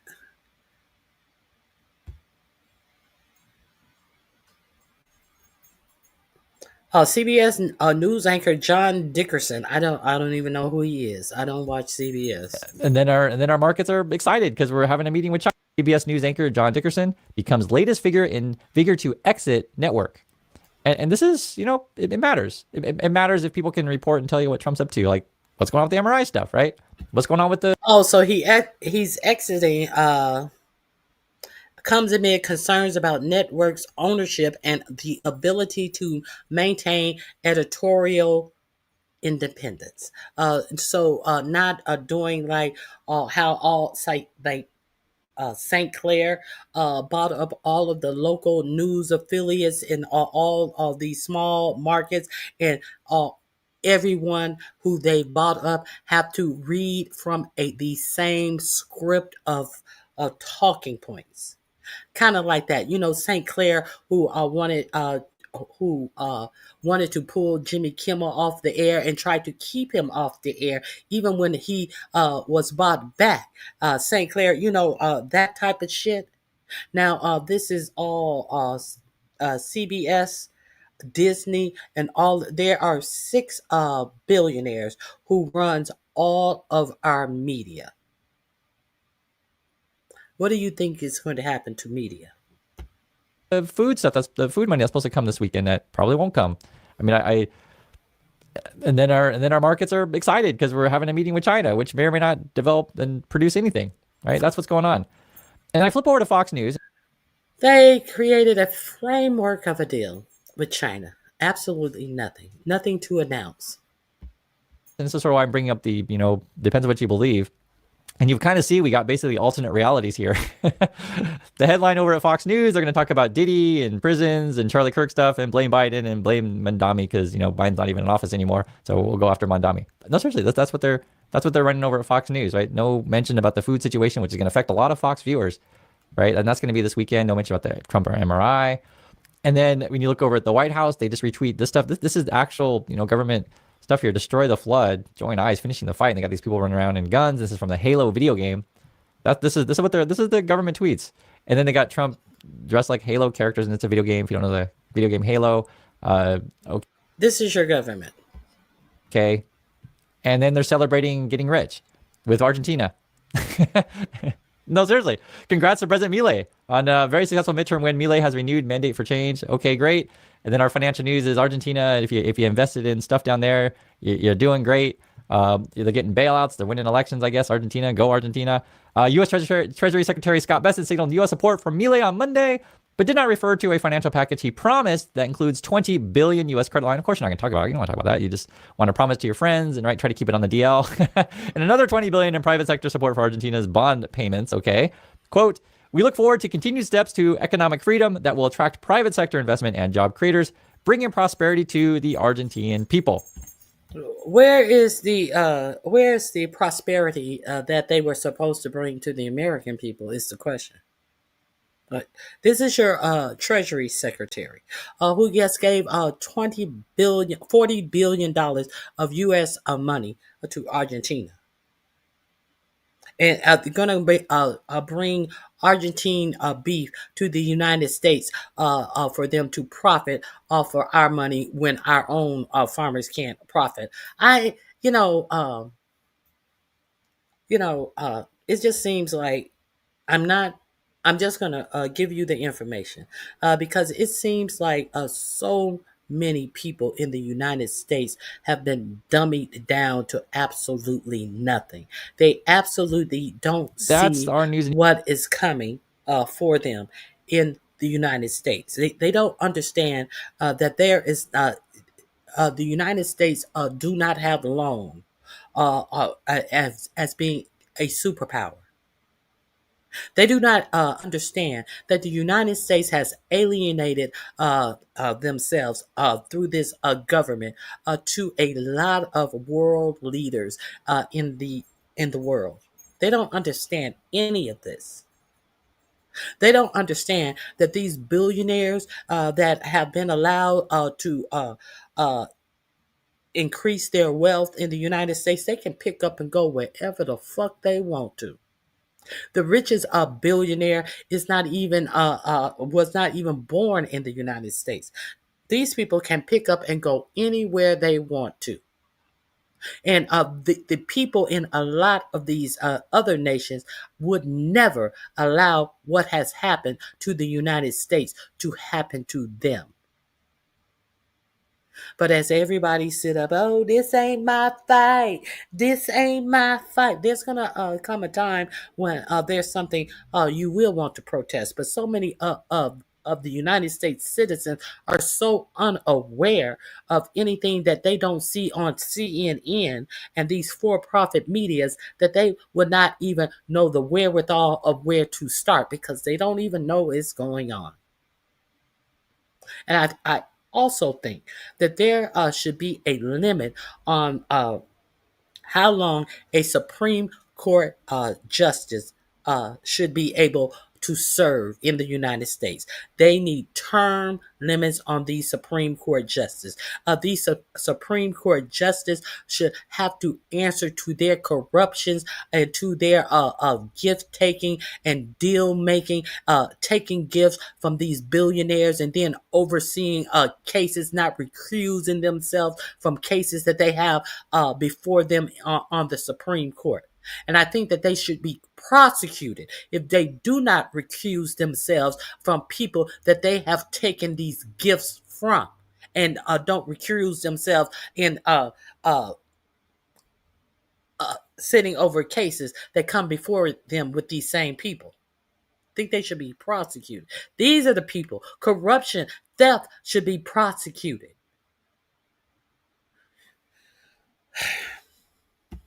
USA is bail out Argentina. Trump's got an MRI, and people don't have food this weekend. It's absolutely bonkers, and it goes back to, do you believe in Trump or not? Next, you got the Federal Workers Union. They just want to end to this shutdown, which I completely understand. We're in week 5, second longest shutdown in history. The first and the, you want to call it the greatest longest, shutdown was also by Trump, so he's got the top 2. I'm thinking he's going to try to break his record, in my opinion. He's going to break his record. This is a quote from them. This would be the Federal Workers Union. Both political parties have made their point, and there is no clear end in sight. It's time to pass a clean continuing resolution and end this shutdown. No half measures and no. How could there be an end in sight? I believe it was it Chuck Schumer or was it Jeffries said that they would sit down and negotiate on camera with the right. And Mike Johnson had no comment. Absolutely no comment. We will negotiate once they reopen the government. Well, the negotiations would be to reopen the government. 47 told the Republicans, do not even talk to the Democrats. So where's the negotiation coming on? I will give some Republicans credit. They said that, I forget who it was. They said that it is time to sit down and have negotiations. But Mike Johnson is not one of those Republicans. He's the leader of the House. So he doesn't see it that way. Gamemanship.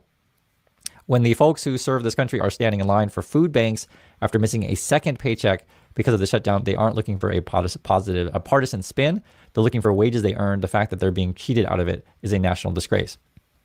I completely understand. And that's why I tell you the workers' point of view here. I completely understand, right? And this is the craziest crap, though, is the Trump people. They just keep on firing yet more people. That's been their plan all along. Remember the whole Elon Musk stuff with Doge? That's their whole plan, is to fire people. So none of this stuff is surprising. What's surprising at this point is like there's actually people who still believe Donald Trump. As your food benefits run out, as you're going to get fired, and everything is melting down, and they're celebrating getting rich in Argentina. And then you got the private sector. This was just announced a few minutes ago. Amazon targets as many as 30,000 corporate job cuts. I'm telling you, I have friends that work in Amazon. A lot of people work at Amazon. You may be working at Amazon who are watching this to know about this. This was just announced, 30,000 corporate job cuts. And what's interesting is the numbers shake out to be similar to what Target just announced. And I'll read it. This is about, it says the figure represents a small percentage of Amazon. So they hire a lot of people, 1.55 million total employees, but nearly 10% of the company's roughly 350,000 corporate employees. Okay. So it's a lot of corporate jobs. And in fact, if you look at Target, it's about the same. Target layoffs will hit 8% of global corporate workforce, right? While the retail is slashing jobs before holidays. These are definitely warning signs about the economy. Target laying off, Amazon laying off. Trump wants to lay off yet more federal workers, and we don't have enough money for food. And then when you look at our markets, what are we celebrating? We're celebrating, hey, Qualcomm is going to build chips to compete with NVIDIA. Stock goes up a whole bunch. And what's the whole point of Qualcomm and AI? What's the whole point? It's to replace you, the worker. Or you can make it the case that, well, since we're firing all of your coworkers, we'll give you an assistant, an AI assistant to save money. Seriously. And people don't talk about this enough. That's why I always bring it up. You have to understand how our economy is working and what's driving the markets. Here's a quote here from Qualcomm. We first wanted to prove ourselves in other domains. And once we built our strength over there, it was pretty easy for us to go up a notch into the data center level, right? It's all about data centers. I told you guys about this stuff many, many times. The entry of Qualcomm into data I've talked about the data center problem as well. center world marks A data center to prop up this AI where the Ponzi scheme that is going to cause your utility bills to rise. new competition in the fastest growing market in technology, equipment for new AI focused server farms. And I guess it's talking about trillions of dollars, 6.7 trillion capex, right? Capital expenditures will be spent on data centers through 2030, according to McKinsey. But who knows, right? No one can predict that far ahead. That's all conjecture at this point. And that's sort of what Trump's whole, when he talks about trillions of dollars coming to the country, it's to build data centers to replace all of you. That's what this whole thing is about. Automation, right? And this is why you have so much angst among workers. Now, Trump will tell you, oh no, just blame the gardeners and the roofers and the maids and the nurses, blame all the black and brown people. But automation is the biggest replacer of jobs. And Trump is trying to accelerate said thing and not being honest with people about this stuff. That's why I always tell you guys the truth. This is also going on. And I understand from the regular person's point of view that it's like, hey, I just want a job. I completely get that. So that's why I show you. This is, for example, this is a union UAW. America doesn't have enough weapons for major conflict. These workers know why. Okay. So this would be like your typical American works. I think this person works for Lockheed. And this is another one, right? Work for Lockheed. And what kind of stuff do they work on? Yeah, I think you guys know. We're building more jets because we always got to fight someone, right? Got more bombs, more missiles. In this example, this is the Javelin anti-tank missiles, and the list goes on and on and on and on. But ultimately, even these jobs and much of our equipment is going to be automated in the future, because when you see things like this, and this was just yesterday, right? We had a downed fighter and a downed helicopter, two separate incidences. I don't know the exact reason. I argue that I think we're just stretched too thin, and then you can go into the exact reason if you like, but it just being stretched too thin, you're going to get more of this kind of stuff, and ultimately. Yes, in Asia, a helicopter and a fighter jet went down within 30 minutes of each other. They have not given a reason. They said that it's under investigation. All 5 crew members were safely either ejected or rescued. So we have that going on in the news. Eventually, most of the stuff's going to be drones in the future. I don't think that's hard to see. I think we can all see it coming.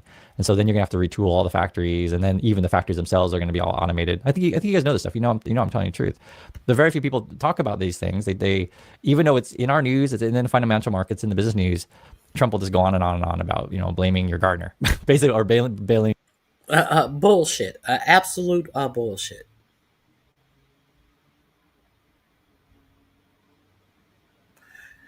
Drop this link. He goes on to talk out. Wait a minute. Your delivery driver. That's basically what it ends up being. Because this is where I always tell you guys, this is the big money, the real money. Like they're talking trillions of dollars for, data centers to replace you, to take your power, your water, that kind of stuff. And then this is Trump's government here. U.S. Department of Energy forms 1 billion supercomputer and AI partnership with AMD. Great. And you can see the dates and everything. I'm just showing you. This is stuff just came out just a few minutes ago. This is what's driving our markets. This is what's driving our market, and what does it do for you? All of this money sent in to AI to take away jobs from you. Let's understand what they're putting money into, as they're saying they cannot feed 42 million people who are so poor that they need food SNAP assistance to eat. Let's be clear. Your government is trying to kill you, in my opinion. An economy, it's all this AI stuff to replace you, and then you have basically less jobs and a lot of unemployed workers and not enough food. And Trump and his buddies, right? He just cares about his billionaire buddies. He's building ballrooms to celebrate this stuff, and then just gets you all to fight each other and turn everything into Hunger Games. That's basically what it is. How many times have you told me? Have you heard me say that we are living in the modern day Hunger Games? I was telling you this before. Let me drop this link. It's not in my description box. I have always told you that we would be living in the Hunger Games under this administration, and here we are now. Let me share one more thing with you. We have a representative who wants to talk about the selling the beef to Argentina. I mean, the Argentina beef to America. So, Rancher is furious over Trump's Argentina beef. Let me share this with you. Argentina beef scheme. Uh, let him tell you out of his own mouth. Let me let you know who he is. And he is also founder of Ranch Foods Direct. Great to have you, Mike. Oh, thanks for having me, Crystal. Yeah, of course. So let's go ahead and put a tear sheet up on the screen. This is some of your writing about this deal. You say Colorado Springs rancher, that would be you, says importing Argentinian beef could hurt U.S. ranchers. I'd actually like you, though, to back up a little bit from this present moment and give us a bit of a lay of the land of the cattle ranching industry. And also, you know, beef prices have gone up a lot. Certainly American consumers are very concerned about that.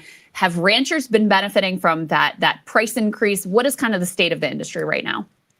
No, ranchers have not benefited from consumer price increases. There's a disconnect between consumer prices and what ranchers receive for cattle. And it's a middleman problem, a monopoly problem, essentially a cartel sort of partnership between the biggest meat packers, who now control 85%, the big four control 85% of the slaughter market, in partnership with big retailers who control. Now it's kind of funny. I've already done this story. I already had this story set in my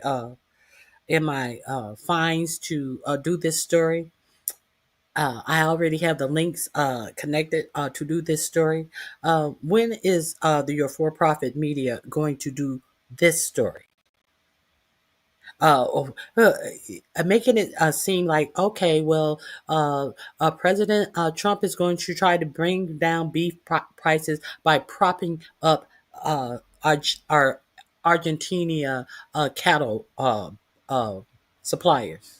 When is this is going to hit home? When is the "Make America Great Again" message going to hit home for our for-profit media? Very similar share of the retail market. And I'm talking about Walmart, Kroger, Amazon, Whole Foods, Safeway, Albertsons. And so the rancher has really been shut out of his fair share of the consumer dollar, really going back clear to the late 70s when the book Vicious Circles, The Mafia in the Marketplace detailed how the big meat packers were cooperating rather than competing and stealing really the producer's share of the consumer dollar. So we've lost half our ranchers during this period of time when this cartel has been really depressing the price for livestock at the same time as they're raising prices for consumers. And we've liquidated 10 million cows. So now we've come to a very, very critical time when we just don't have enough livestock to feed our own people. And has anybody talked about foot and mouth disease? Has anybody talked about the foot and mouth disease? That was one of the reasons why countries would not allow U.S. beef to be sold in other countries because they wanted a actual proof that the cattle that the USA was selling was not purchased in Mexico, was born and bred the whole cattle life in the United States. Why? Because the United States don't have things like foot and mouth disease. Guess who does? Argentina. Argentina has foot and mouth disease in their cattle. So we're going to introduce beef from a place that has foot and mouth disease. Has anybody talked to you guys about that? No. No, not a word. And that's been made up for. It's been a gradual progression, but it's been made up for with imports. So we're importing up to 20% of the meat that we eat today, and it's from wherever the cartel can find it the cheapest to import into this country. And it's a sad state when producers everywhere, it doesn't matter whether you're in the United States or whether you're in Argentina, you're being paid below your cost of production because of this abusive market power that lies in the hands of these very powerful multinational corporations. And President Trump is obviously concerned about just bringing down the price of beef overall. Could you speak a bit to what's happened in the last, year, couple of years, just recent history that's behind this price spike that consumers are experiencing now? Is it still deeply connected to those overall trends, concentration? Are there micro factors that have influenced it just in recent history? What's going on now? Well, right now, because of the real serious lack of cattle here in the United States, and the fact that we've shut down the import of feeder cattle out of Mexico, along with additional tariffs on Brazilian beef, it's inflated that cost to the retailer, and the retailer is absolutely not willing to give up any of their unfair margins that they've been able to achieve because of their abusive market power. And so retailers are charging all they can. They're always going to test what the consumer is willing to pay. And so the problem is, from that point back, the producer isn't getting his fair share, nor is the worker in the meat system, whether it's a slaughterhouse worker or a processing worker. They're not getting their fair share either. And so what we've seen is, with this reduction in imports, is retailers saying, "Oh, this is a great time to raise prices." But the thing you need to look at, as far as the price of beef to the consumer, it's about the same. It takes about the same amount of minutes within an hour to buy a pound of ground beef as it did 20 years ago. And so, are beef prices really too high?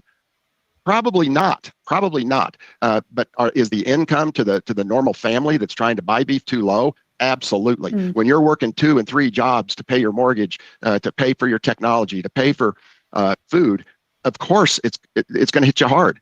But right now at Ranch Foods Direct, we've got $6 a pound ground beef. That is 30-some cents below the national average. Plus, it's local and it's really good.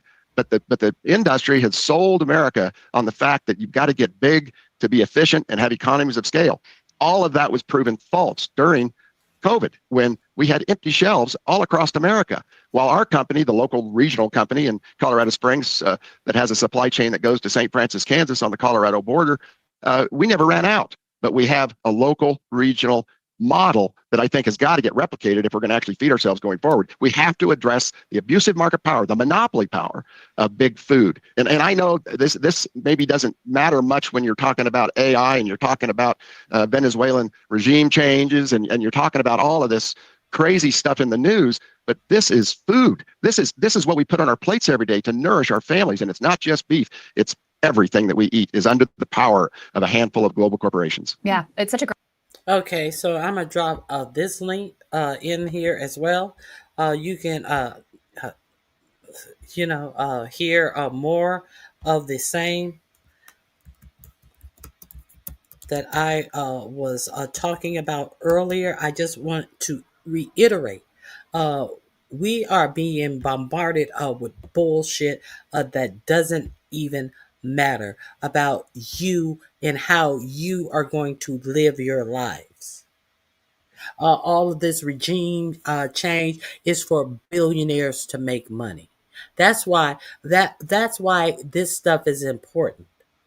All of this election fraud and having election deniers to be over the 2026 election integrity. That's why this stuff matters. because without it, you are getting your meat from God knows where. Okay. I think I have something else I want to end with. Let me see. I think I have one more thing that I want to end with. Russell Vogt has gotten kneecapped. Russell Vogt was supposed to uh, eliminate all types of jobs, but it seems like Russell Vogt has gotten kneecapped in this shutdown. Remember, he was rubbing his grubby hands together and saying all the jobs that he was going to cut. Let me thank God he has gotten kneecapped. So let me share this with you.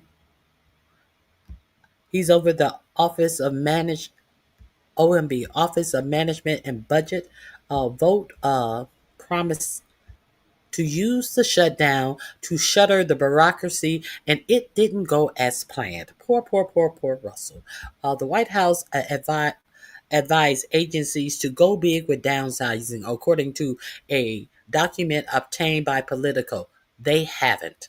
This is poor Russell Vogt right here, who got his feelings hurt.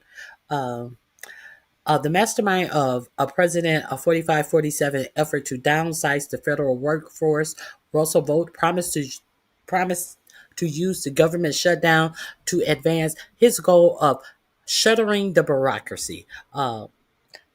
Presented with a layoff plan that would have moved in that direction, officials at the Department of Health and Human Services scaled it way back. Politico has learned it was another example, like several during the layoff led by Elon Musk's Department of Government Efficiency of this spring, in which Trump's agency heads have pushed back successfully against top-down cuts they viewed as what? Reckless. They finally said that you're not going to put me in front of the Senate and they tell me all of the people I just said, okay, cut their jobs, okay, and have me looking like a fool where I have cut cancer research and Parkinson's research and all of this. Politico obtained a HHS document from late September of this year, the shutdown's eve. It said that the department wanted to cut nearly 8,000 jobs based upon guidance from Vogt's budget office. On October 10th, HHS only went ahead with 1,760. Only 1,760 jobs were cut, not put on furlough. They fired 1,700 people.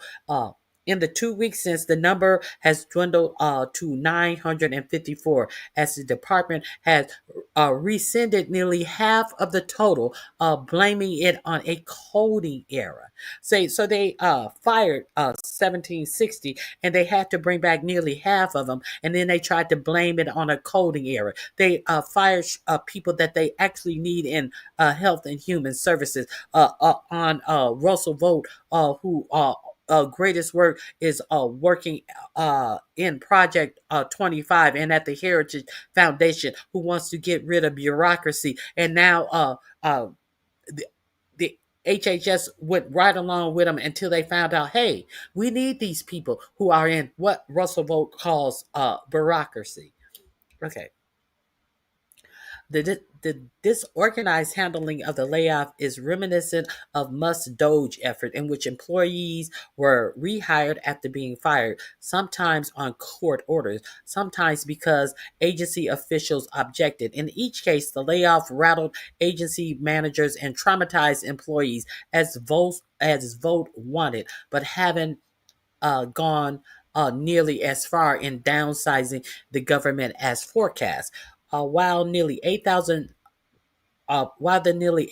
person layoff plan this month was largely shuttered by top agency officials who intervened before the cuts could be made. The whiplash manner in which it was proposed and then scaled back shows that the administration is still following the Doge playbook. These appear to be leftover from Doge. I don't know anymore, including the White House, who supports such cut. A senior administration official told Politico in examining the pullback from the promised mass layoff, the official granted anonymity to discuss confidential matters, pointed to the involvement of a staffer who was part of the Doge effort in producing the administration document. The document came to its initial tally of 7,885 layoffs at HHS by adding employees who would be furloughed during the shutdown, as well as workers in divisions that would be shuttered if Congress passed Trump fiscal 2026 budget proposal. Trump's May budget plan called for a 25% cut to HHS, but lawmakers have rejected it in the appropriation bills now in process. HHS spokesperson Emily Hillard told Politico in a statement that HHS made its layoff list based upon positions designated as non-essential prior to the Democrat-led government shutdown, she added. So she's saying, "Oh, we already had these cuts, these jobs, getting ready to cut prior to the shutdown." So, yeah, right, okay. She added, "Due to a recent court order, HHS is not currently taking actions to implement or administer the reduction in force notice." So the reduction in force notice didn't make you put up the list. Get out of here. According to the document received by Politico, the nation's Institute of Health was also to take the hardest hit among HHS agency, 4,545 layoffs, or roughly a quarter of its workforce. It ended up firing no one. A federal judge in San Francisco blocked the firing of 362 of the 954 HHS employees who did receive the October layoff notice. More will be shielded after additional federal employee unions joined the lawsuit on Wednesday. In congressional testimony earlier this year, a Health Secretary R.F. Kennedy Jr. said that he had downsized his department staff to 62,000 from 82,000 when he took office. He's nowhere close, as HHS contingency plan produced in advance of the shutdown said the department will still employ 79,000. So it was 82,000. Now it's 79,000. R.F. Kennedy Jr. Thought that he had gotten it down to 62,000. He's nowhere close. Employees took a September 30th buyout after Musk would bring that lower, though the number who did this is unknown because the White House has not released agency by agency totals and has stopped publishing agency employment updates. So they're trying to hide it. So that's all I have for you guys. Hold on. So that's all I have for you guys. The link is in my description box. I appreciate you all for being here. Please hit the like button, share, subscribe, give someone some information about what is really going on in the government as I try to give you. Thank you very much for being here. All right, I got to go. Bye-bye.